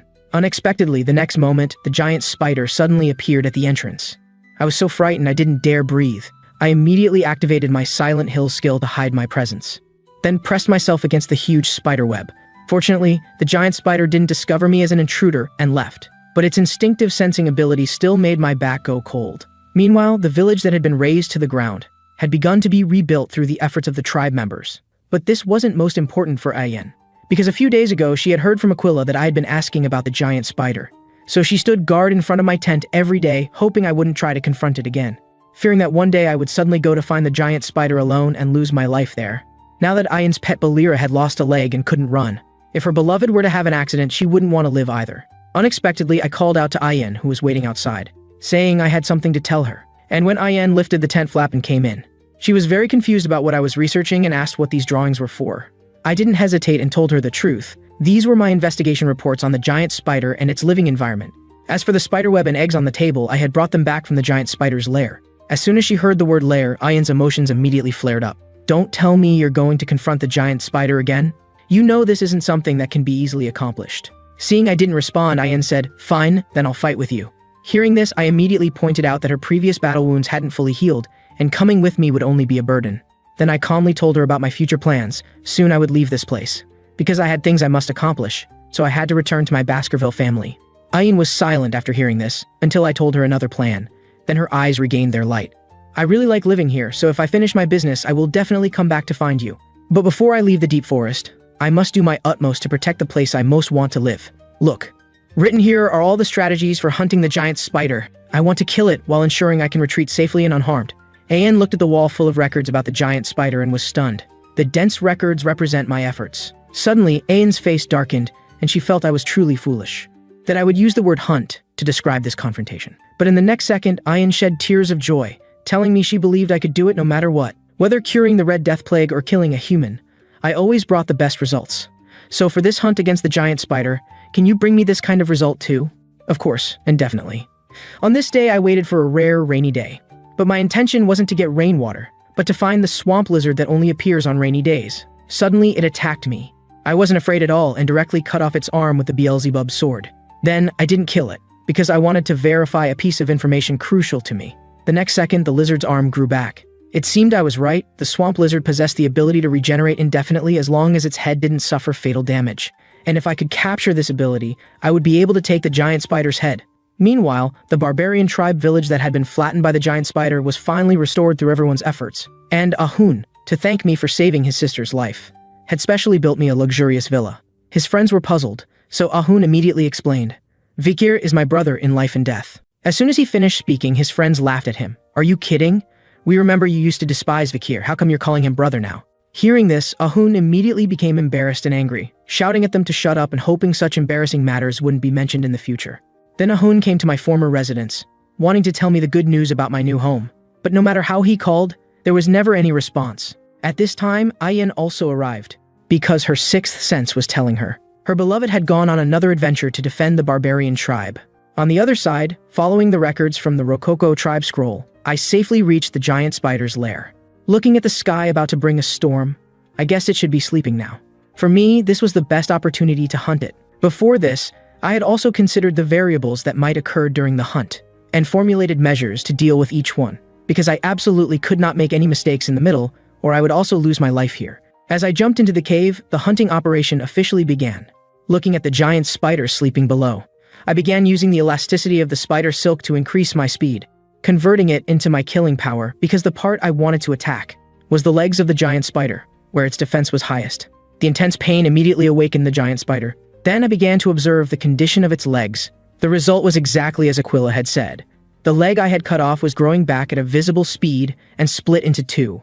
Knowing this information was reliable, I immediately implemented Plan A. All my subsequent slashes were aimed only at the giant spider's legs. But as the forest's dominant force, its strength was certainly not to be underestimated. Just the poison sprayed from its mouth immediately suppressed me to the point where I couldn't continue attacking. Suddenly, a drop of venom fell on my arm. Immediately, the poison infiltrated my blood vessels through my skin. To prevent whole body poisoning, I had to execute the next plan. Enduring the excruciating pain, I cut off my poisoned arm with one slash. But what happened next would scare even the giant spider's hair to stand on end. Movement appeared at the stump of my severed hand. Then the flesh began to grow frantically. Finally, my severed hand successfully grew back. And this body regeneration ability was what I had captured from the swamp lizard.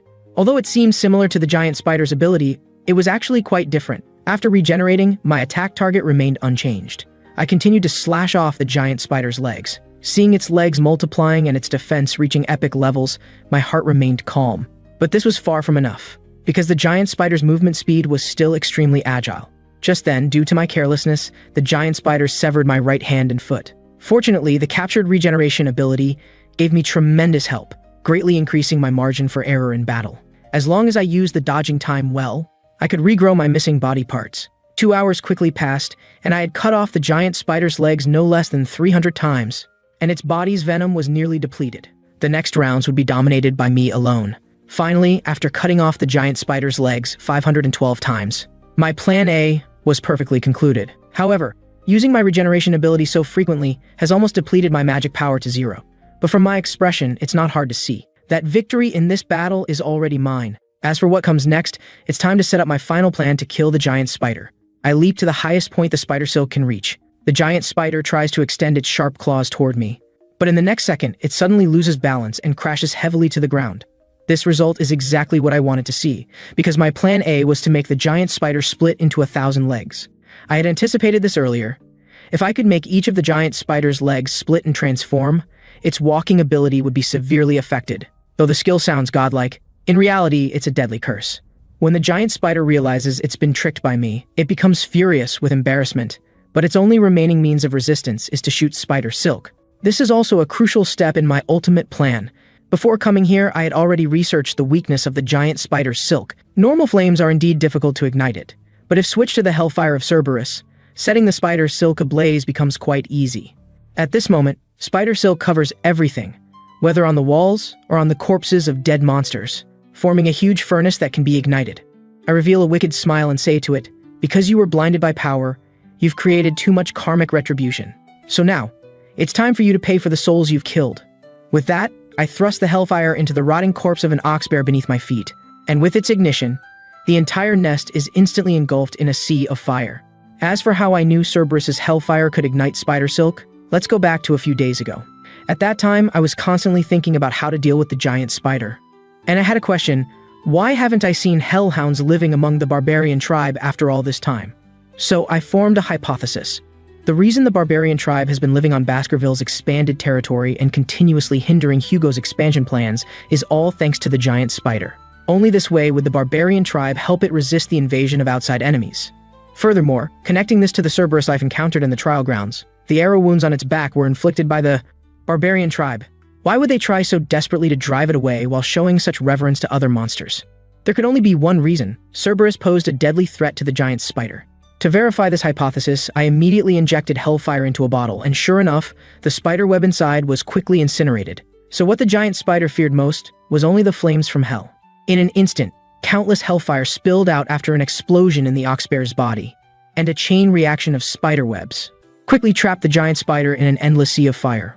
As for what I needed to do next, it was to wait for the hellfire to burn the giant spider to ashes. This outcome was certainly inevitable, since I already knew its weakness. I just needed to do everything possible to prevent it from easily escaping the nest filled with spider webs. Plus, it had already shot all the spider webs from its body, so even with wings it couldn't escape its fate. Unexpectedly, in the next second, violent tremors suddenly came from the ground beneath my feet. I instinctively looked in that direction, and sure enough, it was coming from the giant spider's nest. The mountaintop, which had been shooting sparks, was slowly being extinguished. This sight sent chills down my spine. Could it be that it was so tough that even hellfire couldn't burn it? Just as I finished that thought, a huge crack exploded through the mountainside, and what appeared next was the giant spider, unburned. Now I was completely done for. I actually left it with enough strength to break through the mountain and escape. At this moment, to find me in the dense forest, the giant spider concentrated and sprayed a huge mass of venom into the sky. Suddenly, it exploded like fireworks, and everywhere the venom droplets landed was instantly corroded without exception. But I hadn't had time to hide in the forest, so I immediately captured two important pieces of information. The giant spider's eyes had been blinded by the hellfire, and the body hair it used to assist its senses had also been burned away. However, what surprised me was that a large hole had mysteriously appeared on its body, surrounded by multiple cracks. I guessed it was probably injured when breaking through the mountain. And if my guess was correct, this would be a great opportunity to kill the giant spider. Then I immediately summoned the sword of Beelzebub again, and launched my sixth sword technique at the spider's forehead. However, after my sword strike, I was actually repelled back. Even now, its skin is still so hard.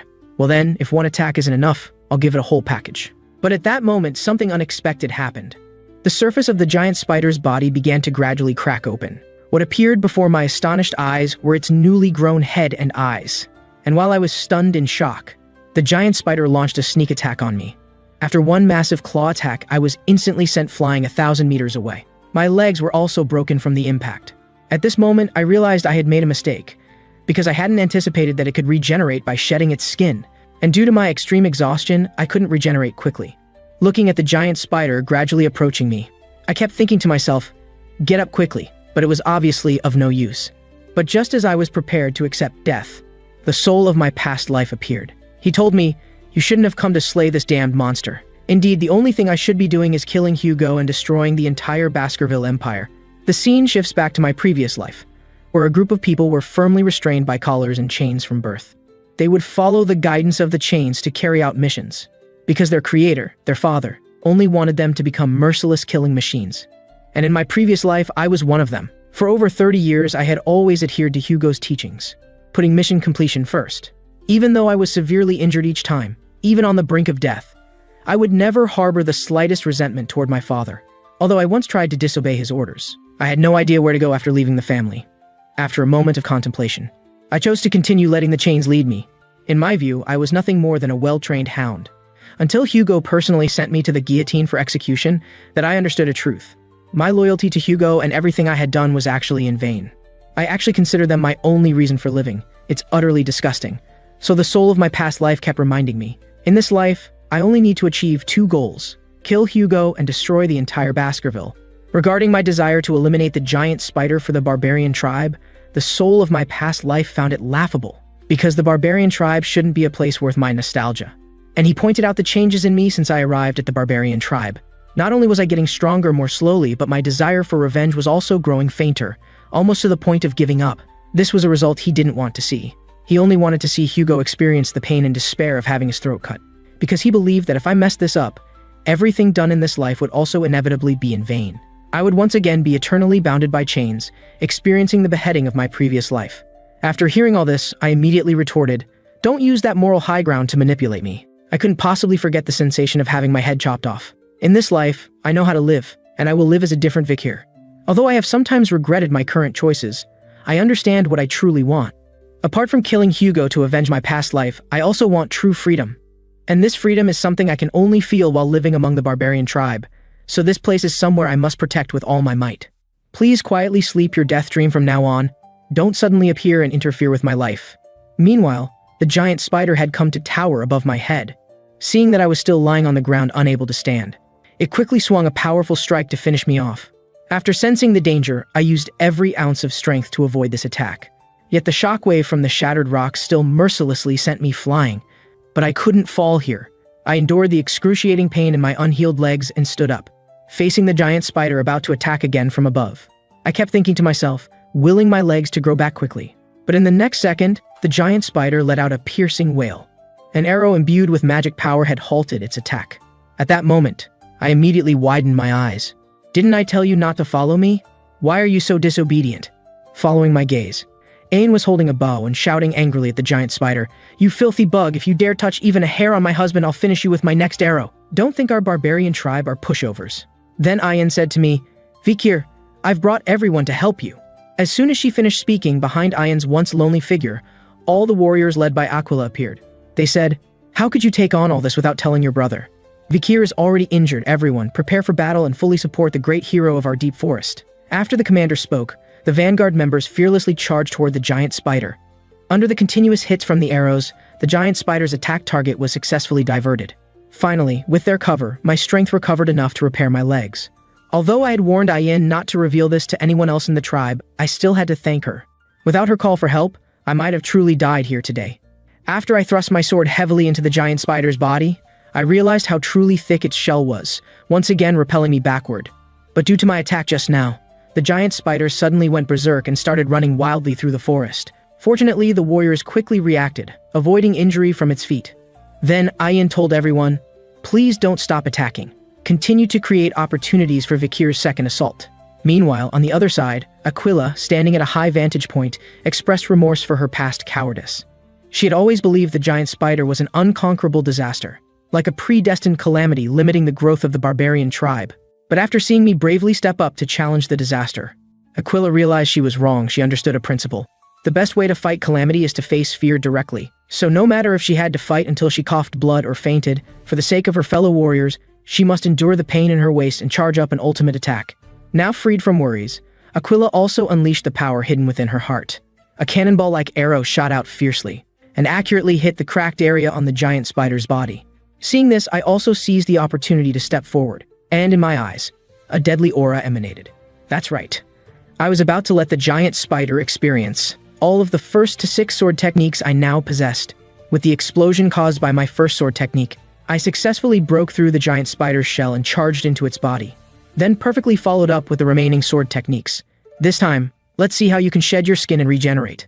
Through this battle, I finally realized why I was getting stronger so slowly. Because I always thought of myself as a hound, I was constrained by this identity. I should abandon this way of life and carve out my own path. Just wait, Baskerville and Hugo.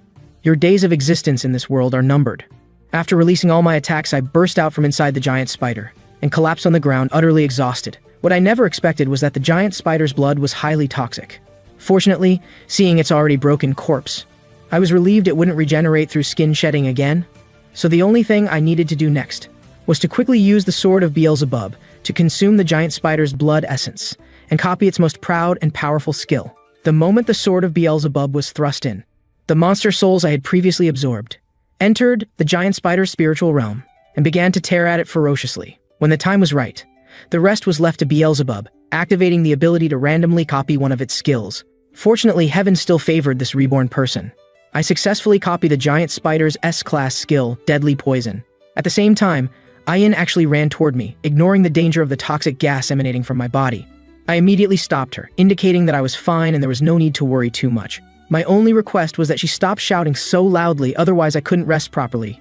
Because I obtained the Deadly Poison skill, the severe toxins on my body soon merged into my bloodstream. Later, to celebrate my successful slaying of the giant spider, Aquila called on everyone to hold a food party, but this party was unexpectedly excessive, lasting a full 2 days. However, seeing the people of the barbarian tribe enjoying the joy of victory, the complaints that had just arisen in my heart were immediately cast aside. When I returned to the barbarian tribe settlement, I saw that Balira's injuries had basically healed. Although it had lost a leg in battle, it had also found time to rest and discovered its true love.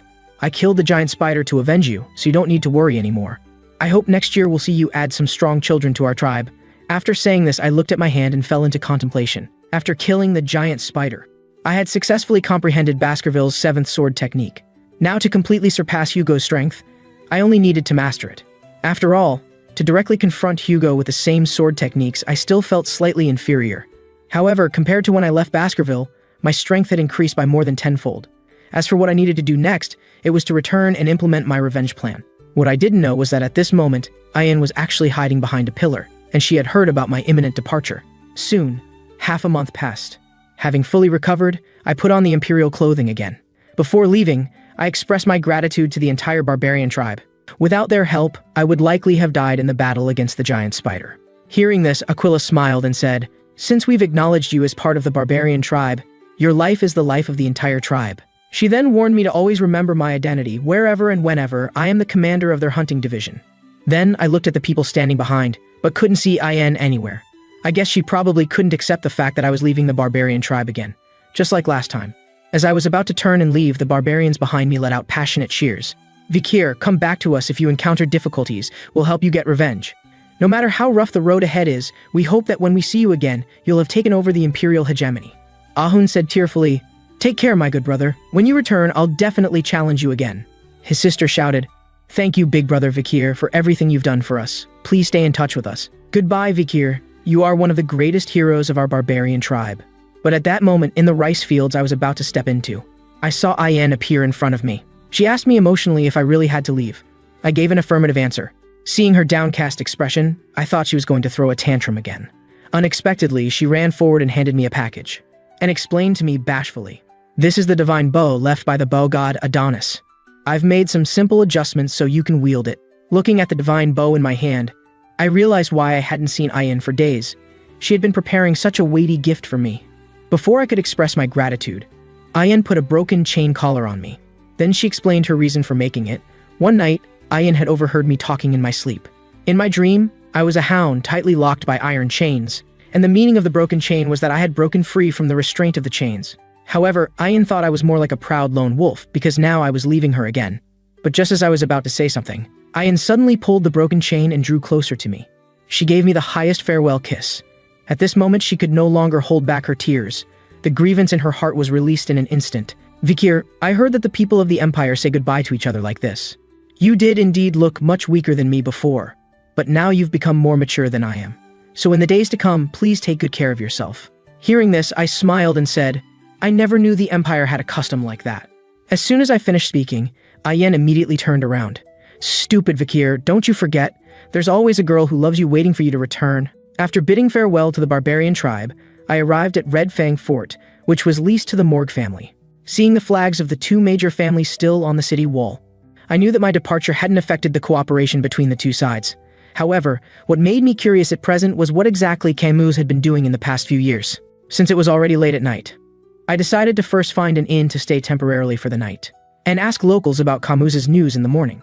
But when I saw the golden statue in the middle of the street, I realized it was actually built for me. Building it should require the agreement of both families, right? Did Hugo agree? That doesn't seem like his style. Just then, a patrolling soldier suddenly came running from behind. He scolded me, saying that observing the hero should be done from a distance of 10 meters away, otherwise it was disrespectful to the hero. Seeing my confused face, he determined that I was from out of town and didn't know the rules. But as the hero's #1 fan, he absolutely wouldn't allow anyone not to know about the hero.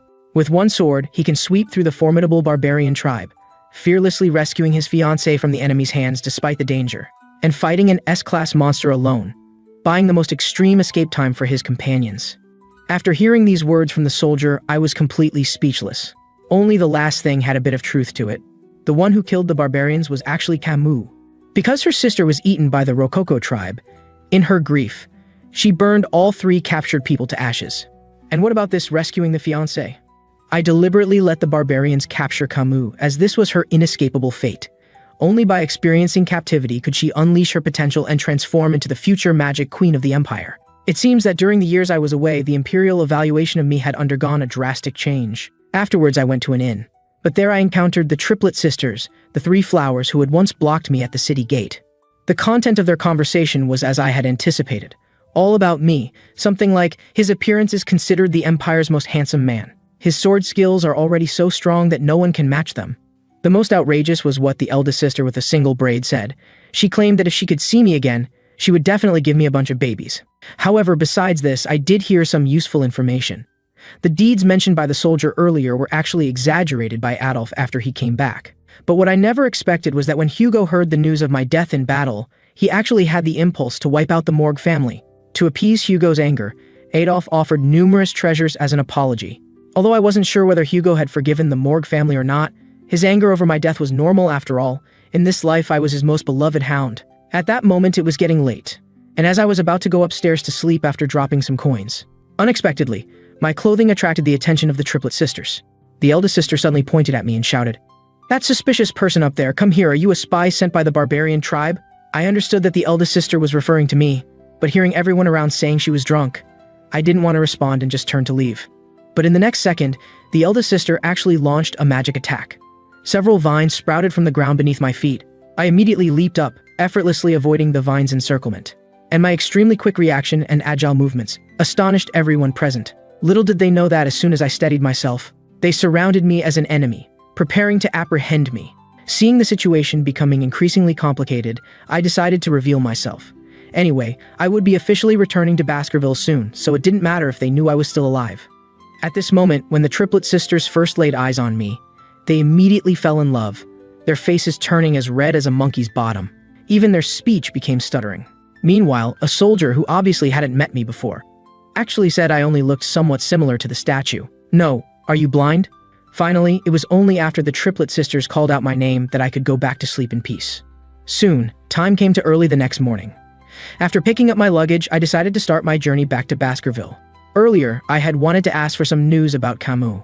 But those 3 were actually jealous of my appearance last night, each believing I had come back to life because of their longing. It seems that the triplet sisters in this life haven't changed from my previous life. They're still flirtatious and talkative. Fortunately, they finally listened to my question. They told me that Camus had temporarily left Morgue family to join the Death Court, and she was probably secluded there, focusing on studying magic. Hearing this, I was stunned, as I vaguely remembered that before my return, Camus had very bad relations with the people of the Death Court. Could it be that because I saved her from the barbarians last time, her future in this life has changed? Then I asked the triplet sisters to pass on a message to Camus, telling her to meet me sometime, but most importantly, to quickly leave the Death Court. Soon, news of my return spread throughout the empire. Those who knew I was still alive were all delighted. Adolf pondered this for a long time, as my death had already brought great losses to their Morgue family. Saintess Dolores also learned that Baskerville's long-lost hero had returned. Meanwhile, news of my return also reached Hugo. He really didn't expect that his most beloved hound was actually not dead. But Hugo would never imagine that my return this time was to destroy the entire Baskerville to avenge the beheading from my previous life. So I returned to the underdog and found Chihuahua. Chihuahua looked at me happily and said, "You came in through the window last time, but this time you returned through the front door, Vice Consul." I said to Chihuahua, "That's that, Office Manager Chihuahua. But why are there so many people outside? The news of your return has spread throughout the entire empire. They are all here to welcome you back." They're celebrating for you. Your previous contributions to the city were too numerous. I felt things have gotten tiresome. Pomerian excitedly pushed open the door to find me. She held up her hands to show me the mouse in her palm. "IT's dead. But IT's quite a cute rodent. Be careful not to get infected with the plague." A strange thing happened. After Pomerian touched the dead mouse, it suddenly opened its eyes and became lively. Seeing this, I was stunned, because this was actually the black magic exclusive to the Rococo barbarian tribe corpse resurrection. Moreover, even for the Baskerville geniuses throughout generations, they would only barely be able to sense magic power at 8 years old. Pomerian had just turned 5 years old a few days ago, yet she could so skillfully use such a difficult black magic. Hugo despises the Rococo tribe the most in his life, even if Pomerian is a once-in-a-century genius. If he discovers that her blood is mixed with Rococo blood, Hugo will definitely not pardon her and will sentence her to death. Then I asked Pomerian, "Can you tell Uncle when you discovered you had this ability?" Hearing this, Pomerian began counting on her fingers with difficulty, and I didn't press her further. After all, she was born in the barbarian tribe, and the fact that she could communicate with me without barriers was already a blessing amid misfortune. However, on second thought, Pomerian's talent was also an unexpected joy for me. With further cultivation many years from now, Pomerian would definitely be the only black magician who could stand at the peak of the empire, and would also become an absolute force in my revenge legion. So next, I needed to use every means to keep Pomerian by my side without being discovered by Hugo. Then I asked Chihuahua, "Have the problems regarding Underdog City been resolved?" Just then, Chihuahua mentioned Wendy, saying she had been helping manage the city's political affairs, and she was indeed as astute as I had said. But recently, she had been troubled by a case, without even the slightest observable clue. Having said that, Chihuahua took out a file folder containing information about missing children, and there was a puzzling point. Whether the children were kidnapped or not, their parents didn't rush to report to the authorities. Chihuahua had investigated the black market, but there was no sign of children being auctioned. So the preliminary conclusion was that this kidnapping case was likely the work of one person, and this person was definitely an experienced offender. Otherwise, they wouldn't be able to handle all traces of evidence so thoroughly each time. But after I took over and saw the contents, I almost burst with anger. This was very similar to a case framed on me in my previous life, where many children were killed at the same time. Although this tragic event would only happen many years later, I determined there must be a connection. At the same time, Chihuahua received a pigeon message that instantly frightened him into a cold sweat. "Vikir, something's wrong. Clan leader Hugo says he will come here tonight, reminding you to wait for him in the office." Soon it was time for the appointment, and Hugo had already arrived with his butler John. Unexpectedly, after Hugo and I stared at each other for 2 minutes, neither of us spoke a word. This oppressive atmosphere terrified Chihuahua behind me, leaving him afraid to move. Fortunately, John finally spoke the words of reunion, which allowed Hugo to stop awkwardly staring at me. "My good son, welcome back to the Baskerville family. I'm quite curious about what you did among the barbarian tribe during your recovery." Hearing this, I told the lie I had prepared long ago. Initially, they used me as a slave, but I managed to gain the trust of the Night Fox through deception, and successfully formed a partnership with his daughter to solve food problems. During the process, I learned about the various habits of the barbarian tribe. Basically, I had already achieved perfect control over the barbarian tribe's willingness to serve us. Hugo was very curious about this, and quickly asked me how to do it. Then I mentioned that someone's secretly trading with the barbarians. Even the cheapest vegetables in the empire could be exchanged for the finest leather and gems there. So by using these abundant imperial goods that are scarce among the barbarian tribe, we could sign treaties during trade, making the barbarian tribe clear monsters from the deep forest to expand territory for Baskerville without compensation. This would not only reduce our troop losses, but also greatly diminish the barbarian tribe's power. After hearing this, Hugo believed it was definitely a feasible, brilliant strategy. It seems my son is becoming more and more like me. From now on, I'll entrust all matters of trade with the barbarian tribe to you. At this moment, Butler John was very shocked, as he hadn't expected that after 2 years of separation, our reunion could make Hugo smile so comfortably. In his knowledge, after receiving the news of my death, Hugo hadn't even shown the simplest fake smile. In contrast, I was calmly drinking tea. The current Hugo was already deceived by me. Naturally, Aquila definitely didn't want to have a conflict with Baskerville. So after the giant spider was eliminated, they would begin to migrate back to the places they were driven from before, thus creating an illusion for Hugo. After all, he had no knowledge of the giant spider's existence. He would only think the barbarian tribe was helping to expand territory. But just then, I smelled a terrifying magic flow erupting from Hugo. He said to me with murderous intent, "Regarding the trade, the Rococo tribe must be excluded, because their outcome is to be personally exterminated by me." I understood why Hugo felt this way, because his most beloved wife's daughter, Penelope, was kidnapped by the Rococo. Although I knew Penelope was already dead, Hugo had never found a single clue. However, what surprised me was, Hugo not only apologized for his sudden anger, but even instructed me not to go to the front lines to fight again. Even though my brave rescue of Camus from the Morgue family had received praise from the royal family, as a father, he truly didn't want to experience the feeling of losing a son again. So Hugo hoped that I would focus on managing political affairs in the future, and he would assign others to replace my position on the front lines. No, this definitely isn't Hugo. There are too many contradictions to believe. I still remember that incident in my previous life when I was framed and surrounded. At that time, Hugo didn't even give me a chance to explain before concluding that I had already colluded with monsters. Suddenly, the door behind was pushed open. Chihuahua and I were startled, because the one who ran in was Pomerian.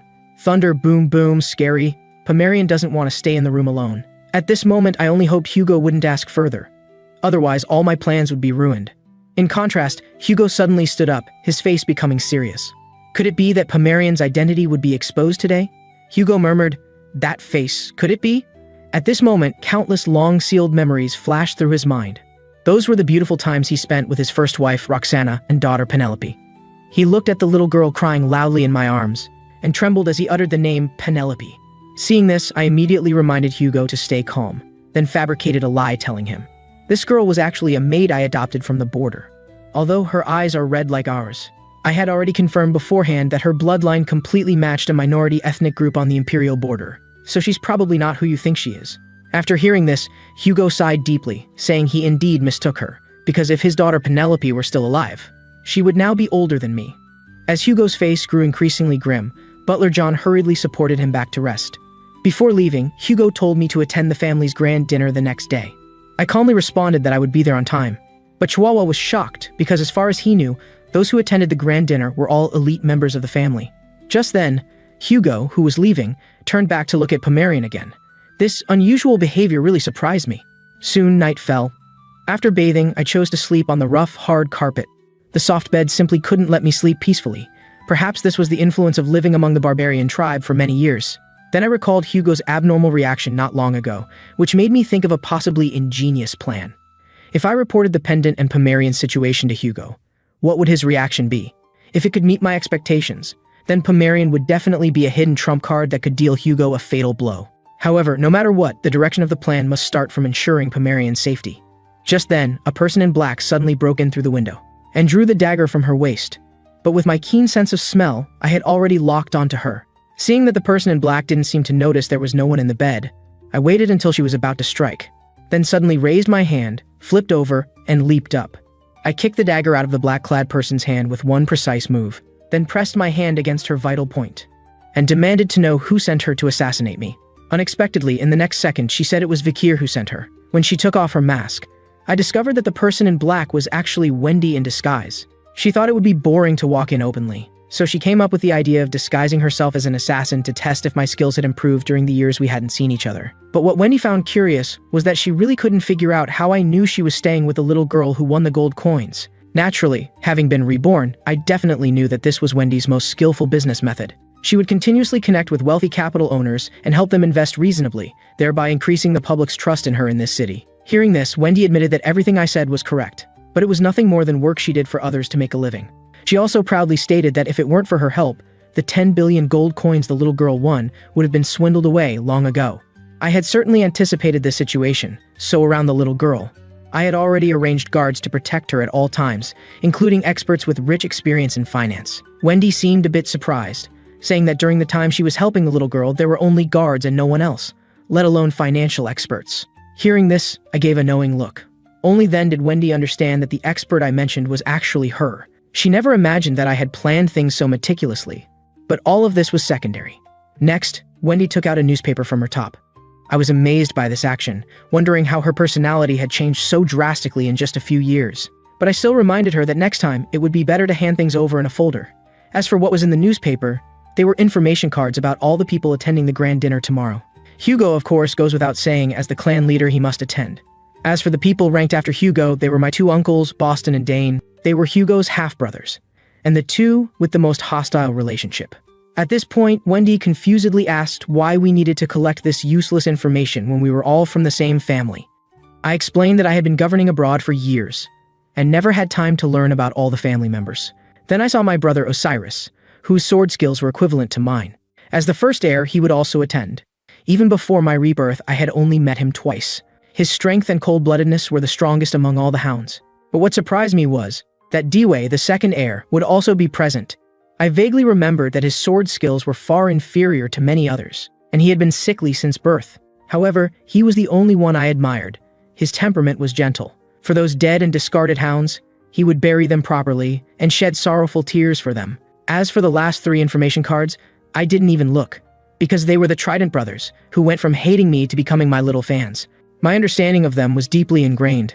It seemed that many interesting things would happen at this grand dinner. The time has come for me to attend the grand dinner I was invited to. The attendees are exactly as Wendy's intelligence suggested. Among the less familiar faces are Hugo's eldest son Osiris and second son Dway, as well as Dane, the leader of the Mastiff Knight Order. I, Vikir Baskerville, have come to attend the grand dinner as instructed, and after receiving Hugo's permission to be seated, my taking a seat marks the official beginning of this grand dinner. But the very next moment, an unpleasant incident occurred. As everyone knows, Boston and Dane's relationship has always been hostile.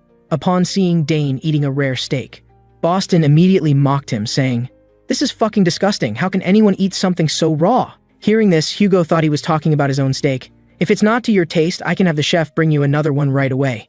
To everyone's surprise, Boston pointed at Dane. "No, brother, I'm talking about the steak on his plate." Dane responded with displeasure, "I enjoy my meat with blood. If you can't stand it, feel free to leave."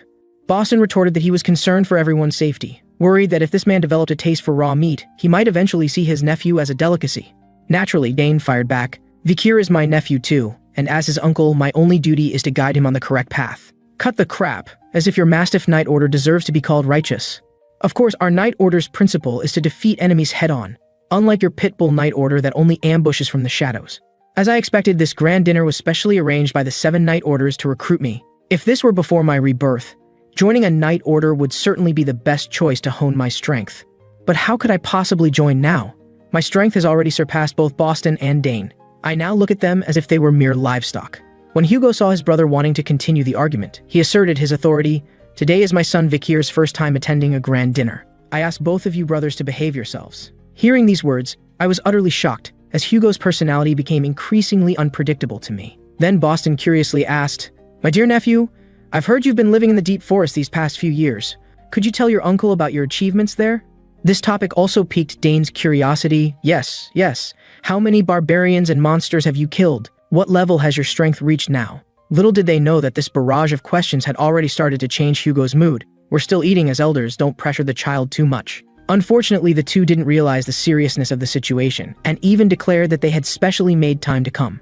As soon as they finished speaking, Boston and Dane's pupils suddenly contracted as cold sweat broke out. Hugo was now sternly reprimanding them. "Have we been apart so long that you've forgotten how much I hate repeating myself a third time?" Under Hugo's authoritative pressure, the two finally stopped their commotion. As for me, I decided to satisfy their curiosity. Hugo told me not to take what just happened too seriously, and that since we were still eating, it wouldn't be appropriate to go to the martial arts arena for a duel. But to me, displaying strength is something that can be done anywhere, anytime. I lightly placed a finger on the table, then told everyone present that I would evaporate the excess water in Uncle Boston's cup, and also make Uncle Dane's steak medium well. As I channeled my magic power into the tablecloth, 2 streams of scorching magical energy rushed toward the places I indicated. The results were exactly as I had described. The water content in the wine glass evaporated. The blood on the steak disappeared. This was the resonance phenomenon between me and the tablecloth, an ability that can only be mastered when one reaches the 4th sword technique. Hugo was very satisfied after seeing this, because it meant I had broken the Baskerville family's historical record. A level that should only be achievable at 30, I had already mastered proficiently at 17. At the same time, my gaze swept over to the triplet brothers. I remember they were present when I first fought the giant spider, so they should know that my strength is far beyond the level of a low-ranked swordmaster. It seems these 3 are quite reliable sometimes, not exposing me when I was downplaying my strength to everyone. Suddenly, a sentence from behind me sounded extremely unfamiliar. "You've worked hard, brother. I hope that one day you'll surpass me." This was the first time I heard Osiris praise his brother. Could he be sizing me up? In my previous life, he should have been both cold and arrogant, also being called the child most resembling Hugo by the Empire. Then Dway also chimed in. "I'm truly happy for you, Brother Vikir. Big Brother actually thinks so highly of you." Seeing my bewilderment, he asked uncertainly, "Brother, you haven't forgotten who I am, have you? Although my body is weak and I've been recovering in the medical room, I, your second brother, have been paying attention to your growth since you were little." Indeed, as Dway said, in my previous life, whether it was towards me or his other brothers, he basically treated everyone with equal affection. Even when a collateral brother died in battle, he would cry bitterly at the grave. And when I was falsely accused of colluding with the demon race and sent to the guillotine, only Dway stood up to defend me. Undoubtedly, he was a breath of fresh air in the age of extinction. But now that I've returned, I no longer think so, because at this moment I smell a foul stench coming from him. That's a smell that only emanates from the demon race. After ruling out all other suspects, I would bet 10 kidneys and definitely determine that Dway beside me is no longer human, but a demon who has occupied his body. Even though his conversation with the lower servants is still as kind and gentle as in his previous life. But that stench absolutely cannot deceive my nose. And I also know how to use external means to identify demons because their image will not appear in mirrors. At this moment, Dway said kindly, "I remember that you're now serving as consul in Underdog City, right, brother? Thanks to you taking my position, the common people have been spared from the oppression of the nobles." Hearing this, I replied that it was all my duty. Then I took the initiative to propose a toast to celebrate, planning to use the reflection of the red wine to verify. Since the age of extinction hasn't yet descended, Dway had no defense against this gesture of mine. And so we successfully completed the toast. As he drank, I secretly tilted my glass. Sure enough, as I expected, only Osiris was reflected in the cup. This indisputable sight confirmed that Dway was a demon. But how powerful is this demon? Why would it occupy someone who was already physically weak and sickly? I could have exposed him while all the family's strongest members were present, but I thought this would just be asking for trouble. No matter what happened afterward, Hugo would definitely ask me how I knew Dway wasn't human. So before exposing him, I must collect more convincing evidence. Just then, Dway asked again, particularly wanting to know which I would choose between the pit bull and mastiff night orders. But before I could respond, Osiris sternly warned, "I advise you to stop chattering and eat properly. Otherwise, if you upset father, you'll suffer." And Dway was immediately at a loss for words. As for me, I breathed a huge sigh of relief. Without Dway's questioning, I finally didn't have to continue enduring that disgusting stench. Meanwhile, Hugo spoke up, asking me to come to his office tomorrow when I had time, as he had some things to discuss with me privately. After the grand dinner ended, I planned to find a random room here to sleep for the night. But I still want to complain about this damn dinner, which could have ended in 2.5 hours, yet was deliberately stretched to 5 hours for the sake of formality. However, before leaving, Butler John privately revealed something to me. The Colossio Academy's admission notice had been issued, and I was listed among the Baskerville family's new student roster. It seems Hugo wants me to train at Colossio, and then return to serve the family for life after graduation, just like Osiris. But little did many know, while I was contemplating my academy plans, directly above me on the city wall stood a figure holding a great sword. Without a word, he swung his sword at me, sending several blood-colored sword energies flying my way. Sensing danger, I determined in a single glance that this person was a high-ranked swordmaster who had mastered the 6th sword technique. Recalling that I had recently publicly displayed strength at the low-ranked master level, I could at most use up to the 4th sword technique. However, neutralizing 4 sword energies should be enough. I could simply endure the remaining 2 with my iron body. But to my surprise, those sword energies dissipated into thin air the moment they hit me. It seems this person's purpose was to test my strength. "I didn't expect you to counter my sword energies. My nephew has grown up." Boston was standing proudly on the city wall. "My unique insight is never wrong. You are truly the talent my Night Order has been most eager to recruit." No sooner had he spoken than Dane of the Mastiff Night Order also appeared. "You fat bastard, drawing your sword so recklessly on family grounds? How is that any different from barbarians? And according to the law, what you did is attempted murder. If Brother Hugo finds out, you'll be suspended for at least half a year. Don't slander my love for my nephew." Besides, I had already controlled my power, and wouldn't have hurt my adorable nephew at all. And so, these two men with their built-in contradiction buff were ready to argue to the death. Whoever won would dominate my future, with me joining their Night Order. I took advantage of their moment of confrontation, and quickly fled this troublesome place. But come to think of it, Boston's attack power just now seemed no greater than in my previous life during the Age of Extinction. I vaguely remember that, in my previous life, the rank of the 7 Night Orders was Swordmaster, and their strength could never break through the high-ranked Master level to reach the Peak Master level or above. And now, at 17, I've already reached this level. Along with my iron body, Beelzebub's sword, and the archery I learned from the Balak Barbarians, defeating a Swordmaster one-on-one is no problem at all. I could even control a 70 to 80% win rate in a 1-against-2 scenario. Just then, my 3 little fanboys suddenly blocked my path. This completely baffled me. To my surprise, the next moment all 3 drew their swords. Seeing this, I also prepared for battle, guessing they might try to threaten me about concealing my strength. If that were the case, their only fate would be death. But the next scene confused me again. The triplets reversed their sword hilts, pointing the sharp tips toward their right feet. If anyone were to press down, the swords would immediately pierce through. I knew this was the Imperial Knight's oath ritual, entrusting their lives to their destined master. So I immediately questioned them with an absurd tone. What kind of play is this? Hearing this, the triplets shouted in unison. We intend to repay our life debt to you. Since being beaten by you at age 9, our feeling toward you has been fear. When you single-handedly defeated Cerberus and the giant spider, we acknowledge that your talent and abilities surpassed ours. As for everything we witnessed in the deep forest, our feeling toward you has changed to awe. So ever since being saved by you and returning to the city, we 3 brothers swore to heaven that if you returned, we would pledge our loyalty to death. From today onward, we are your personal trident, Vikir. Please agree to become the master we 3 brothers will obey for life. The addition of the triplets is extremely advantageous to me, and I agree to be their commanding master. But this doesn't mean I'll forget the days they hunted me to death in my previous life. This damn memory remains firmly in my heart. And my first command is to forbid the triplets from revealing our current relationship or anything they saw in the deep forest. As for what's next, I must notify Wendy as soon as possible, to make sure she finds out the strength of the demon inside Due. We must eliminate it no matter what. Time quickly arrived at the next morning. I went to Hugo's office as agreed, and as I thought yesterday, he handed me the admission notice for Colosio Academy. My dear son, this is the reward I promised you. Colosio Academy, as the most powerful higher education institution in the Empire, no other organization within the Empire can compete with it anymore. And the students of Colosio Academy are all elite descendants of the 7 major families, which undoubtedly brings countless sparring partners on my path to becoming stronger. At this point, Hugo kindly said, I've assigned the triplets as your companions as you previously chose. If you need any other servants, just let me know. But perhaps many people don't know why I insisted on choosing the triplets. Because in my previous life, I was their companion, and during those 4 years of study, I endured countless humiliations. But before that, there's one more thing. I want to claim my reward for helping the family gain great diplomatic advantages during my 2-year disappearance. Naturally, Hugo wouldn't forget.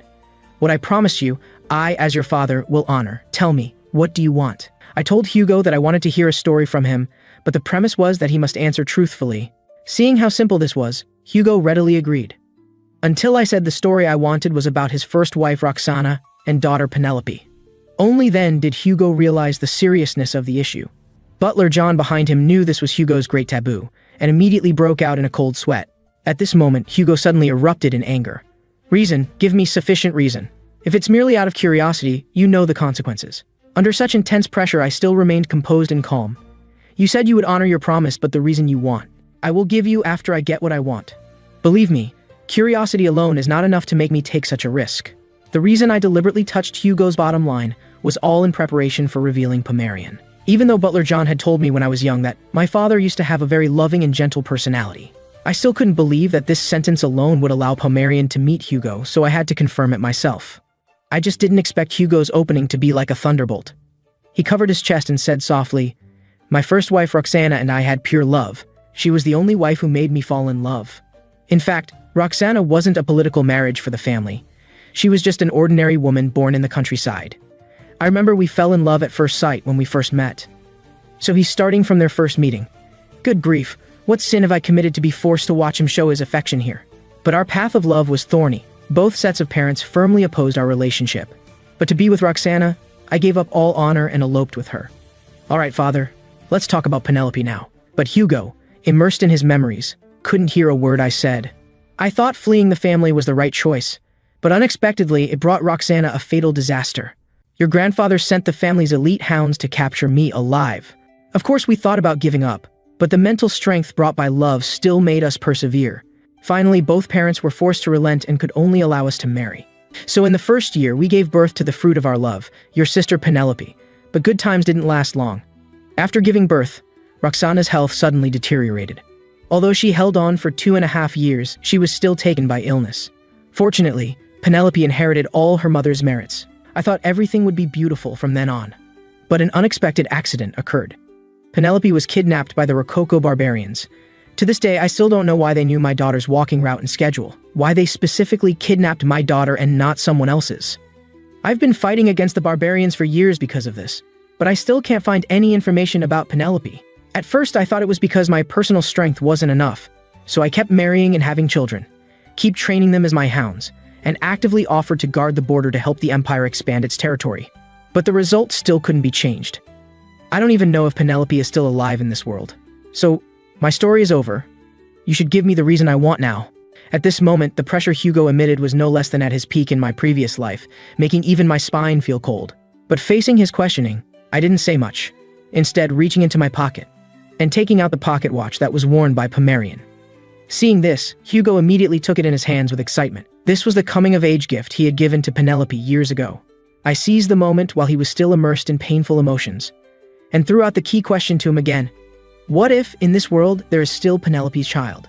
Then I opened the door, bringing in Pomerian, who had been waiting outside for a long time. At this moment, Hugo's heart suffered a heavy blow. When he saw Pomerian, it was as if he was seeing his own daughter. But I firmly stated she was an ethnic minority from the border, and I apologized to Hugo for this. Then I told him that I found this child in Rococo territory, and she was a mixed breed with Rococo blood. After hearing this fact, Hugo's entire body couldn't stop trembling. When he came to my front, his face became extremely gloomy, and this was exactly the result I wanted. I wanted to make Hugo struggle between anger and grief, his most beloved granddaughter mixed with what he despised most. The next second, Hugo questioned again. Is this really my daughter's child with a barbarian from the Rococo tribe? I gave him an affirmative answer, but what happened next was completely beyond my expectations. Soon, a week passed. During this week, Hugo spent every moment by Pomerian's side, and Pomerian's closeness to him was no less than being with me. Countless calls of Grandpa made Hugo's heart bloom with joy. Osiris and John both expressed that they had never seen Hugo reveal such expressions in all their years. It was the most shocking moment in their lives. As for me, I was caught in a dilemma. Why would Hugo show such an expression in this life? Could Hugo truly be innocent? I fell into deep self-doubt and had to reconsider everything that had happened in this life. Since birth, I've been thinking about the same thing. What are my chances of killing my own father? As the head of the Baskerville family, his combat power is undoubtedly one of the strongest in the Empire. In the year I turned 15, that was my first attempt to find a fatal weakness in Hugo. But even after simulating billions of assassination scenarios in my mind, the result was almost always me being instantly killed by him. That is to say, in any scenario, I couldn't find his weakness. During the more than 2 years I temporarily gave up assassinating Hugo, by coincidence, I met Pomerian in the Rococo settlement. So I came up with a meticulous plan to assassinate Hugo. Everyone knows that the only child he truly loved was Penelope. If I could use the grandfather and the granddaughter's relationship to play on Hugo's emotions, then his constantly vigilant heart might relax slightly, and naturally, opportunities to kill him would surface. As time passed, my strength also grew stronger and stronger. After I also mastered the 7th sword technique, I basically had a 50% chance of winning in a direct confrontation with Hugo. But what I never expected was that when grandfather and granddaughter recognized each other, Hugo suddenly knelt before Pomerian and wept uncontrollably. And in the week that followed, Hugo spent every minute and second by Pomerian's side. But the smile on his face made my worldview completely collapse. This isn't the Hugo I knew at all. Could it be that the cold-bloodedness he displayed was just his disguise for the awkwardness of losing his loved one? Just then, Butler John expressed his gratitude to me. Thank you, young Master Vikir. Although I've mentioned before that your father USD to have a very loving and gentle personality. I've never seen him smile so brilliantly before. It's all thanks to you. Hearing these words, my heart felt a great sense of powerlessness. Although Hugo was now exactly as I had expected, with his weakness exposed. After returning to my dormitory, lying on the bed, I still couldn't fall asleep. I continued to brood over what had happened in these past few days. Because in my memory, Hugo should be the bastard who framed all crimes on me and ultimately sent me to the guillotine with his own hands. On the night I was falsely accused of colluding with the demon race, I desperately explained that I was innocent. That what I hated most in my life was the demon race that plagued the world. That the only thing I would do when encountering them was to eradicate them. But before I could finish, what greeted me was Hugo's sword cutting out my tongue. A criminal has no right to speak here, especially one who is a traitor to his family. Despite being in such a situation, why am I now hesitating about revenge? Just then, a voice from outside the window pulled me back to reality. Looking up, I realized it was Wendy. Seeing her, I asked what brought her here so late. Hearing this, Wendy became immediately irritated. This is all the information about Dewey Le Baskerville that you wanted. Then she violently threw the intelligence notebook at my face. But seeing me still lying in bed unmoved, she thought I must have encountered something unpleasant again. As you said, I've conducted a thorough investigation of Dewey these past few days. He's used many aliases to fund multiple orphanages, and every 2 days he adopts a batch of children, using the excuse of doing good deeds to allow children to form new families. But what's puzzling is that whenever children are successfully adopted, the information about the adopters is definitely deleted, and the children's whereabouts disappear without a trace. If it's as you guessed, and the deceased Dway has been parasitized by a demon, then the recent child disappearances and kidnapping cases make sense, because demons need to consume human blood essence to enhance their power. Naturally, children of younger ages and orphans would be their primary targets. Looking at Wendy's report, I was furious enough to explode. Dway, whom I believed to be the only good person in the Baskerville family, turned out to be the culprit behind the crimes pinned on me. At that time, he even came to visit me in the underground prison, and promised to help me find the real criminal and tell father to clear my name. Thinking about the ugly face he would reveal after his plan succeeded, I couldn't suppress the anger in my heart. Demon parasitizing in Dway's body, just you wait, I'm coming to avenge my previous life soon. Meanwhile, on the other side, Dway was taking an orphan to his adoptive family. But as they walked, the little boy suddenly realized something was wrong. According to the orphanage director, the parents adopting him should live in a luxurious villa, not in this desolate wilderness. Dway didn't respond immediately, but waited until the little boy arrived at a cave before revealing his true intentions. Big brother brought you here, of course, because you've gotten fat lately. As he spoke, Dway's face suddenly split into 6 pieces. The little boy had never seen such a scene. Wetting his pants was inevitable. What appeared on the screen at this moment was the brutal demon parasite in Dway's body.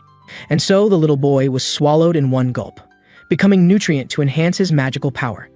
Indeed, the most delicious humans are still children, but this demon also had a significant background. He was one of the culprits who opened the vortex gate between the human and demon worlds in my previous life, leading to the Age of Extinction, Andromalius. To open the gate between the human and demon worlds and destroy the world, he must consume children's blood essence to accumulate the corresponding magical power. But thinking that he could only eat 3 per day, Dway felt extremely frustrated. At this rate, it would probably take another 10 years. But soon he came up with a better idea, planning to capture all the children and pen them like livestock. It would be convenient and also reduce the time needed to open the gate. But this was opposed by his companion, the three-eyed raven, who believed they must temporarily stop and avoid the storm. According to it, humans had already begun to pay attention to the kidnapping and disappearance of children, and the cave was already basically filled with skeletons. Once the smell spread and was discovered by humans, the time to success would only be extended in the opposite direction. Dway told it not to worry about this. After all, he had already set up a barrier outside the cave, and normal humans would never find this place. Then Dway issued an eviction order, saying he had urgent business to attend to. But before leaving, the raven still reminded him to absolutely keep his cool. As long as they waited to create their new era, naturally they could eat as many humans as they wanted in the future. With that, it transformed into a pool of black water and disappeared into the air. As for Dway, he fell into contemplation. Currently, his only concern was the Baskervilles' combat power. He must find a way to make Hugo return to his former cold-bloodedness, so that Hugo would treat the younger generation like consumables. Even if he eliminated some along the way, it wouldn't cause a stir.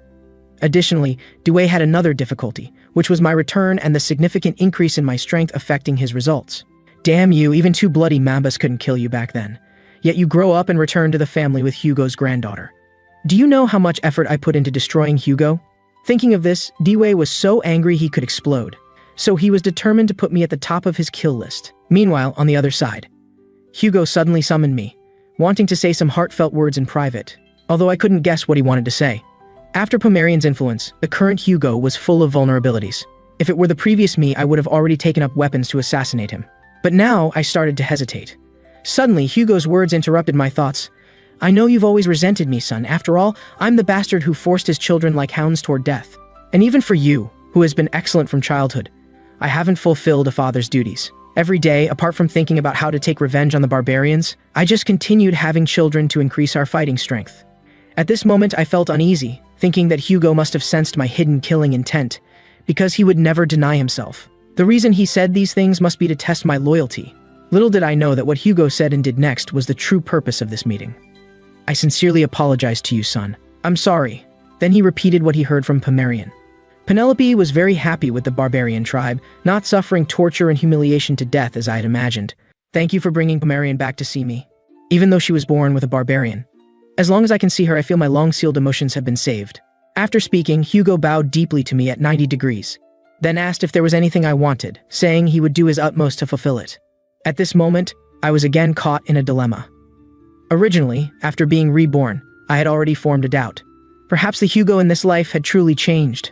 In that year of the new student combat assessment, Hugo cheered me on.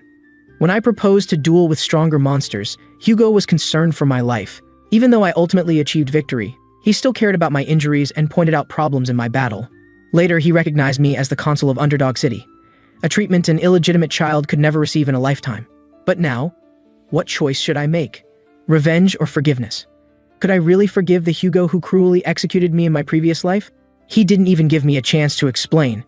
But before making my choice, I had another thing to do. Please raise your head, my father. You said you would give me whatever I want, right?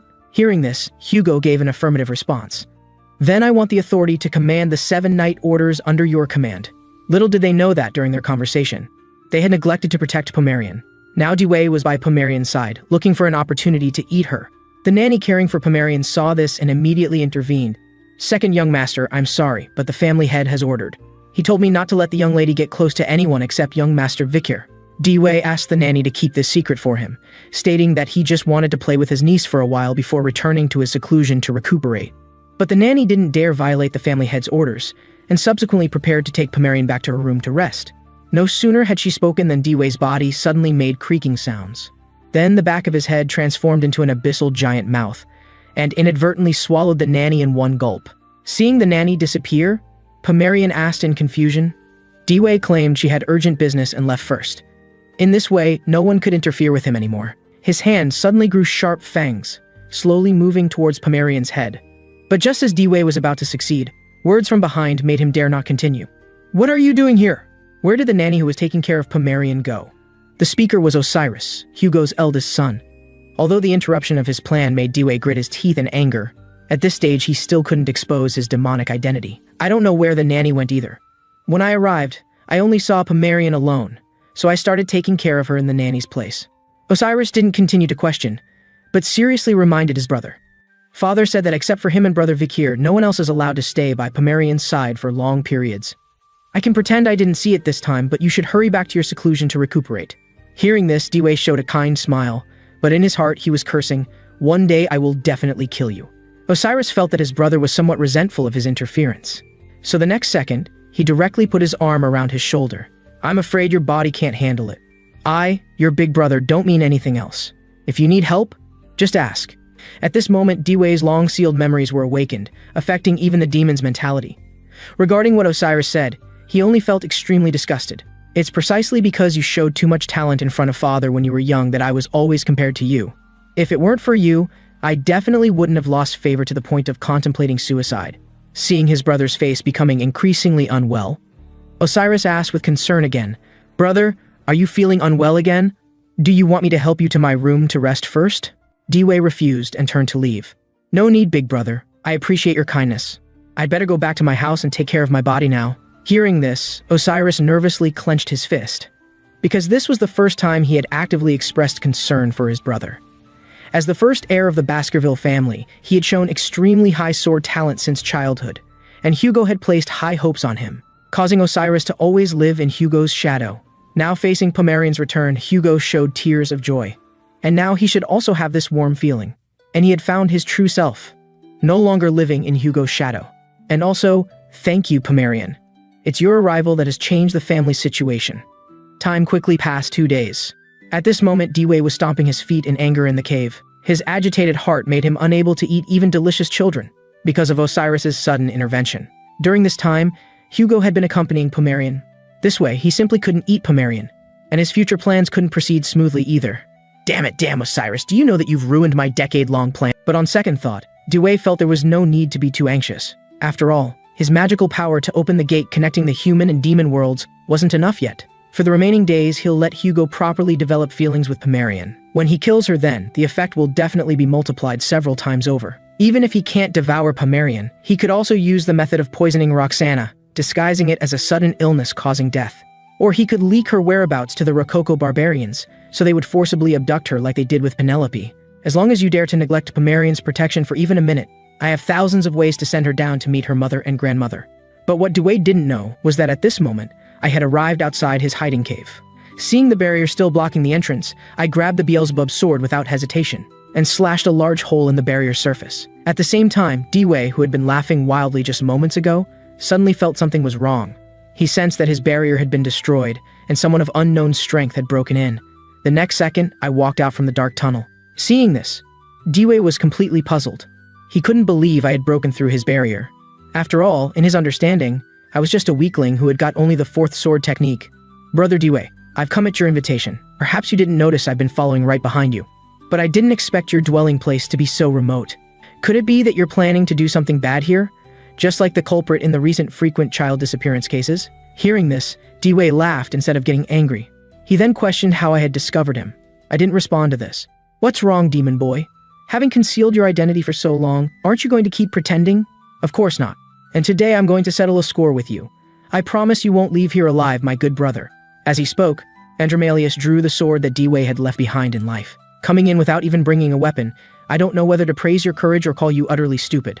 But the moment Andromalius swung for a horizontal cut, the previously arrogant and domineering demon was frozen in shock the next second because his right hand had been cut off by me. Why can your weapon harm my body? Before I could answer his question, intense pain came from Andromalius's wound, even damaging his soul. The only thing he could think of that could cause substantial damage to him was the demon sword abandoned in the human world. Then he questioned me, how did the sword created by the ancient demon gluttonous fly end up in your hands? Indeed, being demons, you understand demons best. You guessed it right. As for how I got it, you need not know. Then I revealed Andromalius's plot. I know you're one of the upper 10 corpses demon kings, occupying my brother's body to open the gate connecting the human and demon worlds. This made Andromalius suspect whether I was human, but he quickly dismissed this thought, because he could sense I had killed countless demonkin. At the same time, my eyes emitted terrifying killing intent. Now before me is the culprit who framed me in my previous life, and even pretended to be kind and deceived me, ultimately letting Hugo send me to the guillotine. Get out of Dway's body. I will absolutely make you disappear from this world comfortably. As long as I'm alive, the age of extinction will never arrive. Before I regressed, despair came to our peaceful world. A gate connecting the demon and human worlds opened in the air. From that day when the demonic invasion began, we called this day the beginning of the age of extinction. The ones who opened this gate were the 10 high-ranking demons who came to the human world in advance upper 10 corpses. I once encountered one of the 10 corpse demon kings, and that creature's terror level is still deeply etched in my heart. At that time, I was leading a small team of 667 monster fighters. But within less than 10 minutes of making eye contact with him, 666 people from my team were dismembered into countless pieces. As for me, I was the only survivor, having been brutalized but left with a breath of life. Before leaving, he told me something that plunged me into utter despair. You humans are merely toys for us demons to vent and amuse ourselves with. Today my goal is to kill 666 humans, and those extra ones I'll keep to kill slowly later. This is the entertainment project I created in this world. Now there are still more than 10 years before the age of extinction descends. I've encountered one of the 10 corpse demon kings, Andromalius. I never expected this guy to have been hiding in a cave, eating so many human children. This caused all the hatred I had accumulated in my previous life to surge to its peak in an instant, so now I must kill him immediately. As for Andromalius, he said smugly, "Don't tell me you want to avenge those children who are now just bones on the ground. They're not dead. They're all living well in my stomach." As he spoke, each finger on Andromalius's left hand transformed into a part of a child's body, and simultaneously emitted the sounds of children laughing and playing. But the next second, these sounds turned into crying and struggling. "Brother, save us. We all want to go home. We miss mom and dad." I understood Andromalius was deliberately showing this to me. He thought with his 6th sword technique at the high-ranked swordmaster level, even if I became furious, what could I do to him? But I would definitely make him pay the price for his arrogance. I swung the Beelzebub sword and cut off his other hand. Andromalius was now kneeling on the ground in painful struggle, showing an expression of impending death. Unexpectedly, within half a second, his arms had grown back, and he showed them off to me. "My good brother, are you angry? It seems your weapon can't really harm me." Then Andromalius stood up and said, "I know you've concealed many things in the Baskerville family just like me. Even Osiris, such a sword genius, only reached the low-level master standard at 25 years old. Yet you perfectly surpassed him at 17, and with the Beelzebub sword forged from gluttonous flies remains in your hand. I bet the probability of you becoming the human most dangerous to demonkind in the future is extremely high. So I can't possibly let you live until then. Ready to meet your death, my good brother? Then I'll respectfully accept. But I still think the one who's going to die is you. After all, you're already supposed to be dead." With that, we stopped talking, and both unleashed the 1st to 4th sword techniques of Baskerville, exchanging sword energy blasts. But with neither side gaining an advantage, Andromalius was confident victory was within reach. The reason was the distinction between direct lineage, collateral lineage, and illegitimate children in the Baskerville family. His direct lineage status allowed him to learn up to the 6th sword technique, but for collateral and illegitimate children, under Hugo's rules, they could only learn up to the 4th sword technique. This meant that next, Andromalius would only need to use the 6th sword technique to defeat me completely. But what he never expected was that I also used the 6th sword technique to counter him. Andromalius didn't seem to mind, though. He had already guessed I had hidden my true strength during the grand dinner. Then, while continuing to exchange sword energy, a strand of Andromalius's hair suddenly transformed into another sword, quickly striking toward my eyes. Seeing this, I didn't feel the slightest fear. After all, with my 7th sword technique, Andromalius was nothing. The aura attached to his weapon was merely a liquid halo. My halo had reached the solid state, a realm where I could freely change its form, and the sword energy I released was far stronger than his liquid sword energy. After I cut off Andromalius's weapon, my sword energy hit his body squarely. I didn't give him time to breathe. I took up my sword again, thrust, and used the 7th sword technique. With no weapon to defend, Andromalius was pierced through the heart by my sword. Didn't expect that I also know the 7th sword technique that only Hugo knows, did you? Being arrogant before me ensures your defeat. Actually, after the human side won victory in the Age of Extinction, not all of the 10 corpse demon kings had even appeared, and naturally their strength was basically a nightmare for humans. But now there's still a long time before the Age of Extinction. And perhaps the reason they don't dare show themselves is that their power hasn't recovered to 100%. Then I leaned close to Andromalius's ear and said, I know there are 9 more demons like you. Your plan is to open the vortex gate connecting the human and demon worlds. But if I kill you, won't the remaining 9 demons be unable to continue the plan? At this moment, Andromalius was no longer pretending to be afraid. He was truly trembling all over from my words. But thinking about being afraid of a human for the first time, Andromalius was so angry he felt his lungs would explode. With a roar, a terrifying pressure emanated from his body. Then his host body suddenly exploded. Seeing this, I immediately retreated to avoid it, in case this was another of his despicable assassination skills. But what I didn't expect was that the blood from the exploding body turned into a solid sphere. Before I could ponder what this thing was, Andromalius's true form slowly emerged from it. You're the first human who has forced me into my original form. I admit I'm surprised by your unexpected strength, but don't think for a moment that you can completely defeat me like that. As he spoke, Andromalius's fingers transformed into 10 bloody mambas with big bloody mouths, and in the next second they simultaneously attacked vital spots on my body. Seeing this, I used the 7th sword technique again to respond. Under my sword energy, the brittle bodies of the bloody mambas couldn't withstand it. But Andromalius still laughed mockingly. Go ahead and cut all you want. When you're done, I'll make more for you. Little did I know, while I was focused on dodging continuous attacks, Andromalius sneakily attacked me, commanding a snake to launch a surprise attack from behind. Since I couldn't dodge in time, my shoulder was bitten hard by the bloody mamba. But with my giant spider venom immunity and iron body, I naturally wasn't worried about how much damage this could cause me. Suddenly, Andromalius let out a terrifying laugh and told me he had won this duel. I was completely confused. But as he waved his hand, a mouth grew on it. Only then did I realize something was wrong. Blood was continuously flowing from my wound and being absorbed by the mouth on Andromalius's hand. This was his special ability, blood manipulation, making him absolutely invincible against any living being. Then Andromalius kindly reminded me, next, I'm going to drain all the blood from your body. You'll die in painful struggle, my good brother. But now, watching my body gradually being emptied, I unusually gave my enemy a mocking smile. This completely puzzled Andromalius, who thought I was experiencing mental breakdown facing imminent death. Hearing this, I countered mockingly, so that's what the high and mighty Demon King thinks. How arrogant have you become that you don't even know what you're absorbing? Before Andromalius could react, he immediately vomited large amounts of blood. Then he felt his magical power and strength being drained away. Impossible, human blood can't harm me. Tell me how you did this. I was generous enough to demonstrate to Andromalius. I took the Beelzebub sword and cut open the major artery in my wrist. The moment my blood touched the ground, the soil was instantly corroded and blackened. Andromalius finally understood that my blood contained deadly poison. But in his mind, poisons that could harm him only existed in the deep forest spiders, the 9-headed serpent of the giant country, and the great jellyfish at the bottom of the Black Sea, no other creatures. And now he had been poisoned by a human. But what terrified him even more was that I also demonstrated the ultra-high-speed regeneration ability I had acquired from the swamp lizard. I healed the wound on my wrist. As the spider's poison spread throughout Andromalius's body, the intense pain made him involuntarily bang his head on the ground. Seeing this, I mocked, "What's wrong? Don't you love drinking human blood the most? Hurry up and drink my blood, I'll definitely give you plenty until you're full." If it were during the same period in the Age of Extinction, I absolutely couldn't have harmed Andromalius and the other 10 corpse demon kings. Although the deadly poison technique of the spider would work on them, this was also based on the fact that their strength hadn't recovered to 100%, so I absolutely couldn't let these guys drag it out until then. At this moment, I also realized a key thing, with my mastery of the Baskerville 7 sword technique, the Beelzebub sword, and special skills.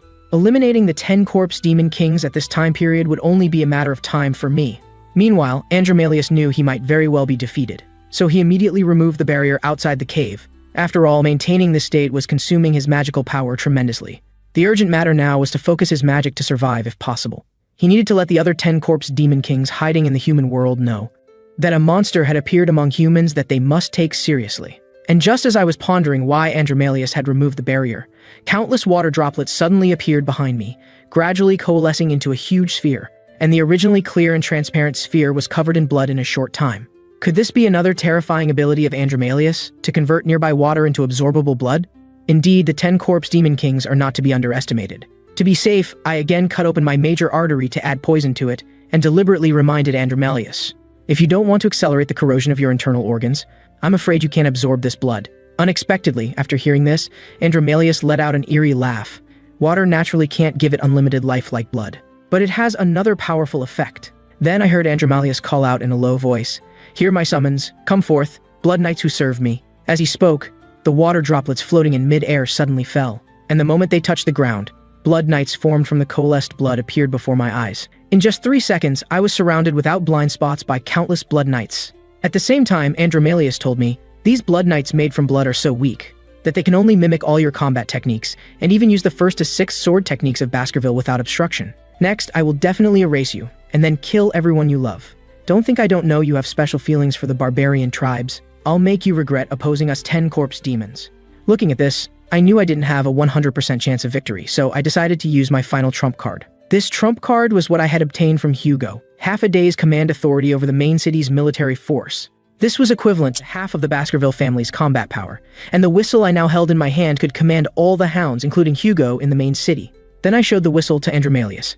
Having hidden in Baskerville for so long, you should know what this thing represents, right? Sure enough, after seeing it, Andromalius's expression became panicked. His face was covered in cold sweat, filled with unease.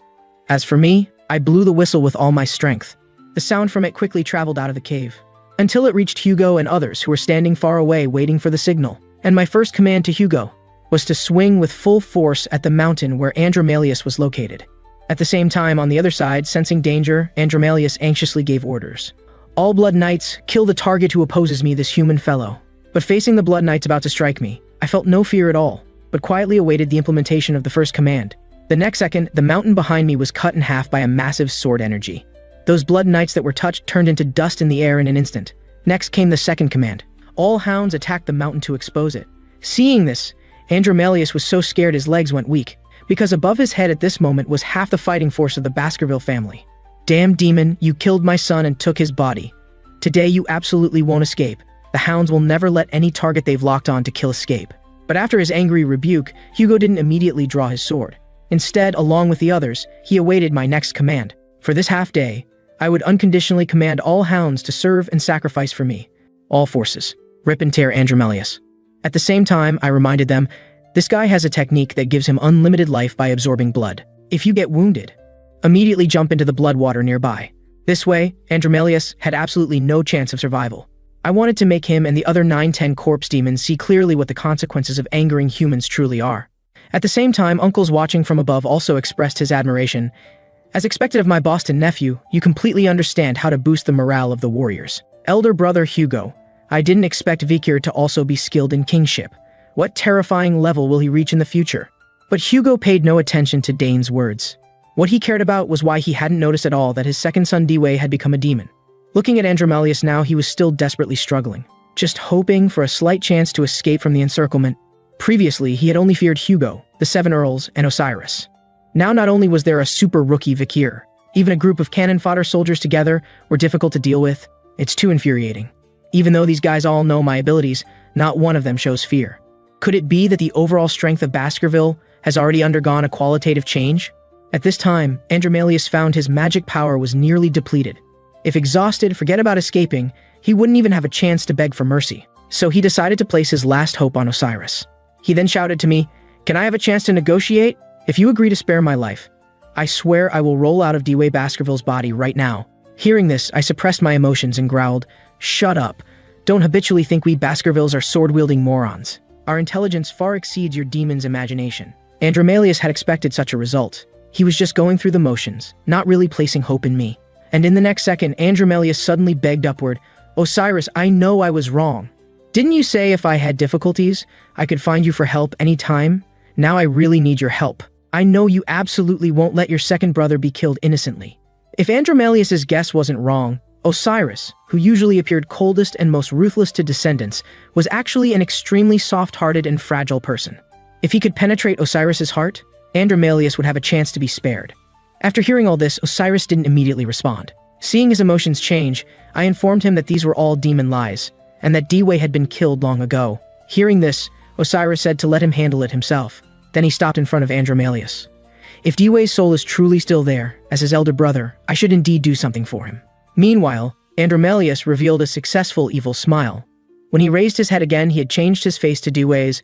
"Big brother, I'm really still alive. I'm so sorry. I shouldn't have made a contract with demons just to get stronger. But I never forgot to keep up with your pace. During those days of being evaluated by Father, I truly blamed myself so much. Why was there such a huge difference in talent despite having the same bloodline? I regret selling my soul to demons. Osiris, please save me. Let me have a chance to redeem myself." But no sooner had Andromalius finished speaking than he was met with Osiris's most merciless full-force slash. "Dway, this is all I can do for you as your big brother. I won't let demons continue to harm innocent people. From childhood to adulthood, I neglected to take care of you. If I had shown a bit more concern, perhaps the outcome wouldn't have been like this." Then Osiris attributed the demon's ability to hide so covertly within the family to his own fault. I told him not to think that way, because everything that just happened was merely a tactic played by the cunning demon. Osiris naturally wouldn't, as it was too early to feel heartbroken about a blood relative's downfall and death, but he really hadn't expected the damned demon to have harmed so many of Baskerville's future. As Hugo's first heir, not being able to stop this immediately made him feel very ashamed. But just then, a pit bull knight behind suddenly called out anxiously, "You guys, quick, quick, quick, look up in the sky!" That demon's head has grown wings and is flying away, finding himself in a safe position beyond attack range. Andromalius laughed mockingly. "You stupid hounds, my ultimate plan might be delayed, but the outcome of extinction will never change. Wait and see, I'll soon restore my body and come back for you. And let me kindly remind you, next time it won't be just one demon king coming for you." Seeing this, I wanted to do something but was powerless. Andromalius's current position was such that even if I took out the Beelzebub sword, I couldn't guarantee hitting him. But what I didn't expect was that Hugo suddenly said seriously, "Son." This mysteriously caused a fear effect on Andromalius. Could this be the consequence of his forcibly occupying Dway's soul? From childhood, what he feared most was Hugo's face. And now Hugo's body was emitting terrifying killing intent as he placed his hand on his sword hilt. Everyone present held their breath. It's known that Hugo hadn't shown his strength since the Empire was unified. Today, he must give an explanation to those innocent children. As he swung his sword behind him, the clouds above Andromalius coalesced into the shape of multiple sword shadows.